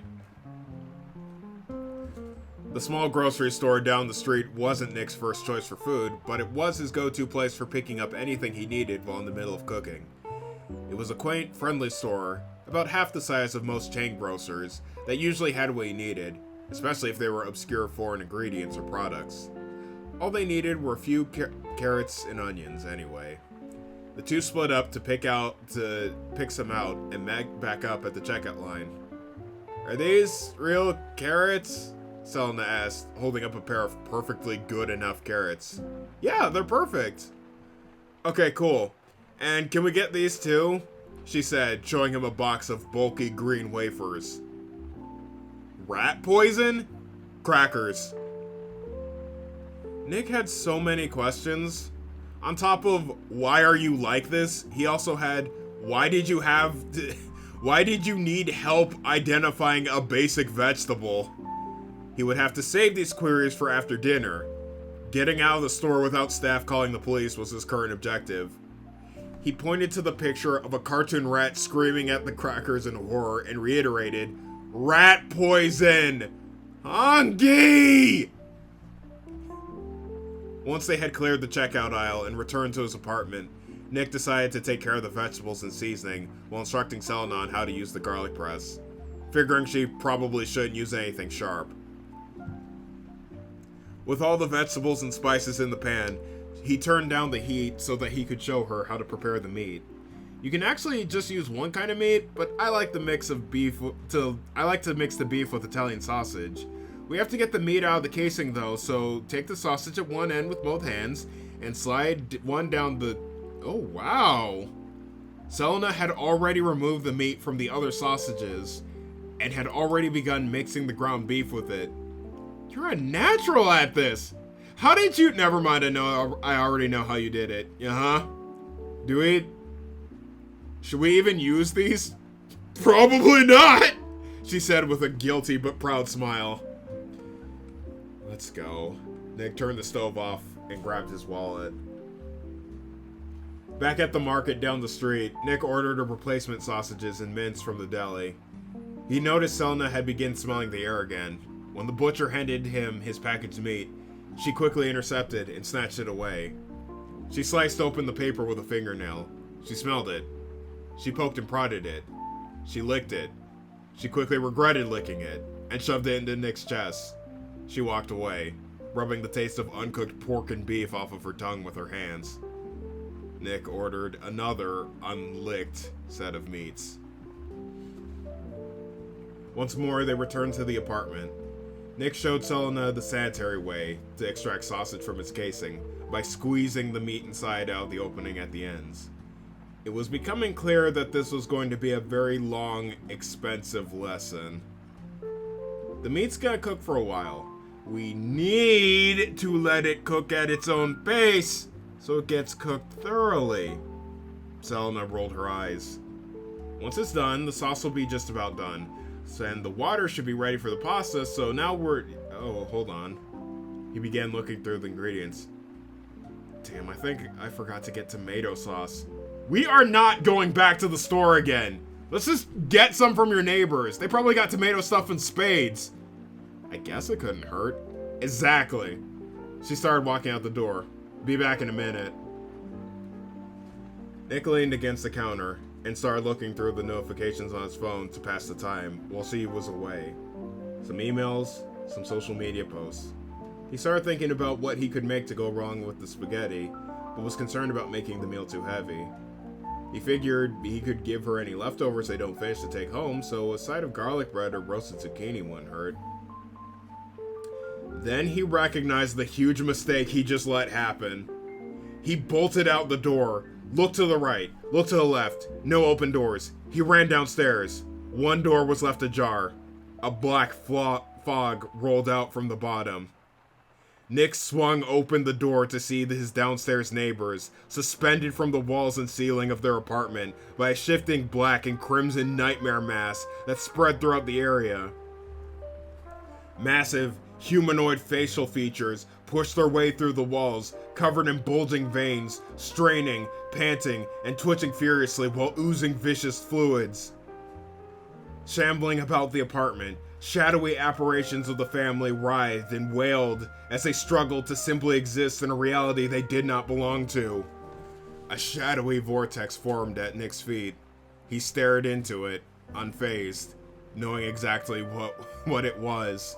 Slowly, a pair of spires pierced through the blackness and ascended, followed by the deranged smiling face of a demon. She rose to her full height, looking down at him. In her hand, she held a tin can with a label bearing a jovial tomato. "We got sauce, boss!" Selena gurgled proudly. "No, we do not!" A third return trip to the grocery store later, Selena tore open a can of newly bought tomato puree with her bare hands and dumped it into the saucepan. She fired her pouty gaze at Nick, waiting for the next step of the spaghetti formula. He uncorked a bottle of red wine and poured it into the clearing in the pan. Hoping to better her mood, he handed the bottle over to Selena. She hesitantly accepted and took a swig, switched it around in her mouth, and swallowed. Huh. Hey, that's not bad. Her words were choked by an eruption of baking soda wine foam that spurted out of her mouth and into both the saucepan and boiling pot of water behind it. It was like a burning, orangey grape cocktail that you could smell with your eyes. Okay, that one was on me, Nick said sheepishly, handing her a paper towel. The foam made its way down the sides of the cookware and into the fire, where it gave birth to a raging tower of flames. Nick threw the nearly spaghetti, mostly demon foam, into the dumpster. "I'm sorry," he said, looking down at the ground. "It's okay," Selena responded, holding her gurgling stomach. "I'm sorry." Selena put her hand on his shoulder and barfed up more wine foam. After another trip to the store, this time to buy more of every ingredient, Selena kicked in the front door of Nick's apartment and slammed the grocery bags on the counter. He wasn't sure if he should bother at this point, but ultimately decided once again to teach his prized pupil how to spagoot. So, I know! Selena snapped. Hot the pot, grind the fruit, lube the pan, jerk the wieners, cook the stock, dump the wet. There! She quickly went through every step as fast as she said it, jumping them back to where they left off. The corners of her eyes glittered with hangry tears when she asked, "When is this food?" Nick stared at the demon, then behind her. "Did you put water in the pot?" She turned to see that she in fact did not put water in the pot before putting it on the stove. Smoke climbed out and began to fill the apartment before fire slowly followed. She dropped to her knees and began banging her fist on the kitchen counter as the smoke alarm went off. "I just want spaghetti, man." "I know. I just want to eat some nudes." Me too. Over the next 2.5 hours, the apartment was aired out. The situation was explained to the fire department. New pots were purchased from the department store, and the two Epicureans of Legends stood outside the grocery store with a brand new batch of ingredients. Selena outstretched her arms towards the bags. Selena outstretched her arms towards the bags Nick held. He handed them over. She raised the bags over her head and slammed them down onto the pavement where they exploded into cinders. Nick waited for the explanation. "I was gonna mess those ones up too. I could feel it. We needed them all again." Nick nodded in agreement. They did get into a fight with the onions before buying them, so things were already off to a bad start with this batch. They walked back into the store to find more agreeable ingredients. Walking home for the third or fourth time, exhausted and confused, Nick had to wonder why this was the one thing the two of them did that was so hard for her to do. She was clearly just as hungry as he was. She ate baking soda and cried while waiting for this to get finished. It didn't even seem like she was ruining things on purpose. She was being excessively careless, if anything. He had planned to save his questions for after dinner, when she'd probably be in a better mood. But with the way things were going, it seemed like he'd have to ask her to at least one now to understand her well enough to make it to dinner. "Hey, I gotta ask something," Selena suddenly said. "Huh?" Nick said surprised and concerned that she could read his mind. "Yeah, what's up? Why are you so insistent on doing all this work for food that's gonna taste like shit?" He had to consider the question along with everything else he had learned about her these past few days. He could only think of one way to respond. "It's a little rude, but do you mind if I answer your question with another question?" "You earn the right to be rude, Chief." "What's the food like where you come from?" "I mean, pretty much the same. I guess human food looks better and it doesn't smell like demon food, but it all has the same nasty taste. That's what matters." Nick looked down and rubbed his chin. That doesn't answer my question, you know." "No, but it does answer most of mine. The effort will make the food actually taste good. It might be hard to believe, but you'll understand at the end. Promise." Fine. She was quite unfine with having to wait and work for food more than she had before, but she didn't have it in her to turn down the free-ish meal in the state she was in. "But if these ain't the best damn spagoodles I've ever had, I'm tearing your legs off and beating you to death with them." "After you take my soul, you mean?" "Oh, yeah, I'll do that too." Nick laughed with a joyous grin. He was certain his life and legs would be safe, so long as he didn't royally screw things up.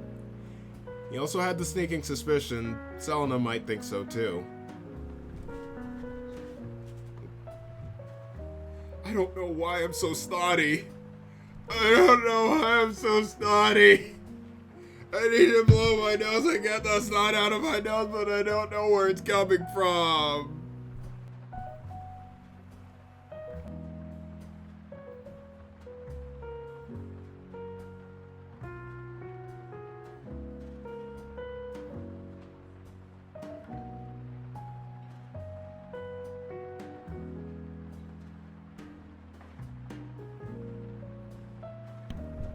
Why come make snot all time? Don't want snot. Put back in bag. Don't bring it to thing. Chapter 12, memory.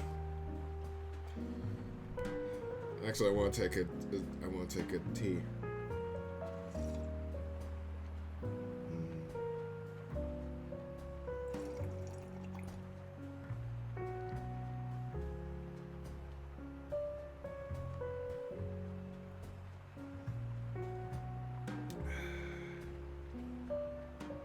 It's not hot anymore, but it is a little warm.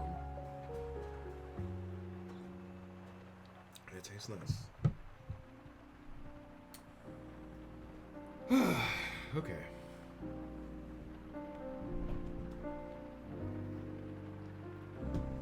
Okay. Chapter 12. Memory. Every misstep and mistake in the kitchen had been taken to heart and kept in mind. This time around, the spaghetti process went slow and steady. Selena handled each step she was charged with tenderly, even though they had already repeated them about 5 times now. Nick didn't mind. In fact, he preferred she did it this way. Either she was too tired to rush things and mess them up, or finally believed that she would be eating something worth the trouble. Whatever the case, he was just glad not to have to go back to the store. When the wine was added, he let it simmer, then lowered the heat to let the alcohol evaporate slowly. He stirred everything together, adding the final touches. Worcestershire sauce for heat, canned tomatoes for texture and add acidity. Do you like your food spicy? He wanted to get her preference before adding anything else. Don't hide the stink taste behind the heat. You put that flavor up front and take your leg beating like a grown-ass man. I'll make it a little spicy. Cayenne pepper to add a bite, a splash of whole milk for a silky finish. He stepped to the side for a moment. Okay, it's almost done. Close your eyes and smell this. Selena took a hesitant whiff of the sauce. Under the impression the sauce must have had a stench that was so bad, Nick felt compelled to share it with the closest person he could, so he could have an educated discussion on how stank that shit is. But to her surprise, it didn't smell like the essence of dumpster water. The damp heat rising from the pan carried a velvety aroma. It was strong, striking even, but not repulsive or violent. A combination of the lingering alcohol from the wine and the acid of the tomatoes created a soupy, mildly tangy smell. Worcestershire sauce carried the scent from below with a robust undertone that brought with it the faintest hint of meat at the rear. It was a scent that made her feel nostalgic, despite only experiencing this for the first time. Bold smells of vegetables, meats, and wine all swirled together in a harmonious way instead of a 9-car pileup of stench that made your head hurt. A puzzle with pieces she could actually fit together, the way food was meant to smell this whole time. She moved away from the pot as her head started to spin. She felt like the wires in her brain had been crossed. All of a sudden, the scent was back, fainter, but still carried by the same waft of warm, moist air. You want to hold this for a sec? Nick held a plate with an aromatic sauce placed on a circular entanglement of noodles in front of her. She slowly held onto it with a hand as Nick walked over to his fridge. She reached up and moved her hand towards the food on her plate. Wait, hold on. Nick held a grater and a block of Parmesan over her plate and drizzled a generous helping over the sauce. Wait. He went to his cabinet and returned with a small jar of basil he shook out to accompany the cheese. Wait. He went to the fridge and returned with a sprig of parsley he delicately placed on top of the assembly, slightly off center, and acute angle. He got out a fork and handed it to Selena. Then he took it back. Wait. He used the fork to awkwardly place pieces of the meat that has fallen off to the side back on the spaghetti and sauce pile. Do you want me to eat this or do you want to fight? Selena snapped. Because what you're doing right here is some fighting ass shit. Nick slowly placed the fork to the side of the noodles and smiled at her. She took the plate to the table before remembering she had obliterated it last night. In its place were 4 chairs, divots in the carpet, and a pile of table fragments shoved into the corner. She sat in the closest chair and stared down at the plate of food that she helped make. Despite how annoying it was, the willingness to make food look presentable was kind of nice. Feeling the comforting heat and the smell again wasn't too bad either. However, she found it hard to let herself enjoy it. This pleasantness attached to food felt wrong. All the work and effort she went through to made it feel like a setup for a very long, humiliating joke. Human food looks nice. It even smells nice. But it couldn't possibly taste nice. Not the prices Nick spent on it. Simply impossible. She scooped up some noodles and just one decent-sized piece of meat. If she got this over with as fast as she could immediately rip out Nick's soul so he wouldn't have a sixth sense of humor to point at her and laugh with. Just one bite. That's enough. Just to see how rancid this tastes. To her surprise, the heat coming off the fork had tasted better than anything she had ever eaten in her entire life. Her teeth coming together first hit the meat. Juicy, savory, slightly zesty. It was soaked with the wine and tomato, which came flowing out, adding even more to the palate. Sharp, velvety, bold, slightly sour. It was the smell that she grew so fond of, translated into a language her tongue could understand. Past the meat, her teeth cut into the noodles as they met. No real flavor, but that didn't seem to be their role. They served as a vehicle, a body the sauce used for presence and texture.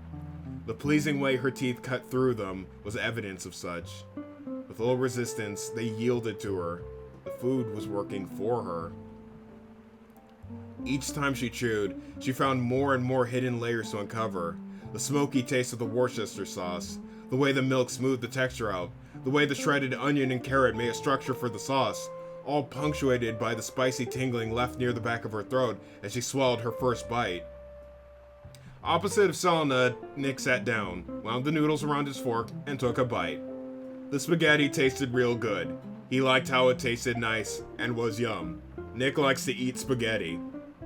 Hey, it's not bad for your first go at spaghetti. What do you think? Selena was voraciously forcing handfuls of spaghetti into her mouth. When it was all gone, she extended her tongue out of her mouth and let it writhe around like an eel on the plate, licking it clean.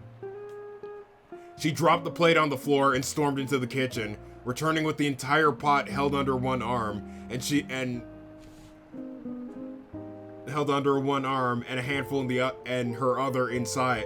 Sorry, I got tripped up on my own sentence. She dropped the plate on the floor and stormed into the kitchen, returning with the entire pot held under one arm, and her other inside, stirring the sauce and noodles together. She pulled a huge saucy wad from the pot and shoved it into her mouth like an Italian bear. I'm guessing you won't be tearing my legs off then, Nick said. She forced the mouthful of spaghetti down. Shut up! He was right though. This was the best damn spaghetti she had ever eaten. The noodles being noodles, and not the long wick of a big cartoon bomb, put it miles above her previous best. Or anything else she had eaten for that matter. Nick finally answered her question for real this time. All that work was well worth a pot of delicious Italian human cuisine that she could eat underarm hobo style. However, the answer only brought up a new question. Why would someone who had discovered a way to make food look, smell, and taste so good not only feed it to her but teach her how to replicate it, all while looking for nothing in return? What could he possibly get out of her that was worth all this? It couldn't be sex. She offered that from the word go and he didn't budge. Fortunately, he wasn't the kind of human that would dick her around, so she wouldn't have to trick the answer out of him. While he was spooling another forkful of spaghetti around his fork, she kicked the bottom of his chair, scaring the shit out of him. Hey, why are we doing this? I thought, did you not like the food? No, not that. Why are we doing this? She waved her free hand around, trying to imply that she meant everything that had happened in this apartment between the two of them. The games, the human TV shows, this. Why are we doing fun together? It's not obvious? She took a moment to mentally thumb through the list of motivations humans have for doing anything. Oh god, you're not trying to do one of those marriage interviews you people do, are you? He had to think that one over for a second. A date? Probably? No, we are not dating. Then what's your angle? How are you benefiting from this? It took Nick a moment to answer. Of course, he wanted to say, nothing. There's nothing else to this. I'm just having fun with you. But that wasn't entirely true. I guess you got me. Kind of. Not entirely. Hear me out, okay? Selena shifted to the side, ready to be disappointed. Ready to be disappointedly vindicated. Nick started to lose his natural happy-go-lucky expression slightly, which he could only assume was because he got caught in his convoluted plan to sell her a timeshare or something. Of course, I wanted to make dinner with you because you were starving. I didn't want you dying or anything, but I guess I also wanted to try cooking a meal with you. You know, for the fun of it. Selena could have expected as much. Seems like everything Nick had done since they had met had been just for the fun of it. He then leaned towards her with a silly smile. Did you have fun cooking with me? I threw up. My feet hurt from walking. Yeah, I had fun cooking. Nick let himself laugh a bit. He already knew the answer, but he wanted to hear her validate him. His smile went back to a more somber one once he had his confirmation. I'm glad. Cooking's fun. It's a lot of work, but you get to enjoy the things you make. You don't get to do that with many other things.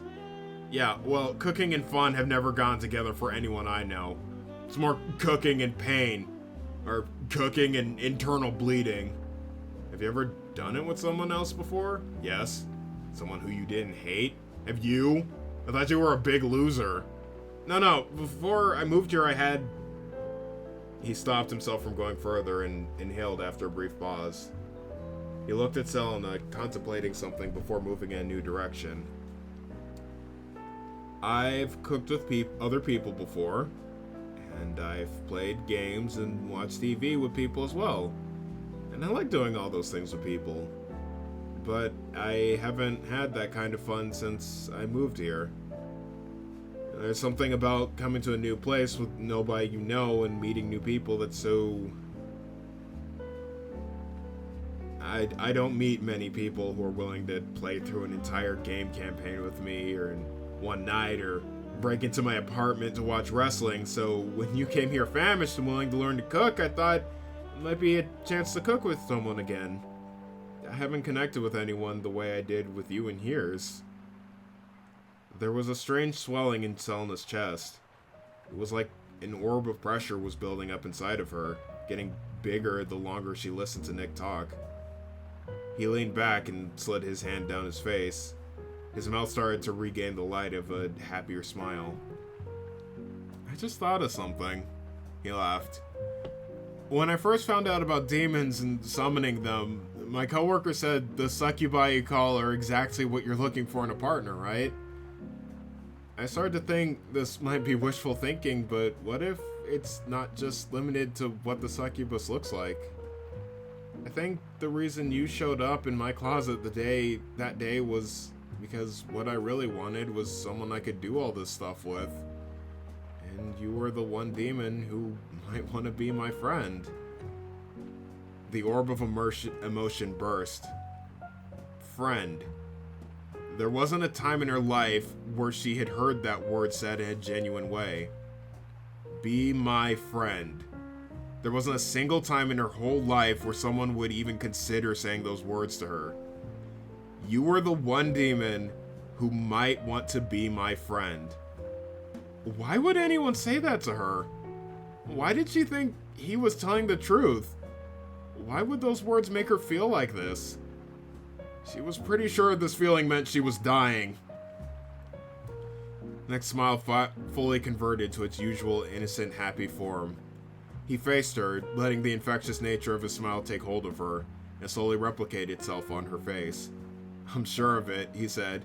"We had to have resonated like that. Any other way doesn't make sense." The smile on Selena's face dipped slightly. "After all, you're just about the exact opposite of the kind of girl I find attractive." His big, sunny smile and playful laughter did not break the fall of the ball he had dropped so hard it smashed through the other side of the planet and out into space, where it continued on to shatter several other planets on a path of unstoppable idiot momentum. Selena turned and walked into the bathroom. There was a brief pause before a big sloppy splash followed by a garbled flush. Nick got up to see what his friend was up to. Selena had flushed the remaining spaghetti into the toilet. The choked porcelain throne started overflowing with red-tinged water that spread out onto the carpet. "What are you doing?" "This is what you've wrought, human." "Why are you doing this?" "This is what you've wrought!" She dropped the pot to the ground, shot him the double deuce, stuck out her tongue, and exploded, sending saucy turlet water in every direction. Nick shielded his face from the explosion in water. When he looked back, Selena was gone. She had left once again, unsatisfied, empty-handed, and worst of all, angry. I have to pee. I'll be right back.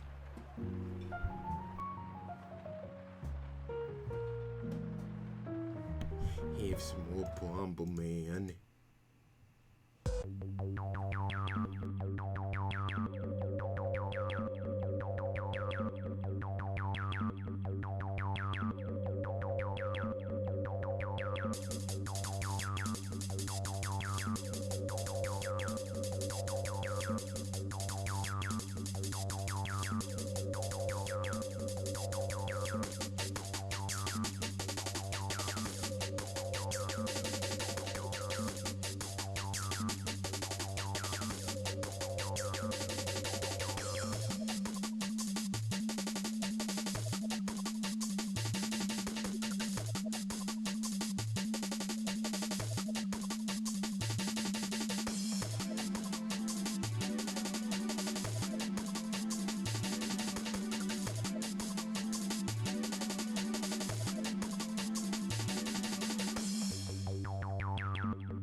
I returned. a second chance to cleave your skull. Wait, I've been on the Be Right Back screen this whole time? Oh, damn it! Damn it! No! No, we're supposed to... Wait, no, I put it on the Be Right Back screen because I was being right back, right? Did I?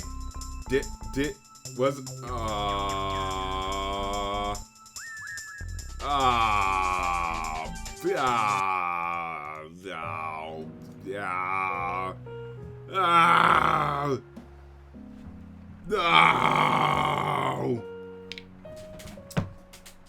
It's fine, it's not... As long as the mic wasn't muted, that's fine. Sorry. Excuse me. Okay. Okay. Chapter 13. Salt. Ian should have expected some sort of unfortunate reckoning today. It was the end of the work week, and he hadn't yet had anything fall on him, get covered in marmalade, or spill on his pants, making him look like a big pee-boy. His natural optimism fooled him into thinking it would stay that way, but fate was merely winding up to dump all over him by starting his weekend with a corruption of all the work he had done throughout the week. Just the files he worked on were corrupted, nothing else. Pinpoint accurate ruination of the work he had saved on the company's server. The adjacent marketing research files somehow got better and reduced in file size, completing the whole team's marketing projects for the whole month, giving them enough time to play mobile games in their private office. He could either restart from scratch and hope the new version comes out better than the old one with the experience he developed on the project, or hope someone had an old copy of it saved for whatever reason. On the other hand, he did recall sending some parts of his work to Nick for a team meeting last week. Maybe he still had them backed up, and he would only have to redo the few updates he managed to add since then. He stood up and looked into the desk next to his. Nick was working with one hand, typing slowly on the keyboard, and his hand resting on the other. Hey, Nick? I was wondering if you had the backup version of the UI I was working on. You know, the one I uploaded to the meeting last week? Oh, yeah. Can you send it to me? The one on my server got, hurt. He noticed Nick wasn't acting the way he should have. He assumed after spending a memorable night with a sexy demon lady, he'd be an ever-shining beacon of positive energy. But instead, he was a sustained outpost of slug moisture. You miss your demon friend, don't you? Ian realized he must have been in withdrawal. No one could live off of one happy night for the rest of their lives. It only made sense. Nick turned to him. Yeah, how did you... I know that look pretty well myself. He pushed his index fingers together. After a special night with a special lady like that, I'd miss her too. Nick had a feeling where this was going. It had happened before, but he was willing to give Ian a chance. He really needed to talk to someone about a situation. I said something I shouldn't have to her. She left in a really bad mood, and now I'm worried I'll never see her again. And you feel like you might never see anyone as special as her again, too, right? Yeah, I guess. Sounds like you really do know the situation pretty well. Nick started to lighten up, unaware that he, like a fool, had fallen into the conversational tiger pit. Well, you know how it is with me, Ian said with a shrug. You think you're doing pretty well for yourself. If you believe in yourself too hard, you take one risk too many, one thing leads to another, and before you know it, you're back where you started. Alone. In your apartment. By yourself. Nick could feel the life being pulled from his body with every word that fumbled out of Ian's mouth. But, you know, you just gotta stay upbeat, and your relationships go up in flames. That's what keeps me coming back for more every day. A word of advice from a veteran, so to speak. He put his hand on Nick's shoulder and gave him a sorry-looking smile. When you're looking for a partner in life, always remember there's more than one. You got an infinite number of redos when it comes to love. Although none of them will ever be like the ones you mess up with. And you'll spend a lot of your time trying to recapture what the two of you had. And every moment you spend with another person, you'll wonder what things would have been like if you just kept your big stupid mouth shut and nodded happily to whatever they said, even if it was wrong. Ian stared into the void for an uncomfortable while, keeping Nick captive in his grip. Eventually, the light of his soul returned and he slid his hand off of him. We're gonna be fine, Nick, he said with a bigger, more sorry smile. When Ian finally left him alone, Nick spent a half hour in the bathroom with his hands under an air dryer.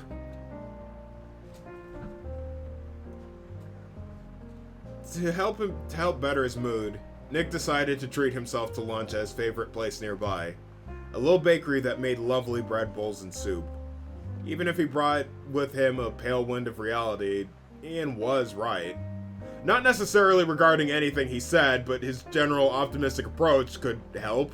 Something nice and warm would be the comfort he needed at a time like this. As he stepped in the elevator and watched the door close, a hand came in and stopped them from closing. It was Dave, also going out for his lunch break. Oh, hey Nick, I'm guessing you're going out to lunch? Yeah, I'm just going to get, well, I'm glad I caught you. Dave stepped into the elevator and over Nick's words. I got a little lady conundrum I need your help with. Okay, why me specifically? Hey, don't be so modest. I figured my best bet would be throwing my hat in with the office lady killer. See, I just met this amazing girl the other day. I know, I was in the break room when you talked about the girl you met, Dave. Oh, good. She's great, right? Pretty face, bangs, loves coffee, and is great with animals. He paused. At least I assume she is. She's got a lot of pictures of her dog and this hilarious one with an elephant on her profile. But anyway, we get talking and she wants to meet up this weekend, but the thing is, I have a dinner party planned. The elevator arrived at the ground floor. Nick stepped off. Dave followed. So I let her know, and she says she loves dinner parties and is looking to meet new people, but everyone's supposed to bring a +1, and if she comes, then she has to bring a friend. She has one in mind, this really hot blonde, and I said, okay, sure, that's perfect, see you Saturday.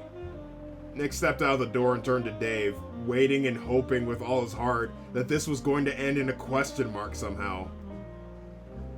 Well, anyway, I don't want to keep you from your lunch. You're probably just as hungry as me. I'll see you later, Nick. Dave playfully slapped Nick on the arm and began walking down the sidewalk. As he moved out of earshot, Nick placed his hand on the wall of the building and let out a low, exasperated wail.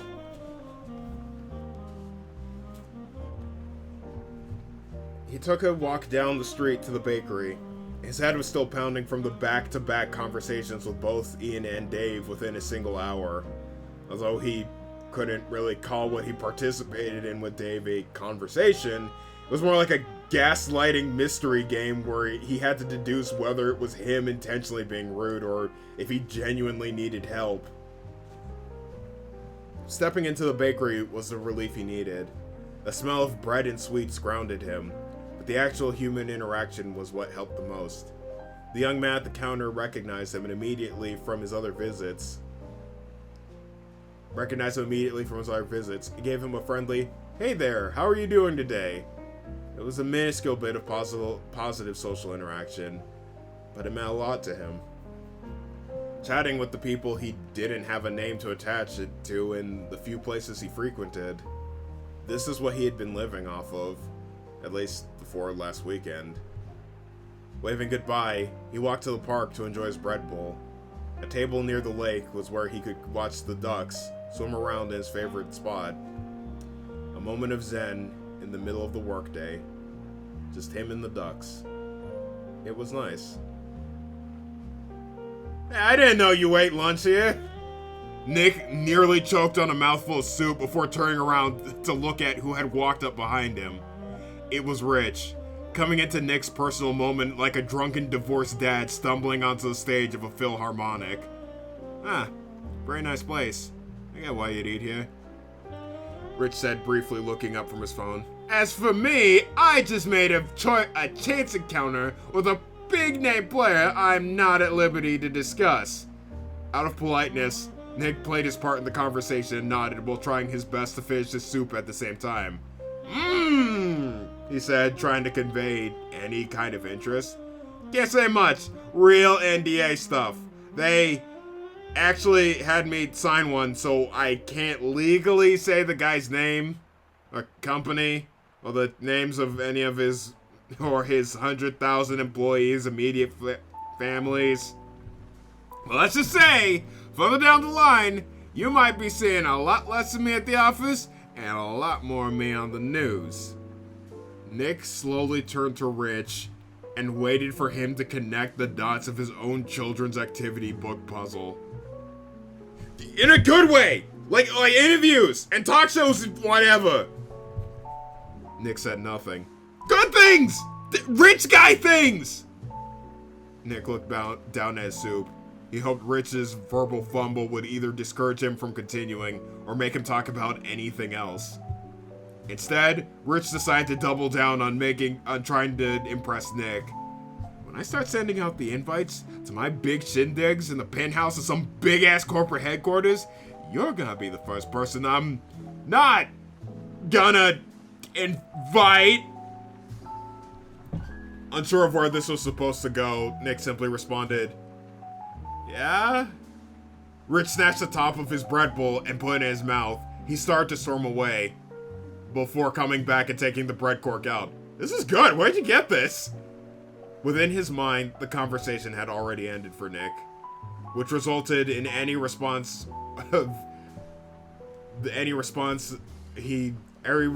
and names and directions fizzling out. All he could afford Rich was a defeatist sigh before taking another spoonful of soup.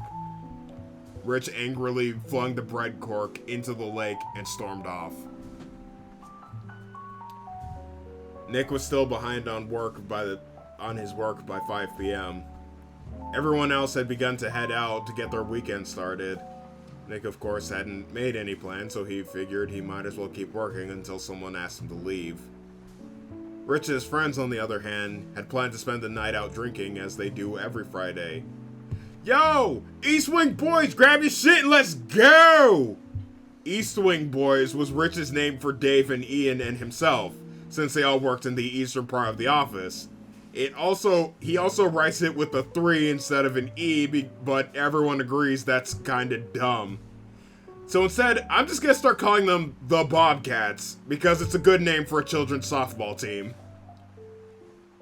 "What bars are we hitting up?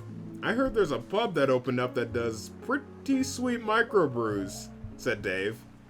"I'm good with anything, but I'd like to do karaoke again, if you guys feel like singing tonight," added Ian. "Yeah, sure, why not? Bob's bar singing, whatever. I'm just in a good mood, let's ball!" exclaimed Rich. The 3 Bobcats discussed the night's itinerary loudly, until their chatter was cut off by the elevator door closing. Nick continued to work alone in his office. He let himself get lost in the repetitive testing and rewriting of code to let the hours pass by. It didn't even matter if he was making progress or not. So long as time was passing, he could let himself get caught in a melancholy trance that lasted until it was broken by most of the ceiling lights shutting off. It seemed like security was letting him know that it was time for anyone left inside to clear out. As things were, it didn't matter to Nick if he wasted time here or at home, so he might as well turn in. It was a fine enough cap to put on the day the way it was going. He thought that, but the person who had been standing behind him for the last few hours wanted to have one last conversation with him. "Hello!" It was Tori, standing behind Nick with his usual excited smile. Looking up at him, Nick didn't expect to see the little guy behind him and greeted him by getting startled and falling backwards onto his desk. "Hi, Tori. Did you need something?" "No!" "Really?" "No!" "Yes!" "No?"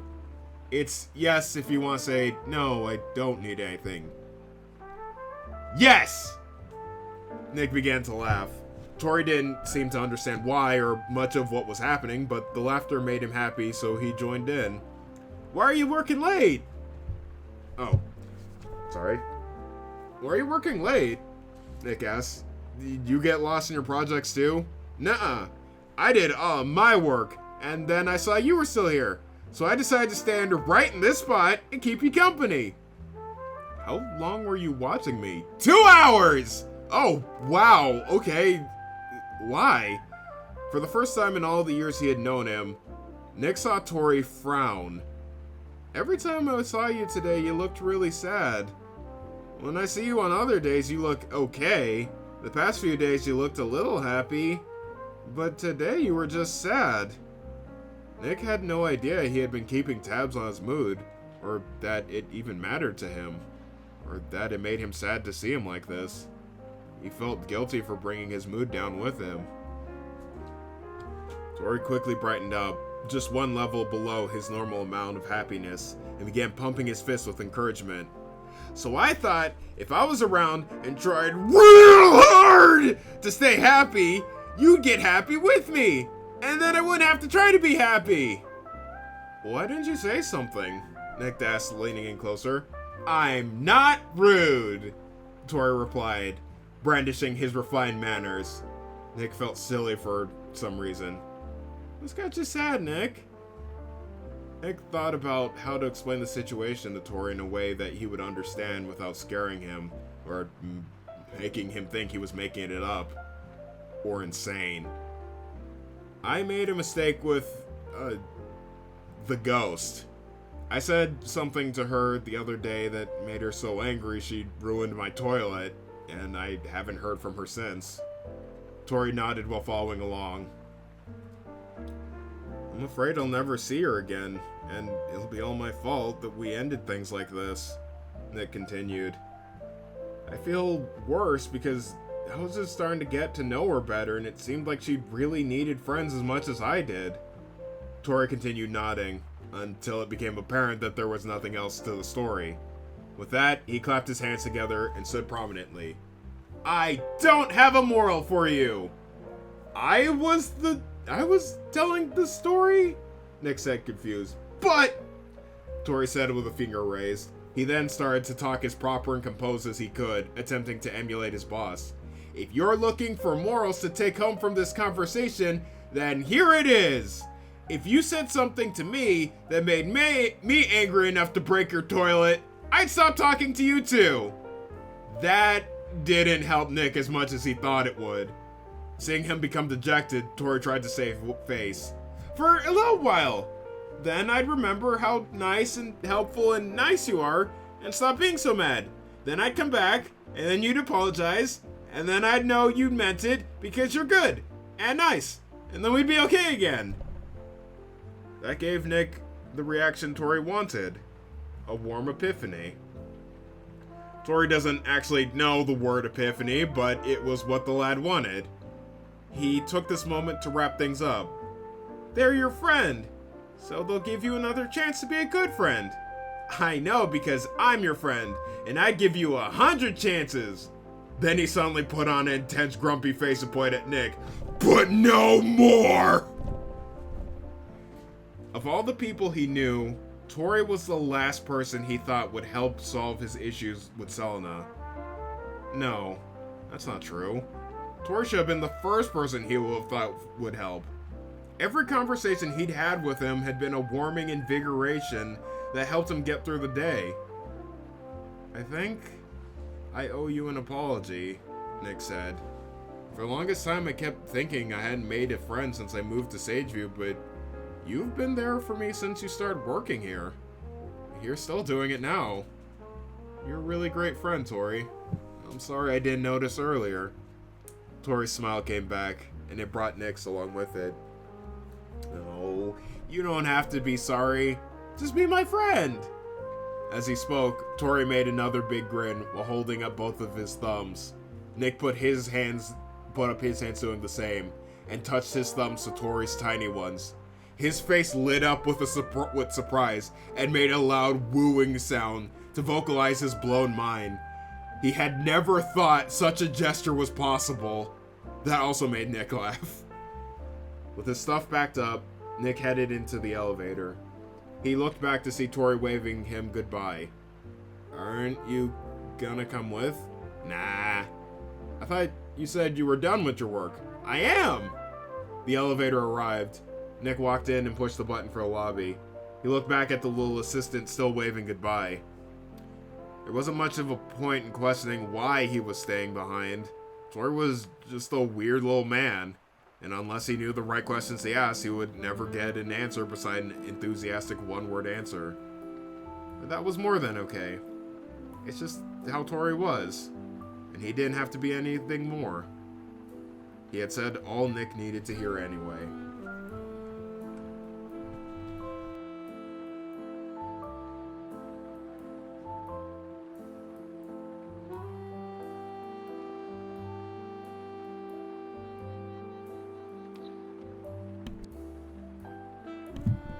I hope that emotional moment registered for you because I was so full of snot the whole time. Why? Help me! Help! Ugh.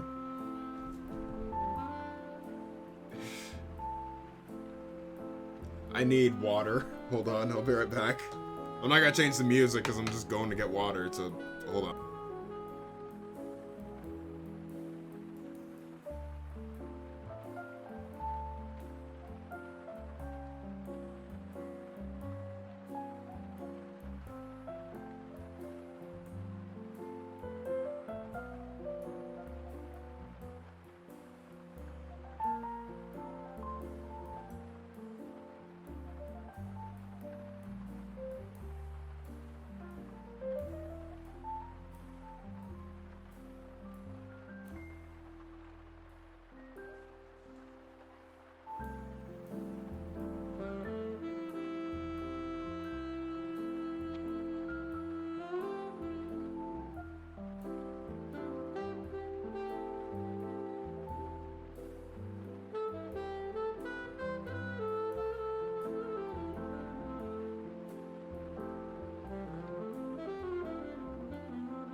Okay. Good. Good. Have I been having tea? Yes, I have, actually. I just got water, because I need to stay hydrated. Sitting for a long time, if you do that, you need to be drinking lots of water, because, I don't know exactly how, but I think it's because it makes you, pee more, so you'll go through fluids a lot faster. So if you sit a lot, drink a lot of water. In general, you should be drinking a lot of water anyway, but make sure you do it if you have a sedentary lifestyle. Anyway, on with it. Chapter 14, Husk. The lonely Saturday at Nick's apartment had the nebulous feeling of changing as to an impromptu hang with someone at any moment. I say someone, but you, Nick, and Nick's downstairs neighbors all know that meant Selena. There was still a nagging part of him that still believed she wouldn't come back. 2 years of semi-solitude versus 3 days of extraordinary companionship was a pretty one-sided fight to him. There was also the other thing that he remembered from the Friday he learned about There was also the other thing he remembered about the Friday he learned about demons and the summoning board. Something Ian had mentioned about people who deal with concubi. Pretty much anyone who deals with a succubus ends up a husk. He still had his soul. He didn't lose any of his life. But that didn't seem to be a deal breaker when it came to becoming a husk. He sure felt pretty hollow at that moment. Around 1, the doorbell rang. Nick was suddenly relieved from his melancholy just for a second. There was just a chance Selena forgot how to break into his apartment through the summoning circle in his closet and walked here from another world. Thinking about it that way made it seem like there was far less of a chance. He walked to the front door and opened it. It was a man he had never seen before in a gray jumpsuit. Absolutely not what he expected. Hello? Nick asked him. Yeah, you the spaghetti guy? The man asked, looking down at a mail clipboard. Maybe? I'm supposed to unspaghetti a turlet, so I ask. Oh. Yeah, that's here. Nick was too embarrassed to look the plumber in the eye. Thank you very much. I don't sweat, man. This is the third depocification I've done this week. Second on turlet. Nick stepped inside to let the man get to work. Behind him was another man, one he recognized this time. It was the superintendent. Seeing him immediately sent Nick into his respectable young man mode. Nick, hey, how are things? Everything good? Oh, hi, Eric. Yeah, everything's great. I'm great. Things are great with me. Good. I don't actually remember the last time we talked, which is great, because, that means you're being a great tenant. And less work for me, right? He laughed and gave Nick finger guns. Nick was obliged to laugh at his not joke. But I actually have been getting a few complaints about some things happening in your apartment this week. Oh, what do you mean?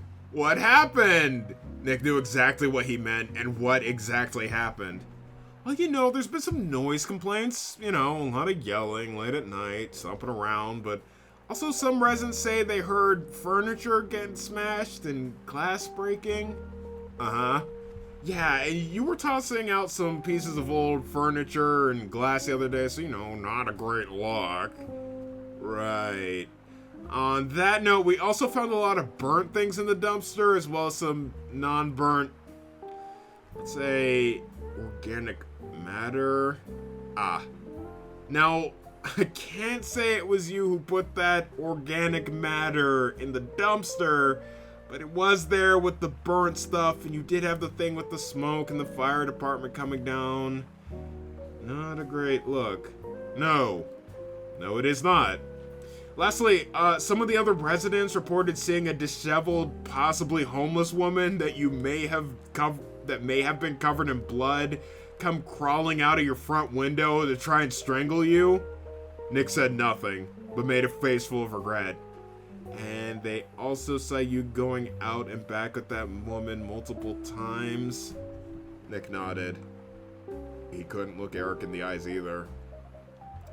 That's a lot of things in just 3 days.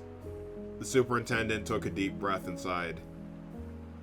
But you've also been a perfect tenant for 2 years. I don't know what happened with you these last 3 days, but whatever it was seemed to stop. You're a good guy, and I really don't want to find a new tenant when you've been so low maintenance in the past, so I'll tell you what. You keep things your average low maintenance way, and I'll let slide for now. Oh, okay.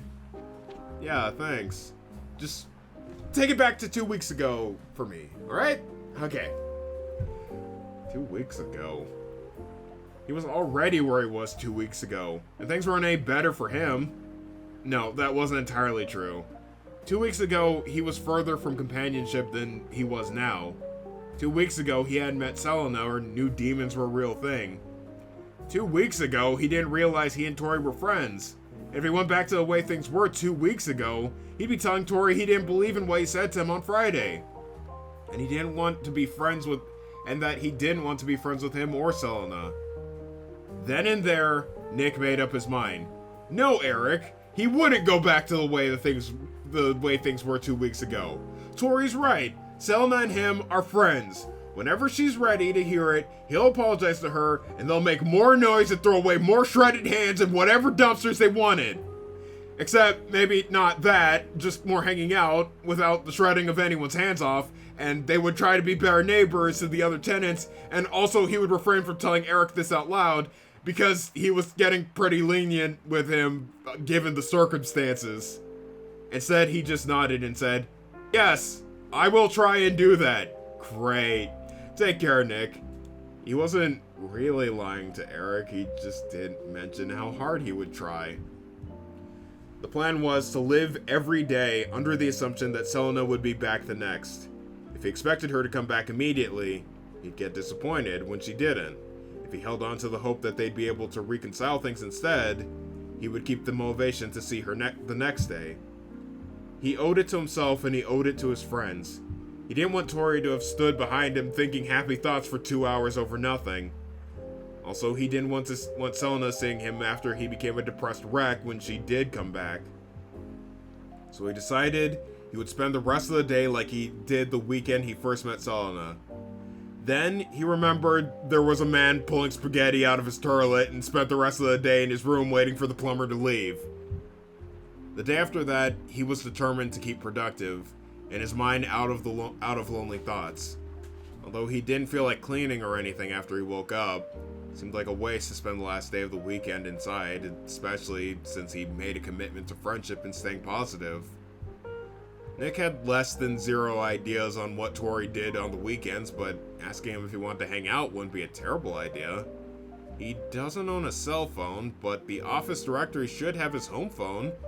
He could be the kind of person who still uses a landline. Before he could look through the phone tree, there was a loud bang at Nick's front door. It sounded like someone fired a grade schooler at his door from a t-shirt cannon. It was way too loud to ignore, so he went to investigate. Through the peephole of the door, he saw someone he had never seen before. It was some kind of well-dressed socialite with sunglasses dressed in casual high-fashion wear. Casual is only a loose description, based on the fact that her outfit seemed comfortable and easy to wear, but this chick's fit went hard.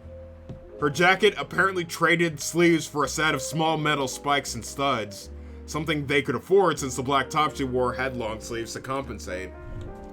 A top that had a skull whose design was pushed to such an unnatural extreme, it almost gave him a headache looking at it. That was just what he could see from the fisheye view of the people.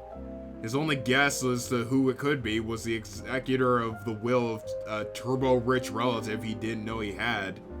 She didn't seem to have a gun on her, so worst case scenario, he'd only have to tell her he had whatever she was selling at home. Upon further non-fisheye inspection, Nick realized he did in fact know the woman when he opened the door. Turns out Tori knew what he was talking about.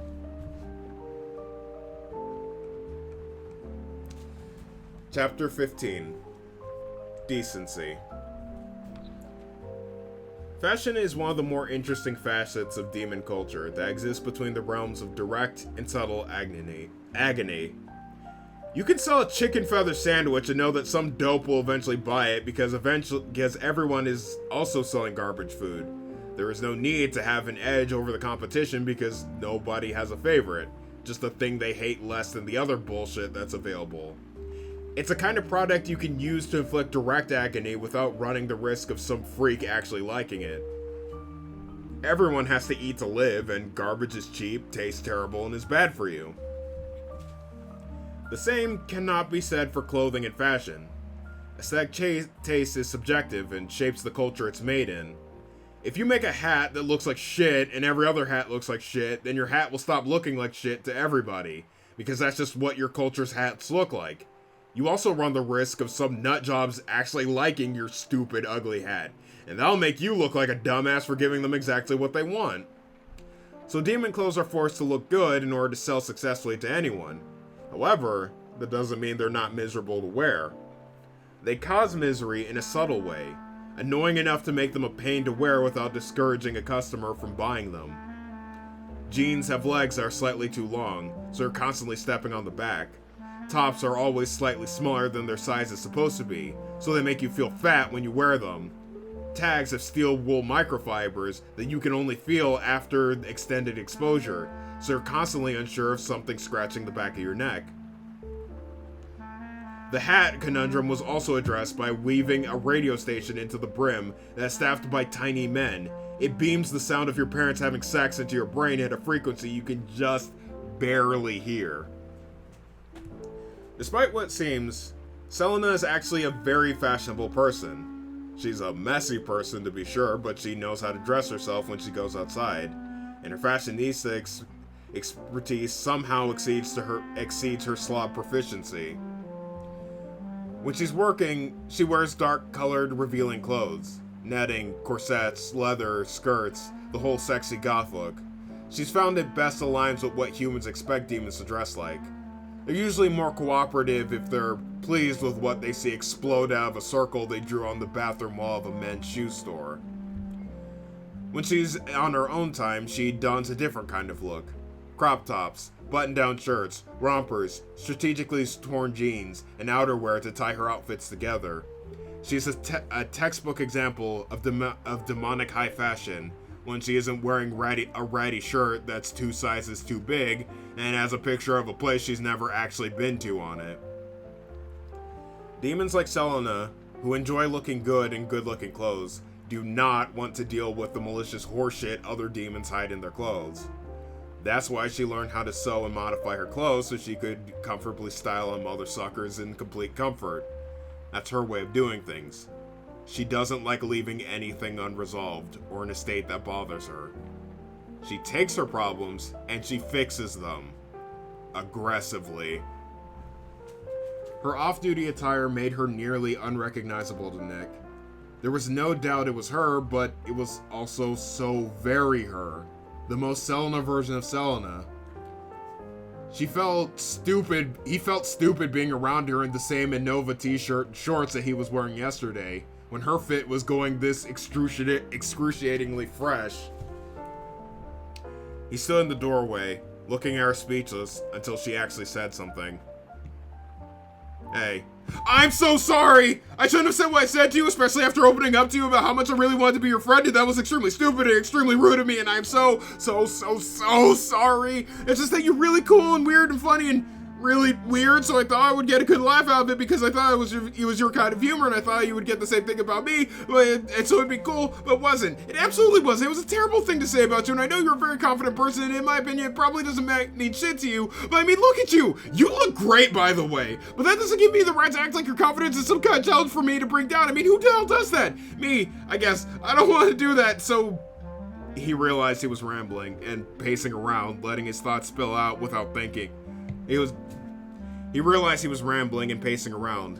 Letting his thoughts spill out without thinking was what started this mess in the first place, so he decided to wrap things up. I'm sorry, Selena. She shrugged. Okay. Fucking tight, dude. Another moment of awkward silence. Nick didn't know if it was his turn to speak, and Selena didn't know how to say what she wanted to without sounding mean or misinterpreted.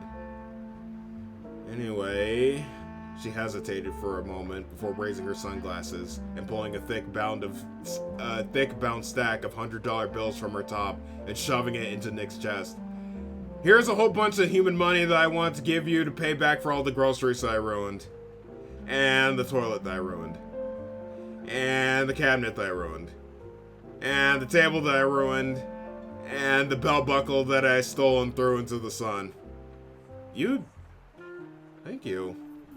He held the fat stack of cash with both hands, staring at it. You didn't steal this, did you? No, I didn't steal it, she sighed, expecting that question. I got it the normal, honest way. I found a bunch of rich cougars whose husbands cheated on them with their yoga instructor, and I gave each of them 10 consecutive orgasms in exchange for lots of money. Just like everyone else.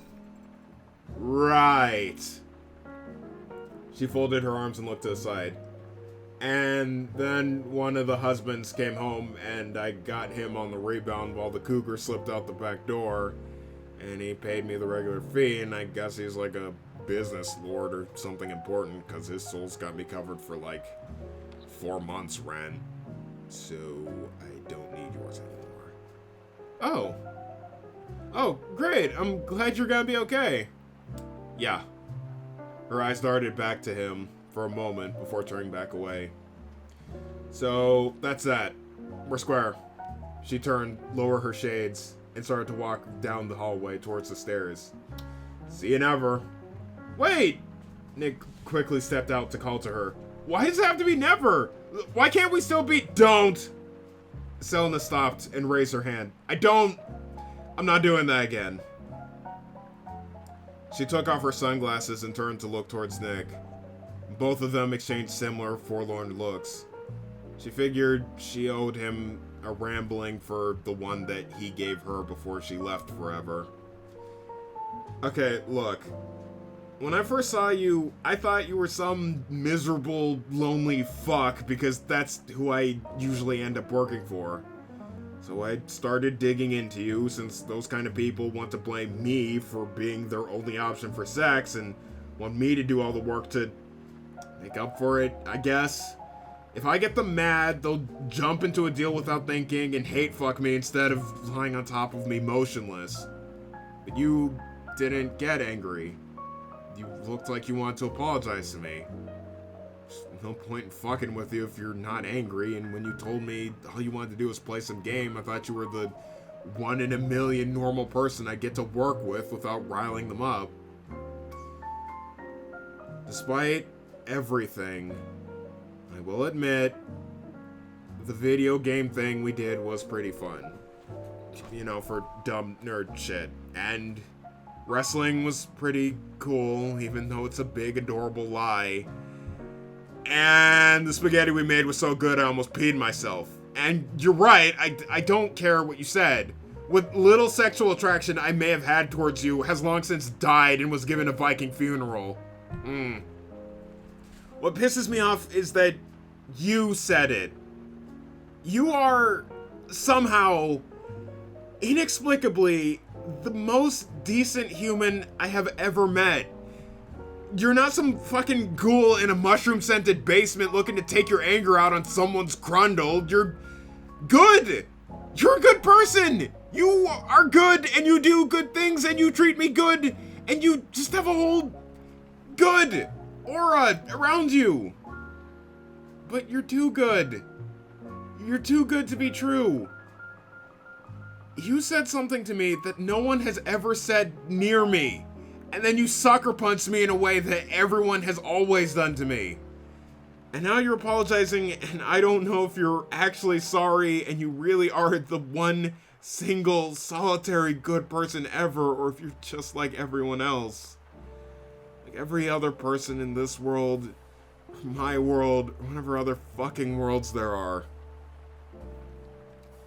The depressing few seconds that passed as Nick imagined the world Selena must live in, as he watched her turn away and start down the stairs again, crushed his heart. But at the same time, imagining that world made everything fit together. He was certain he finally figured out all, if not most, of her weird reactions and opinions on everything he'd shown her. "I want to make a deal with you," he blurted out just as she reached the bottom of the stairs. "What?" "A deal. I want to give you my soul for a favor. I swear I'll make you take it with you this time." "Yeah, that's devil work, dude. I do services to humans, not for them." "Then do a favor to me." "That's not anything."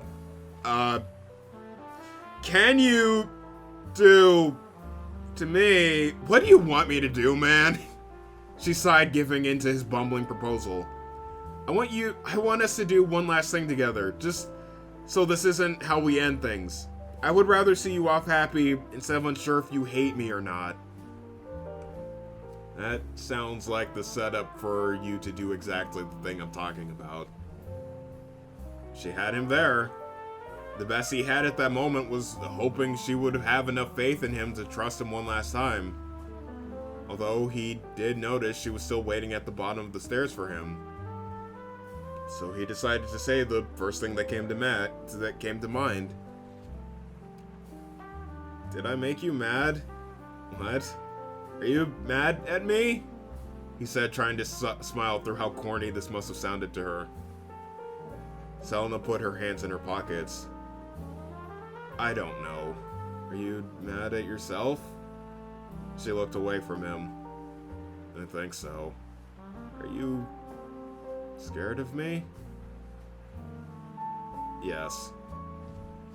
She slowly looked back up at Nick, who was gripping the handrails of the stairs. She was certain that that would be the end of it, that he wouldn't push his luck and provoke her. Instead, Nick jumped down the stairs without thinking, landing next to her hard on his feet. He hadn't considered how far a fall that was, and the shock of the impact exploded his balance, causing him to fall directly onto his back. Selena instinctively pointed at him and laughed.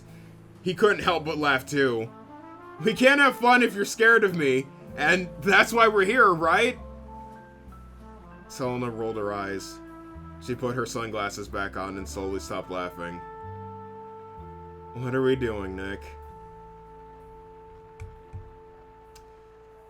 Chapter 16. Cream. An ice cream truck. Selena was standing in line with Nick for an ice cream truck. This is the last thing you wanted to do. Nick had Selena walk 20 minutes to go to an ice cream truck near a park. You have one final afternoon with the coolest, hottest, most best at everything demon ever, and you are blowing it to get shitty popsicle effigies from a dude who has absolutely been to jail. Nick had led Selena to an ice cream truck for his final afternoon hanging with her. She was optimistically disappointed. I'm really trying to believe you're not fucking with me. I swear I'm not, said Nick. We use better swears. It's not that kind of ice cream truck. Unless it's a front and all these people are lined up in broad daylight to buy secret drugs, I'm pretty sure you're wrong. It's different because they make the food in the truck. This is a food truck that does ice cream cones. How's buying ice cream out the back of some guy's van any better than getting it from a convicted felon? Caught in between the excitement of explaining something neat to Selena and the strangeness of her understanding, Nick took a deep breath. We've had mobile restaurants since before vehicles had motors, but modern food trucks originally catered only to work sites, mainly construction ones. Hungry workers coming off of their place of work would frequent them for a quick and affordable bite to eat. But yeah, a lot of them did have the buying a cheeseburger from a dude in the back of a van reputation surrounding them, naturally. Because of a sudden change in the economy, a lot of construction jobs dried up, and big restaurants had to lay off their chefs. Those two factors led to a lot of high-profile chefs starting their own food trucks that would cater to the wider public. That way, they could still get paid or start their own business without having to go through the legal hassle of securing a brick-and-mortar location. So, they're like food pirates. That's pretty cool. And with those chefs running their own trucks, as well as food-based technology getting better, we started to get trucks like this one, serving all kinds of food to places. They went from serving mostly Americana and Mexican food to just about everything. Seafood, barbecue, even ethnic fusion food. And they become such a popular food spots, people started to track where they go on their phones. And they're running this out the back of a van. Yes. Are things in your economy still shit? No more than usual, I guess. So they're still making junkyard ice cream out of a truck like hobo entrepreneurs for no reason. Honestly, I can respect it. It sounded like she was trying to keep her expectations low, but at least she was still willing to give the ice cream a shot. When the two finally got to the front of the line, a jolly woman in a white and red soda jerk outfit greeted them at the window to take their order. Hey there, what can I get you two? The woman said, readying a pad and pen. Go ahead and get whatever flavor you want, Nick said, stepping aside for Selena. This one's my treat. Selena walked up to the truck, looked the woman in the window dead in the eye, and was actually truly serious when she asked him, Hey, y'all got shit flavor? Nick, really, really, really, really, really, really, really, really, really, really, really hoped for Selena's sake that he was right about the place she came from.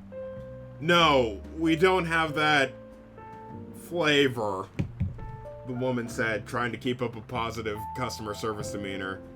Oh, that's a bummer. Is it? How about hair gel? Do you guys have that? Is that a flavor, or are you asking for... No, we don't have hair gel. God damn it, fine. I'll settle for the feeling of getting kicked in the dick, but in flavor form. Or actually, give me getting kicked in the tits for her, since I ain't paying the pink tax. Am I at a prank show? Nick swiftly moved Selena to the side while laughing nervously. Haha! Yeah! You got pranked! This is fake and we're normal! The woman in the window stayed silent, completely understanding that this was in fact not a prank show, and this poor man was covering for his weird friend. She did her best to not make things more awkward for either of them. Okay. Cool, bro. I'm sorry, Nick said sheepishly. She'll just have a scoop of vanilla and I'll have mango sorbet. Sure, yeah, good choice. You want the vanilla cone chocolate dipped? Oh, do you like chocolate, Selena? Nick turned to Selena, who was absolutely flabbergasted. Flabbergasted. Somehow, the mention of vanilla ice cream put her in a state of shock so deep she lost the ability to use words. And the addition of a chocolate to the pants of the cone had her completely paralyzed. She could only slightly open her mouth to let out a small sound, much like one duck would make when hanging out with exactly one other duck. Nick turned back to the ice cream woman. Yeah, go ahead and dip the cone. A short while later, the woman in the truck handed Selena a pristine sphere of expertly sculpted marble cream set atop a pointed, crunchy waffle throne. She held it ever so delicately, afraid of crushing it out of excitement, but tight enough not to lose her grip on it. Her other hand hovered nearby as added protection as she watched it glisten in the midday sunlight. Is this real? Is this actual ice cream? She felt the chilled air around the cone drift down and rolled down her hand. It's actually cold. It's not melted or in a Ziploc baggie. It's on a cone! She slowly turned it, analyzing every part of the scoop, making sure the tiny bubbles on the smooth, semi-solid surface. Making note of the tiny bubbles on the smooth, semi-solid surface. Real cream. It's not expertly sculpted. It's not an expertly sculpted mound of mashed potatoes. This is actual ice cream! While glad to see her excited about ice cream, Nick couldn't help but wonder where someone would go to learn artisan-level mashed potato sculpting, and if it was a skill high enough in demand that you would pay money to learn it. She turned to him, her face flushed, somehow becoming even more red. She looked so innocent and scared with an expression that asked him, "Is this okay? Am I allowed to have this?" Nick smiled back and took a lick of his cone, then waved her on, encouraging her to do the same. She brought the ice cream to her mouth, close enough that she could feel the cold air on her lips. Her breathing got deeper. Her heart was pounding. She was lost in a daze caused by the beauty of what she had in her hands. There was no way she could defile this natural wonder. Surely, this was a treasure meant to be looked at, never touched. A single drop of cold, wet ice cream touched down on her finger. It was a sobering chill through her body, as if to reassure her she was worth this. She could and should experience what only the elite were privileged enough to experience. Her eyelids lowered, her inner brow raised, and her mouth opened. She timidly let her tongue out of her mouth and felt a cold shock as she made contact. A sudden, unexpected piercing feeling that she almost shied away from, but her desire to know its true taste kept her tongue up against the frozen treat. When the shock subsided, her mind opened to the enigma that was the taste of vanilla. To call vanilla sweet is as pedestrian of a description as the word vanilla. We call it sweet because humankind has taken taste of vanilla for granted. We've experienced so many more complex flavors and foods, vanilla has become painfully vanilla to us at this point. Selena had tasted sweet before, from eating wasp honey slathered onto an old football, This frozen delicacy she had once in a lifetime chance to enjoy was a rapturous indulgence of decadence. It was kind and comforting, as if apologizing for scaring her with the cold welcome. Her deep breath, her flushed cheeks, and the light layer of sweat on her chest was not what it wanted. It wanted consent. It wanted to know it could proceed. It would only let her have what she wanted if she thought she could handle it. Every other food that she had that wasn't human spaghetti was abrupt, inconsiderate, and violent, smashing its way into her mouth and vomiting on the carpet. Vanilla ice cream was loving and understanding, genuine, but at the same time, playfully devious. It did its best to be chivalrous, even though it knew she couldn't say no. She had already fallen for this cavalier of desserts. It was her pace to take. She slowly moved the cone down, rubbing it against her quivering tongue, building up a growing mound of ice milk that hung onto her ever so gently. As she moved against it, the full profile of the vanilla flavor opened itself up to her. It would give her its everything, rewarding her for allowing it in. Harmonious, melodic, a smooth, silky symphony. Though these were the words she wanted to use to describe what she was experiencing. It would be the words a human would use to describe vanilla, if they really paid attention to the taste. Unfortunately, these were not words Selena had reference to. It was absolutely heavenly, but Selena's mind could not comprehend the kind of pleasure that was unfolding in her mouth. It started to drive her crazy, and the ice cream seemed to know that. That devious side was showing again. This was all part of the game it was playing with her. Every tiny nanometer down her tongue, every millisecond that passed as it touched her, the strength of its melodious flavor intensified, as did the mania it caused her. The more vanilla she tasted, the more her mind began to shatter. She was drenched in sweat, breathing faster, and her legs became weak.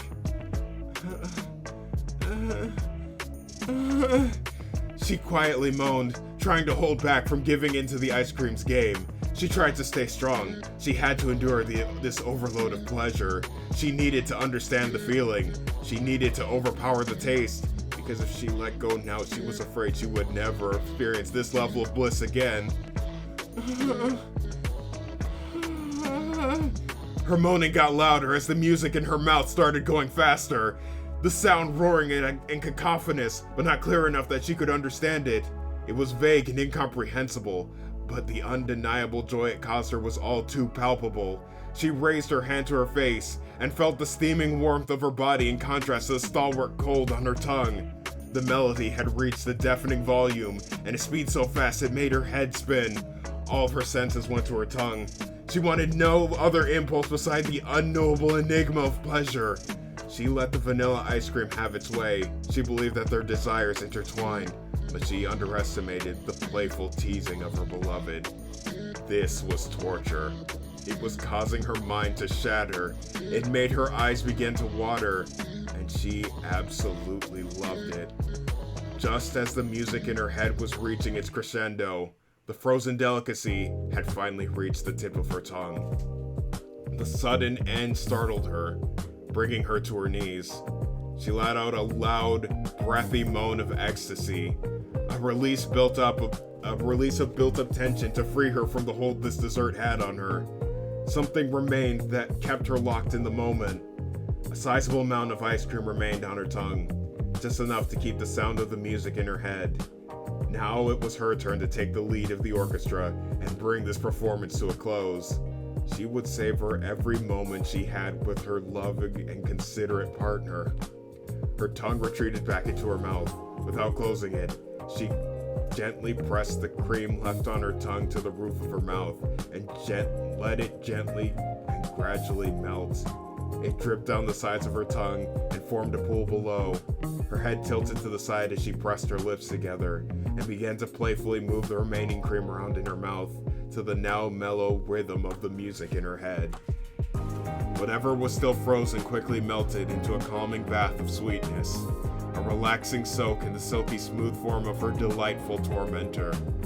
The rhapsody that drove her crazy had begun to die down, and she began to regain her other senses.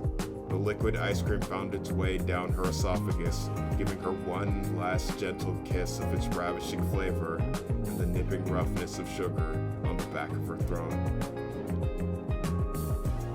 Just as she thought her time with her new partner had ended, her vision unblurred, revealing the full ice cream cone, practically untouched. She realized this was not over. There was so much ice cream remaining. It was not done with her, and neither of them had had their fill of each other. She was just about to receive this glorious bliss again and again and again. This all happened within the span of about 15 seconds. It seemed like an eternity to her, and probably to you as well, and probably to the 2.5 dozen people who stopped to stare at the strange woman tongue-fucking ice cream cone, and you bet your sweet bippy it was for Nick. Selena, sweaty, shaking, and breathing heavily, was completely oblivious to the people around her, or more accurately, she didn't care. She began laughing to herself, slowly regaining the strength to speak words. I'm the ice cream whore! I'm the ice cream whore! She yelled before ravaging her ice cream, reliving the past 3 pages over and over again in rapid succession. To Nick's horror, he suddenly recognized one of the bystanders staring at him. It was Rich, the absolute last person he wanted to be here. Their eyes met, creating 2 clashing anime beams fighting for supremacy. One of dreadful awkwardness, and the other of festering envy. Nick yielded this contest of champions in order to escape the scene as subtly as possible. First, he had to say something that would diffuse the situation and avert everyone's gaze. It's a promotion! I liked ice cream! Smooth. Now he had to escort his dessert-horny friend out of here, and somewhere safe. He did so by grabbing the collar of her jacket and sprinting away, dragging her legs behind him.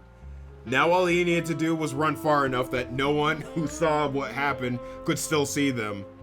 However, Nick works a desk job and hasn't done a sport since he was 16, so he only made it to a bench about barely out of sight of the food truck.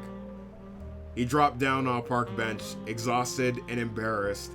He only now noticed that his mango sorbet was starting to drip down his hands. As he cleaned it off, he looked to Selena, still on the ground, and still caught in her ice cream hypnosis. She savored the treat with a series of slow, sensual kisses and licks. Nick was pretty certain he was right about the place she came from. He just wished he had thought of a better way to confirm his hypothesis. Ugh. Again, apologies to the to the committee. I'm gonna go pee.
I sure hope you're ready to finish this.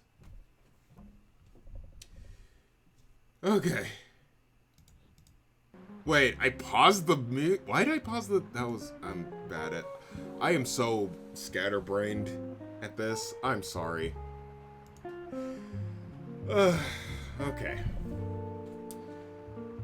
Chapter 17. Instinct. After gently nibbling the chocolate dip cone down in a circular motion, Selena bit off the bottom of the cone and sucked out what remained before dropping the remainder into her mouth. When she was done, she took a moment to catch her breath before throwing her head back and releasing a plume of steam with a long, satisfied sigh. Holy shit! That was... Wow!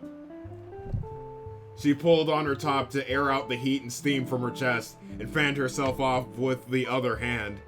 She then leaned over to Nick, who hadn't regained the composure needed to look at her directly. In all my years of putting things in my mouth, nothing comes close to what just happened. Oh, I'm not gonna be able to wear these pants in public again. I am glad you enjoyed your ice cream, Nick said in a robotic manner. If you actually are a good person, I am convinced. Mission fucking accomplished. Wait, really? Nick was shaken out of his embarrassment by the surprise of how easy it was to get her on his side. However, she still seemed upset by something. Is hanging out with me that important to you? Yeah, well, I mean, it means more than what ice creams work. He was surprised someone like her would equate their worth to the price of ice cream. Nevertheless, she was moved by his remark, to the point where she felt bad about doubting his sincerity. She shook her head. Okay, I appreciate the gestures and everything, but there has to be something you could have done that didn't cost a small fortune. What are you talking about? I'm serious. I'll pay you back for those cones. She stopped and thought about what she'd have to do to get that much human money. Oh my god, I'm gonna have to cum that entire neighborhood of cougars in the fucking raisins. You absolutely do not have to do that, really. No, nah, I don't do loose ends. I pay my dues. Unless it's to the government. So that doesn't happen very often, but this time I mean it. No, really, you don't have to. I only spent like $12. Selena reeled back in surprise hearing this, but then reconsidered the fact that she doesn't actually have an understanding for the value of human money. Is that a lot? For ice cream, yeah, but you expect to pay a little more when you eat at food trucks. In general, no. Unless you're like 7 years old, $12 is practically nothing. She was a little annoyed, a little amazed, and mostly confused hearing this. You're telling me that I just had the most intense, rapturous, orgasmic experience of my life, and it cost you baby money? Nick shrugged his shoulders and nodded, unaware of any other way he could soften the hard truth. It probably wasn't good for Selena to have her mind blow in so many ways in the span of 20 minutes, but it had to be done if he was going to convince her that things here weren't as bleak as she thought they were. She sat frustrated, trying to piece her concept of reality back together in some way, but all she could do was ask him, "Do your clothes suck in some way when you first buy them?" "No, unless they're bad clothes. No." Do you choose drinks based on how little they taste like gasoline?" "Technically, yes, but that's not something I've ever considered when buying." "Do you know what rat bread is?" Nick had to consider this one. "Is it bread that's made out of rats?" "No, it's an unsliced loaf of bread with a dead rat baked into it." What the fuck?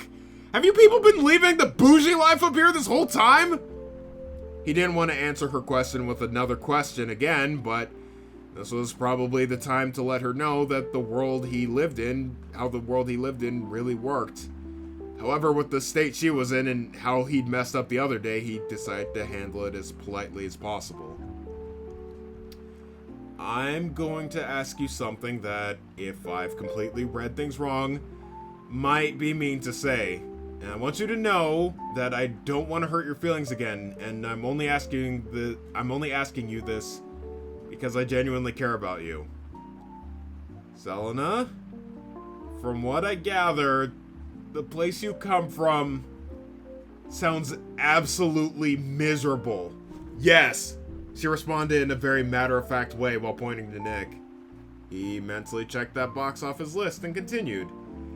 It also sounds like every other person in that place is the absolute worst, and dealing with them is a complete nightmare.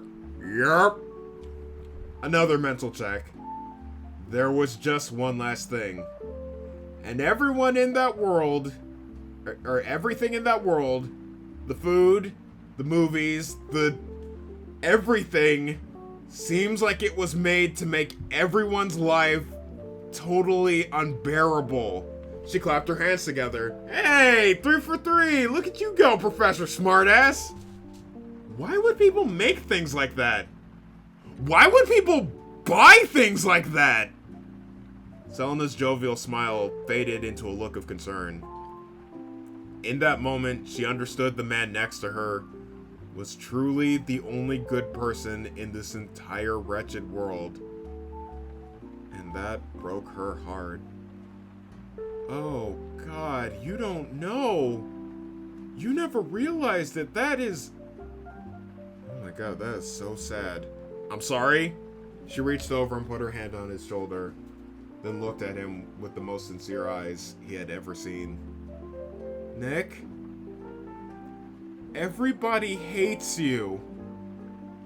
The sincerity in her face and voice made this even more jarring. He was beyond dumbfounded.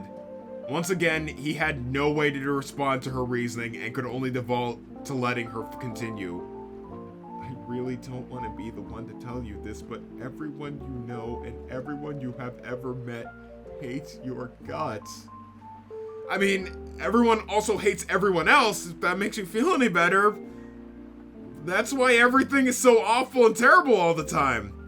Everyone makes everything shitty and horrible so they can make everyone else's lives even shittier and horribler. But you've been trying to be a good person to them, to all of them, and you have been wasting your time because they all want you dead, and that is so sad. You're the one person who wasn't born a hateful bastard. You must have been so alone your whole life. I can't even imagine what your childhood must have been like. She started to tear up. Little baby Nick, sitting alone in your living room by yourself, playing with a block. Just one block. The T block. A little picture of a turd on the side. You can't play with your two horrible sisters because you know if you make direct eye contact with them, they'll hold you down and make you eat an entire live trout. So you sit alone with your little poop block until your leftmost mom comes home from spending your college fund at the dog tracks? And you look at her hoping that this one time she would say something to you, just one little acknowledgement of your existence before she sits in her recliner and starts day drinking. And she sets you on fire. It doesn't hurt, you're fireproof, but it's the fact that she did it. The fact that her first instinct upon seeing you was to immolate your little baby body tears you up inside. And all you want to tell her is, I want you to die 1,000 long, painful, agonizing, humiliating, public, unsanitary, sacrilegious, ugly, chemical-induced, broadcasted, clumsy deaths. But you can't. You can't because your dumb baby brain never developed the power to express hatred back at her. You just sit there playing with your turd block while on fire in your living room and hoping one day your shit-ass mom will love you the way you love her. It's just so sad. Nick still did not have a move here. Selena had her get her conversation game on lock. She had created a perfect offense for deflecting any kind of counter or rebuttal a sane person would put together. However, for her sake, he had to try. Okay, wow, I don't know where to start with what's wrong with all of that, but I will try. Selena, not every human hates each other. There may be like a handful, maybe less than a handful of people like that among the billions of humans on this planet. If we all did hate each other, I probably wouldn't have been born. Nor would my brother, or my sister, my singular sister. If we all hated each other, my parents wouldn't have even gotten married and given birth to us. Her misguided sadness slowly melted away as he spoke. She had already accepted that he was a good person, so he wouldn't lie to her. It didn't mean that she wasn't doubtful, but she did listen. He continued, "The reason I want this to be the last thing we do together was so I could show you something kind, loving, and happy. Ice cream is like the go-to thing we give children when they're sad or lonely or hurting." He stopped for a moment, wondering if she understood where he was going with all of this. She did. Frankly, she had been in need of ice cream for a long time now. Nick didn't have anything beyond this planned to say, but what he had got him thinking further. It's funny, actually. It took the idea of a place where people made things because they hate each other to realize people here make things because we love each other. Well, maybe not love exactly, but at the very least we want to try and connect with one another. The people in that ice cream truck make ice cream because they want to share their food with people. And the people who make games or produce shows made those because they wanted to share their stories with their audience. Heck, even this bench we're sitting on right now is designed by someone for this park because they wanted to give someone a nice place to sit in a place that's also designed to be nice for people so they can meet and connect. I mean, it sounds pretty obvious now, but I've never actually thought about how we really like things. And we like sharing those things with other people. And we like when those people like the same things. And we make things so that we can connect with other people who like those same things. Wow, that is so... He looked over to Selena to see how she was taking this. He thought she might be annoyed with him rambling again and wanted to make sure that he wasn't blowing this.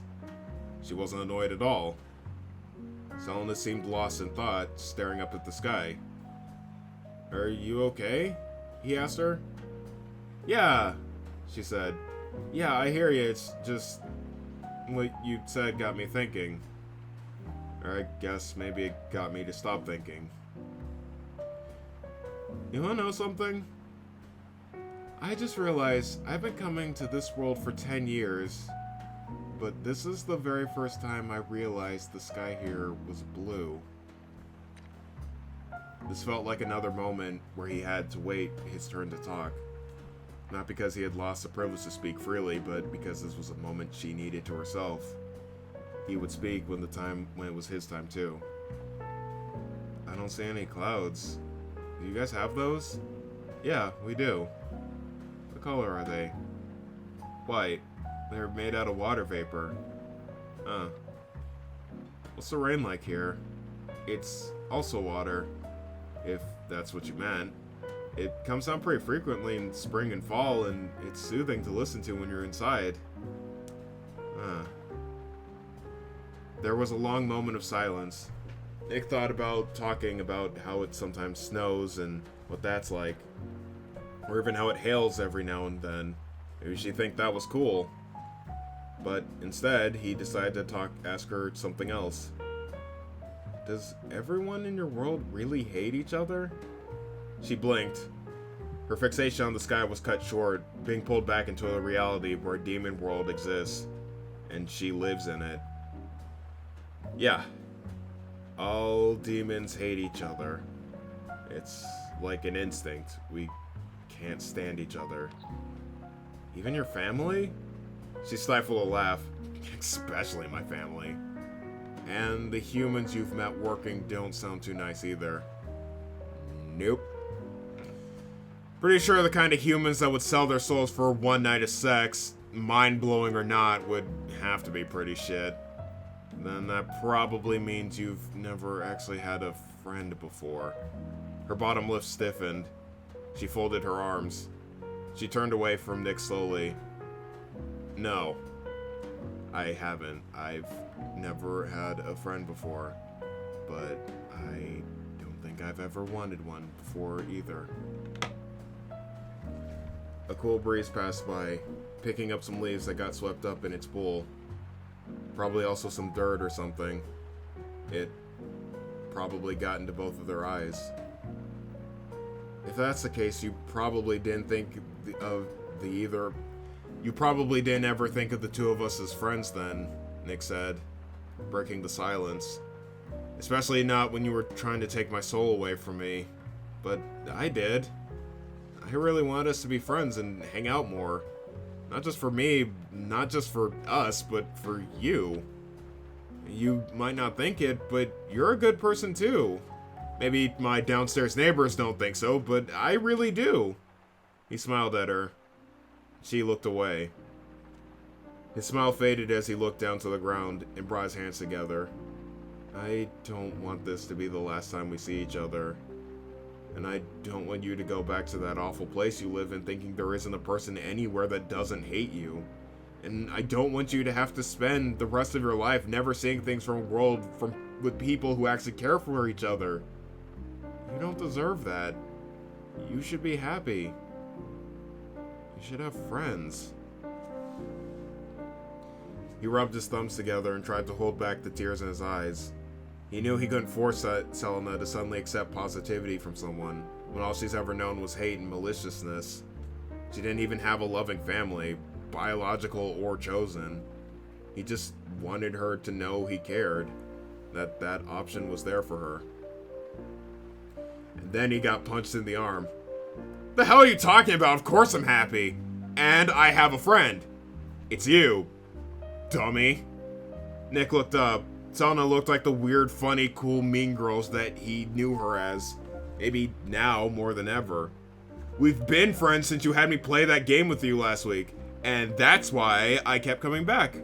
Because you wanted to hang out. And as luck would have it, you're a pretty fun guy to hang out with. He blinked obliviously. At this point, this was to be expected of her week-long friend. So, we're gonna hang out more. She folded her arms and crossed her legs. Because we're friends. And you want me to hang around you.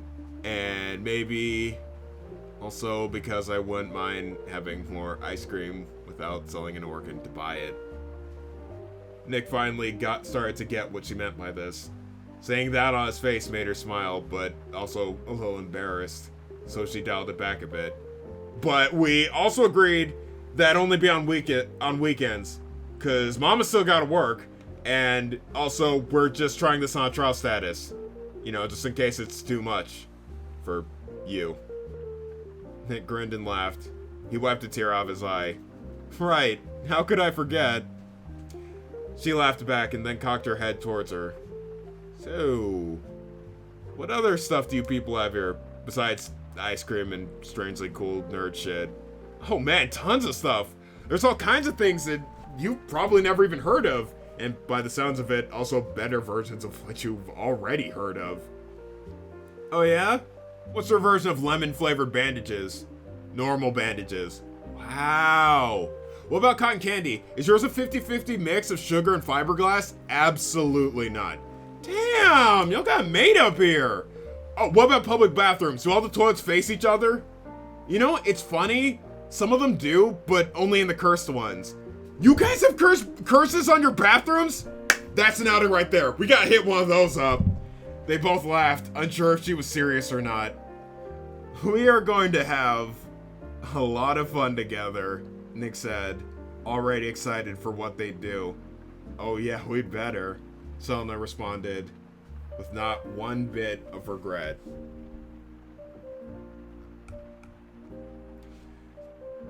Epilogue 1. For the first time in forever, Selena wasn't miserable coming home. Sure, her apartment sucks and she hates living in this shit-butt world, but now she actually had a reason for getting to the end of the week. The whole situation made her extremely curious. Not the standard morbid curiosity that made her wonder how long she could continue stealing candles from the department store before they realized she doesn't have lumpy scented boobs. It was more positive and hopeful thinking, theorizing even. She dropped down onto her couch. She started daydreaming about the kinds of things the human world might have. She had never been a part of something that was supposed to be purely fun. Just about everything she's done was either work, a chore, or a punishment. Humans probably have a wider spectrum of activities, like the holidays where they do nice things with friends and family, instead of smashing them in the face with a pillow sack full of broken glass. On that note, having someone around that isn't guaranteed to glass sack you would make a lot of things possible. If she got drunk on a Saturday, it would be cool. It could be a cool friend thing instead of a super depressive thing.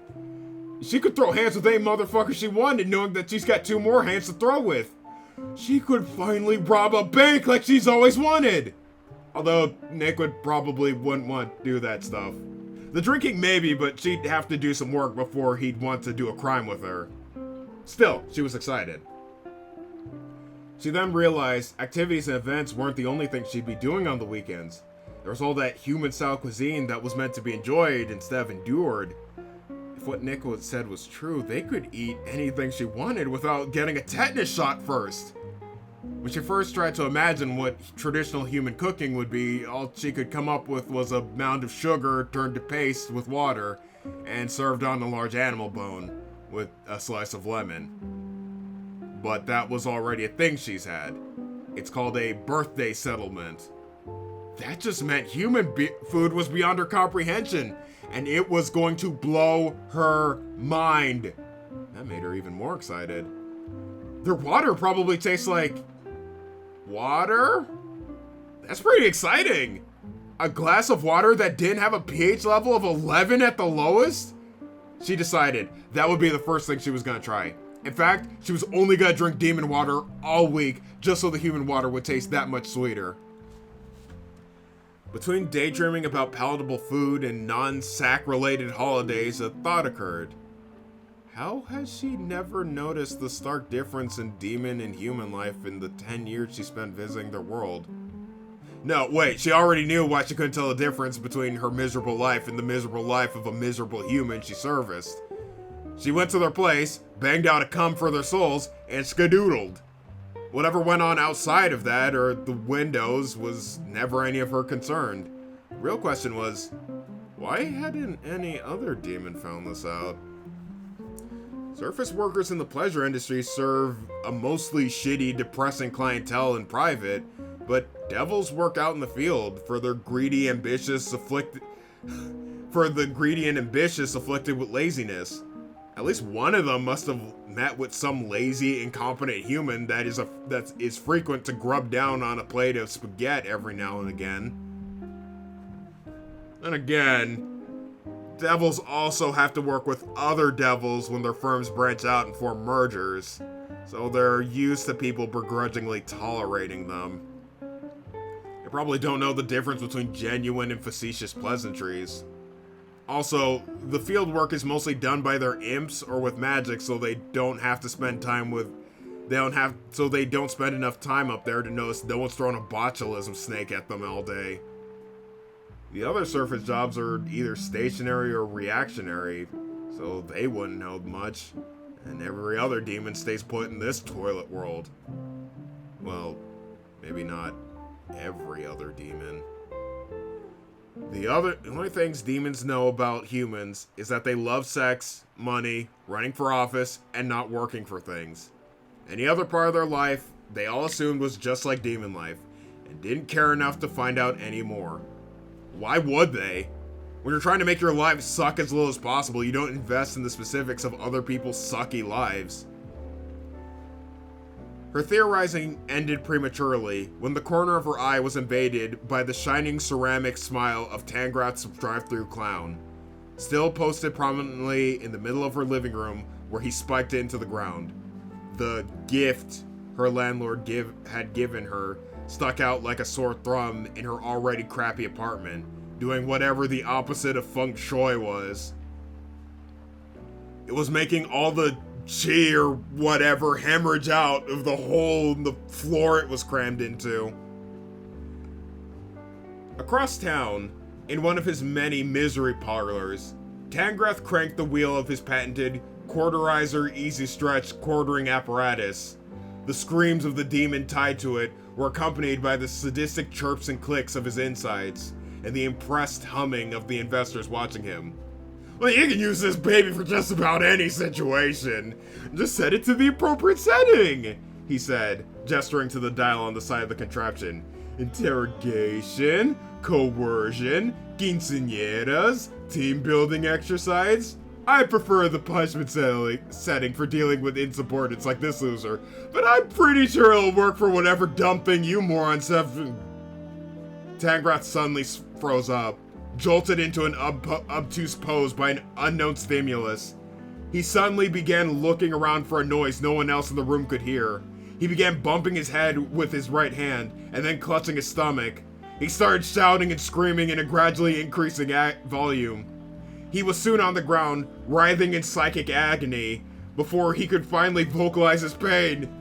I feel the farts of the deep! They're real! They live in me! The investors continued scribbling notes and humming in affirmation. This was a really weird but bold new form of pitching a product. One that was not impressing any of them at all. Selena slammed the door to the cricket room as fast as she opened it. She figured the drive-thru clown fit better in there, amongst the crickets still psychically linked to her landlord.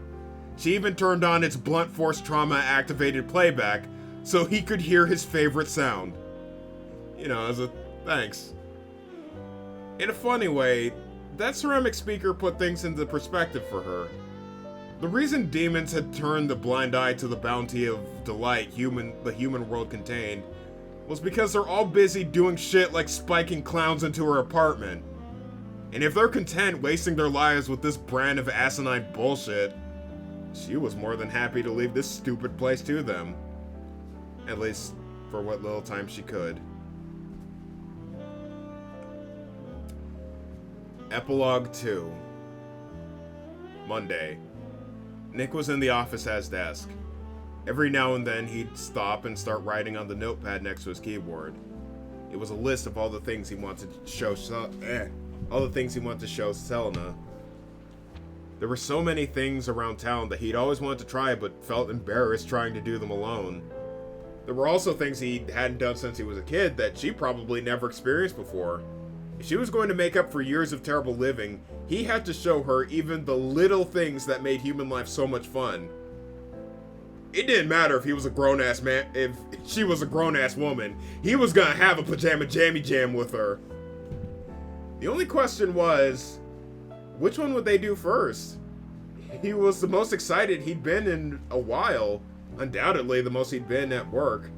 In just 2 weeks, he went from moving around in a cycle of isolation to having a best friend he'd see weekly. Not to mention the friend he'd apparently had this whole time at work, without realizing it. Maybe Tori and Selena would get along too. Then he could have all his new friends hang out together with him. Just like how things used to be. Everything seemed to be looking up from here. But there were also bobcats looking down from behind him. You son of a bitch! A voice said behind Nick. I'm sorry? Nick turned to face Rich, arms crossed, silently fuming with anger at the mere sight of him. Did I do something wrong? Oh my god, you saw Selena yesterday. Oh my god, I forgot. God damn it. Rich clasped his hands onto his head. His expression changed from fuming to shocked. Selena? That's her name, Selena? That's like the tastiest name I've ever freaking heard! It's like if candy was a name! Holy crap! I don't know if that's gross or weird or both, but you need to stop yelling. Or just stop. Is this a joke to you? Do you even know how long I feel like I'm stuck eating store-brand cookies while you're over here snacking on the name brand stuff! This particular outburst affected Nick more than the others. In 3 ways. Number 1, store-brand foods are often just as good, if not better, than name-brand products. Most people only think they're better because they've been conditioned to think that recognition equates to quality. Number 2, his analogy didn't actually work. As far as Nick knew, Rich didn't have a girlfriend. Or a girlfriend. It was more like he didn't have cookies, thought his friend had cookies, and got mad over those delusional cookies. 3, regardless if he did or didn't have a girlfriend or a girlfriend, it was pretty degrading to compare anyone to cookies. More so if he's comparing them to cookies he thought were inferior products. Nick turned back to his computer and tried his best to ignore him. Maybe he'd leave if he realized how loud and gross he was being within shot of HR. Unfortunately, he was also within earshot of Ian, who had been half listening in on the commotion and just now decided to join in. Wait, what happened? Someone's bringing us cookies? Ian said, pulling off his headphones. I wish! Nick's freaking fucking the demon girl! She's real! Like, actually real! We are not dating, Nick said. Nick very quietly interjected. Ian slowly broke out into a betrayed frown as he turned to face Nick. What? I thought you said she wasn't coming back! All weekend I thought I finally found someone who knew what it was like to ruin all the relationships they had with the people that they loved. Well, some guys get all the luck. Rich jumped in between the two, inches away from Nick's face. Yeah, when they're not me! He turned back to Ian. Or you, I guess. We are not dating, Nick said once again. It's okay, Ian loudly interrupted with smiles covering his disappointment. I'm happy I could help you meet someone special. Really? I don't actually think I'm good enough at sex to keep a demon coming back like you can anyway. It's okay with me? It's clearly not okay with him, Rich said to Nick right before Dave rose up and joined in, completing the bobcat pincer trap. Well, this is Nick's choice, and he's allowed to make it, Dave started, completely uninvited but still 2/3 welcome to this semi-conversation. Frankly, I think we should be supportive of him now that he's got a special lady in his life. Even if she happens to be a prostitute from hell who will probably ruin his life before they get their happily ever after, I think he should still be able to enjoy it while it lasts. Are you guys not at all afraid of being fired in the slightest? Nick asked after realizing how loud and inappropriate these dudes was. That's easy for you to say, Ian said to Dave while ignoring Nick. You just met a girl last week. Okay, sure, but Nick's girlfriend just fell into his lap without even trying, while Carly and I have been, on the other hand, aren't actually dating. Not officially. Not yet. Dave meant for that to sound humble instead of kind of sad. We're still kind of dating. She just wants to take things slow. You know, she just got out of a relationship, so we won't be dating for real anytime soon, so, you know, eventually things will... The awkward silence and stares from his co-workers put his relationship with Carly into perspective. He slowly pressed his hands together, closed his eyes, and took a deep breath. Why are you doing this to us, Nick? I thought we were loner buddies, Nick! Ian chimed in. Quit trying to show us up, Nick! Rich yelled. The 3 Bobcats continued to berate Nick for having a friend. He assumed they started elaborating on the problems they already had with him, but he didn't know what they said to him exactly. He wasn't listening. The other times the Bobcats would do something like this to him, he didn't listen intentionally, trying his hardest to tune them out. He'd only hear a few words that slipped past his mental block and politely chimed in with an occasional nod or affirmation to keep them from catching on. Holding conversations with people that weren't lecturing him, gloating about meager achievements, or venting every slight misfortune over the last 2 weeks made him react differently to the Bobcats this time. Instead of tuning them out, he was distracted by a thought. What would Selena say about these guys? These are the ding-dongs you have to work with? God, I didn't know being your friend was humanitarian work. The sound of Nick loudly stifling a laugh made the Bobcats stop their complaining. Ian even jumped a little. Nick rose back to a polite and upright posture and smiled at the three. Clearly aware of how he halted the conversation, he then turned his chair around to his desk and flipped over the page of his notepad to write something down from his phone. Then he stopped and had another thought. If Tori heard the Bobcats, he might look up to Nick and say, "These guys are turds!" Nick slammed his fist down on his desk and made one wheezing laugh. The three other programmers watched in silence as he attempted to collect himself, shaking every so often from restrained laughter.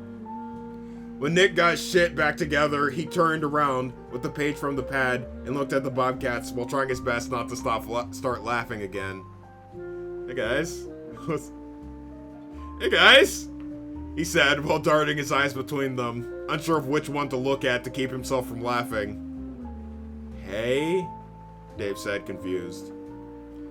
Nick took a deep breath to center himself and prepared to have the first conversation with these guys in years that wasn't one-sided.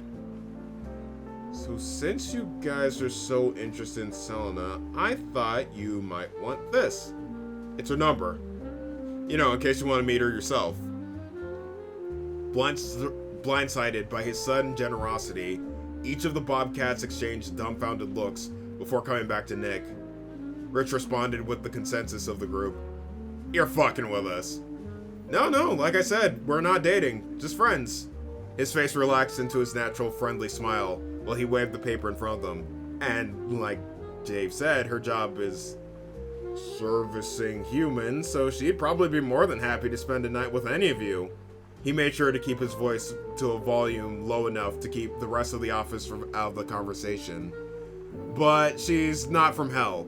She's from a place called Rage Mason, which is apparently one of the nicer parts of a state called Vomitoria. He paused to consider and then stopped himself from considering what tragedy had to happen for someone to call any range of land Vomitoria. Anyway, here. There was only 1 second of hesitation before the three men lurched forward to grab the paper, only for Nick to pull it back. His smile at this point changed from friendly to the mischievous look of a schoolchild getting away with bringing Pokemon cards to school. He was going to address the last thought he had while not listening to his coworkers. How was he going to respond to this? What would be in character for Nick to do here? Wait, hold on. He put his hand over his chin, pretending to think things over. Since this is her job, she'd probably want you to pay for you to go on a date. Is your immortal soul too high a price for you going on a date with my super cool demon friend? The Bobcats were thrown back into the awkward pause from that Friday in the break room. Unlike then, this was no longer a hypothetical based on rumors. It was an actual opportunity to have a demonic hottie go sicko mode on them in exchange for a life of damnation. Nick, on the other hand, was doing pretty great. Compared to the rest of the bog his co-workers were sinking into, he was standing pretty tall. He didn't want to be mean or rude to them, he only wanted to have a little harmless fun. He moved the paper in Ian's direction, which spooked him, as if Nick had pointed a knife at him. I think I'll wait on that one. For now. I'm good now. Thank you. Nick responded with a feigned look of disappointment that did a bad job of covering his smile. Oh.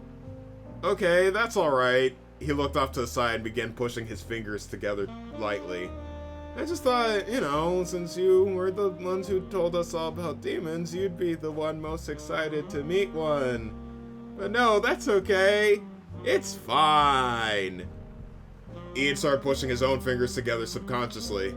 After a few seconds of silence, the rhythm of their hands synced up, and Nick had to stop himself from laughing again. A second later, he abruptly stopped and looked at Dave. Hey, what about you, Dave? You probably want to date with someone that's more willing to commit, yeah? Dave's face twisted after being called upon. It wasn't the idea of losing his soul that worried him. It was the idea of losing his soul and not having her call him back after their first date. The stakes were high, and he was scared to ante up. Yeah, I could, Dave said coolly.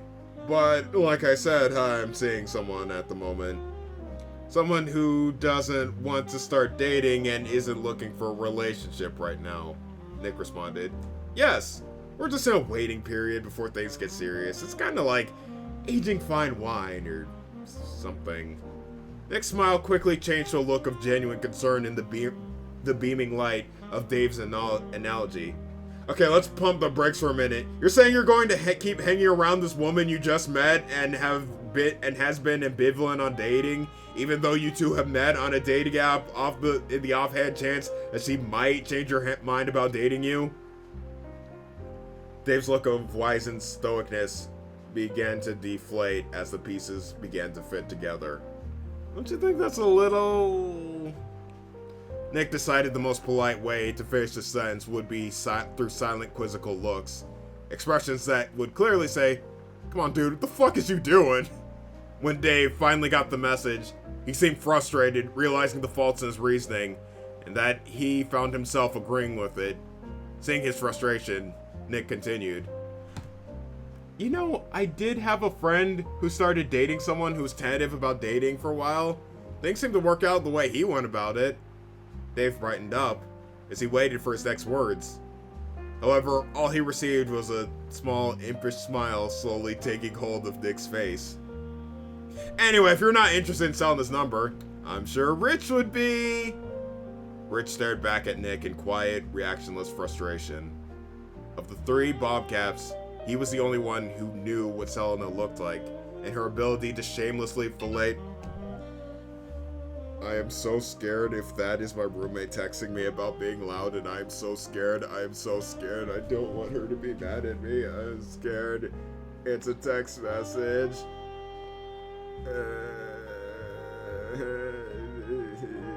Hi, there's a sweat. Oh. Never mind, there's just sushi in the fridge for me. Never mind, we're good. Nice. Alright, where was I?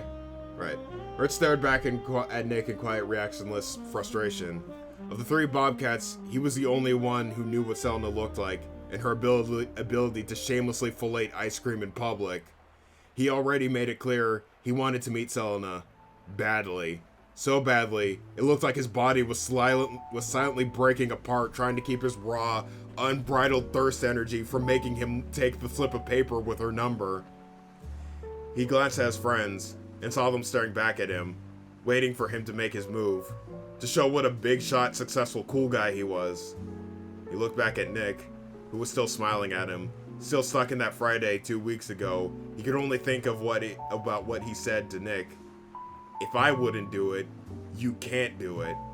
He was obviously calling him out on that. This whole act was just so he could rub his success in his face.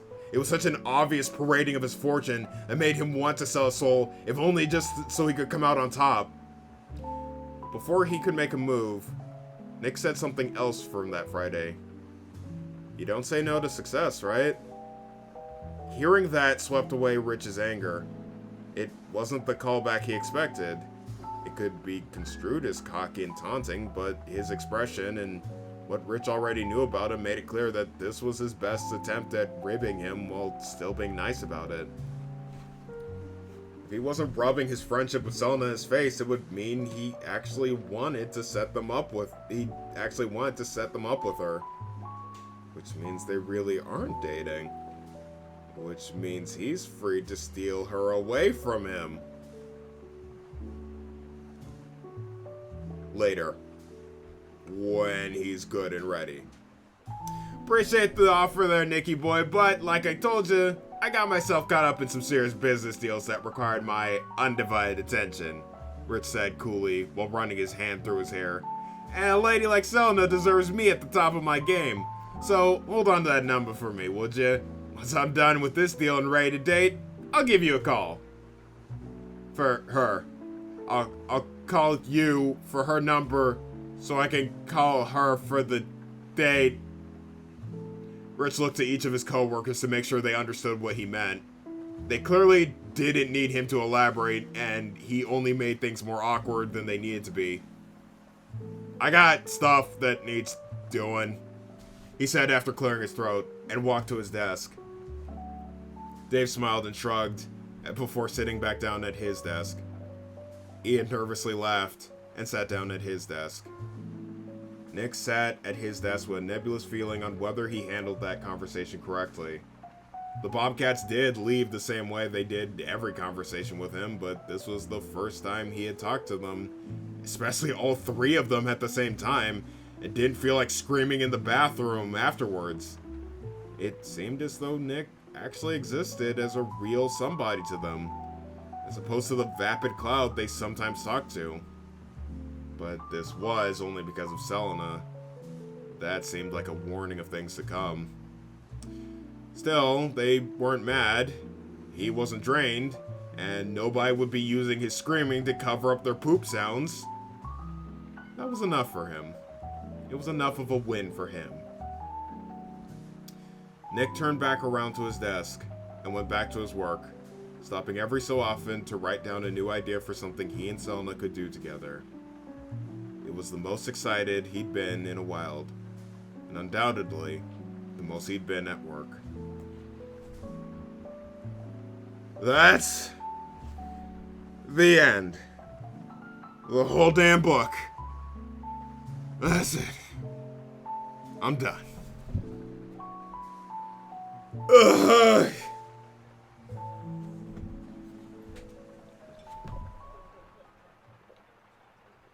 I really hope my voice isn't gone in the morning.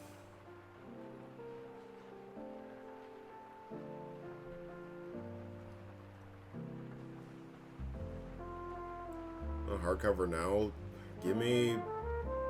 Tell you what, you give me $8,000 to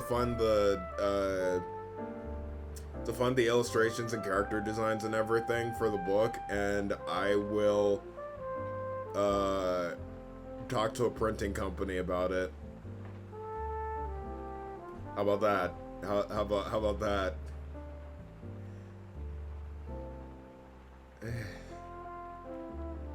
So that's the book. Only 8K.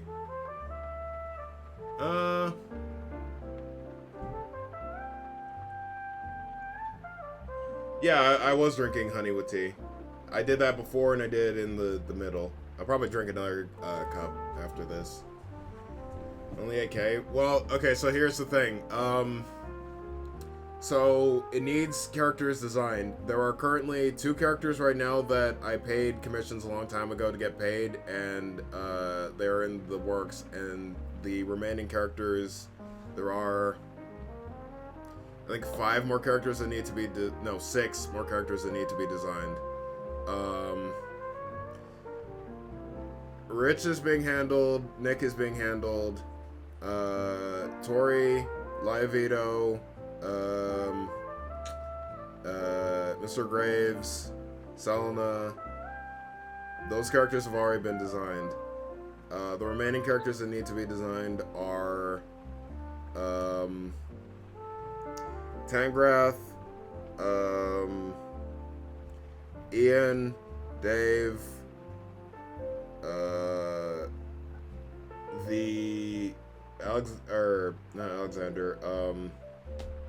Sebastian, Boswell, and Eleanor.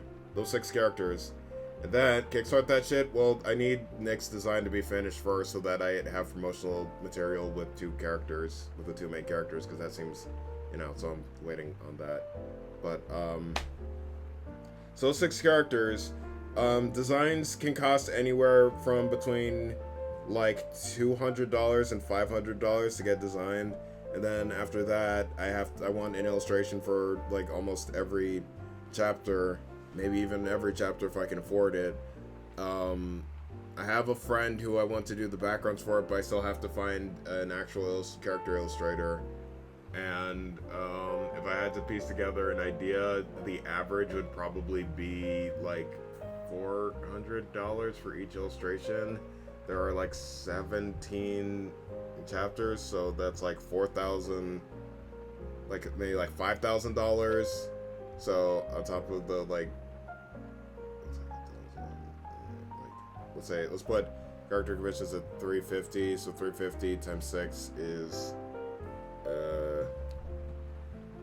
like that's like another 4K. So that's like, yeah, so like around 9K to 10K to get all the art stuff done. So that's what the Kickstarter is that I want to start, but I need one last design finished before I can. And having those designs finished means that I have like a thing where I'm like, hey, I've been doing this, I just need money, and the book is done, you can read it, it's right the fuck there, but I want more art, and if you want more art, then give me you money, please, thank you, I love you. So there's that. But I will, once the final design for Nick is done, then I'll be doing that. Yeah, I hope it works out too. I mean, adult I don't think is an issue for most things, but yeah. It still needs one last going over of like some grammar things. There are some like grammar things in the book, but for the most part the writing is completely done. Like, I'm not gonna change any story things in it. But yeah, that's the book that I have read, and if you like it, give a donation, pay like $3 to whatever dollars for it on Gumroad. Join the Patreon. You'll actually get to read book 2 up to where it is right now, which is chapter 20, I think. There's like 3 more chapters and then 3 more epilogues to go. And it's been very fun to write, and I'm very excited to be able to share it with everybody. And in general, I really love this series that I'm doing, and I really hope that I can do cool things with it. But I am very sweaty, and you want the link again? Hold on. There you go. Look at my link tree. There's the Gumroad link and the Patreon. There you go. Take a look. It's in a book, Reading Rainbow. I need to stop talking and eat a food and have some more tea. So thank you all so much. This means a lot to me that you guys both showed up and were not mean to me. I don't know if I'll take the recording and put it on YouTube or whatever. I feel like that's another like cringe hurdle I have to get over, especially since I don't want to listen to my own voice. But literally all I would need to do is just cut it at like the different chapters and then put it up, but I don't know. Anyway, I gotta go. Thank you so much. Have a beautiful remaining hour of Juneteenth, and we'll catch you all next time. I don't know. Yeah. Goodbye.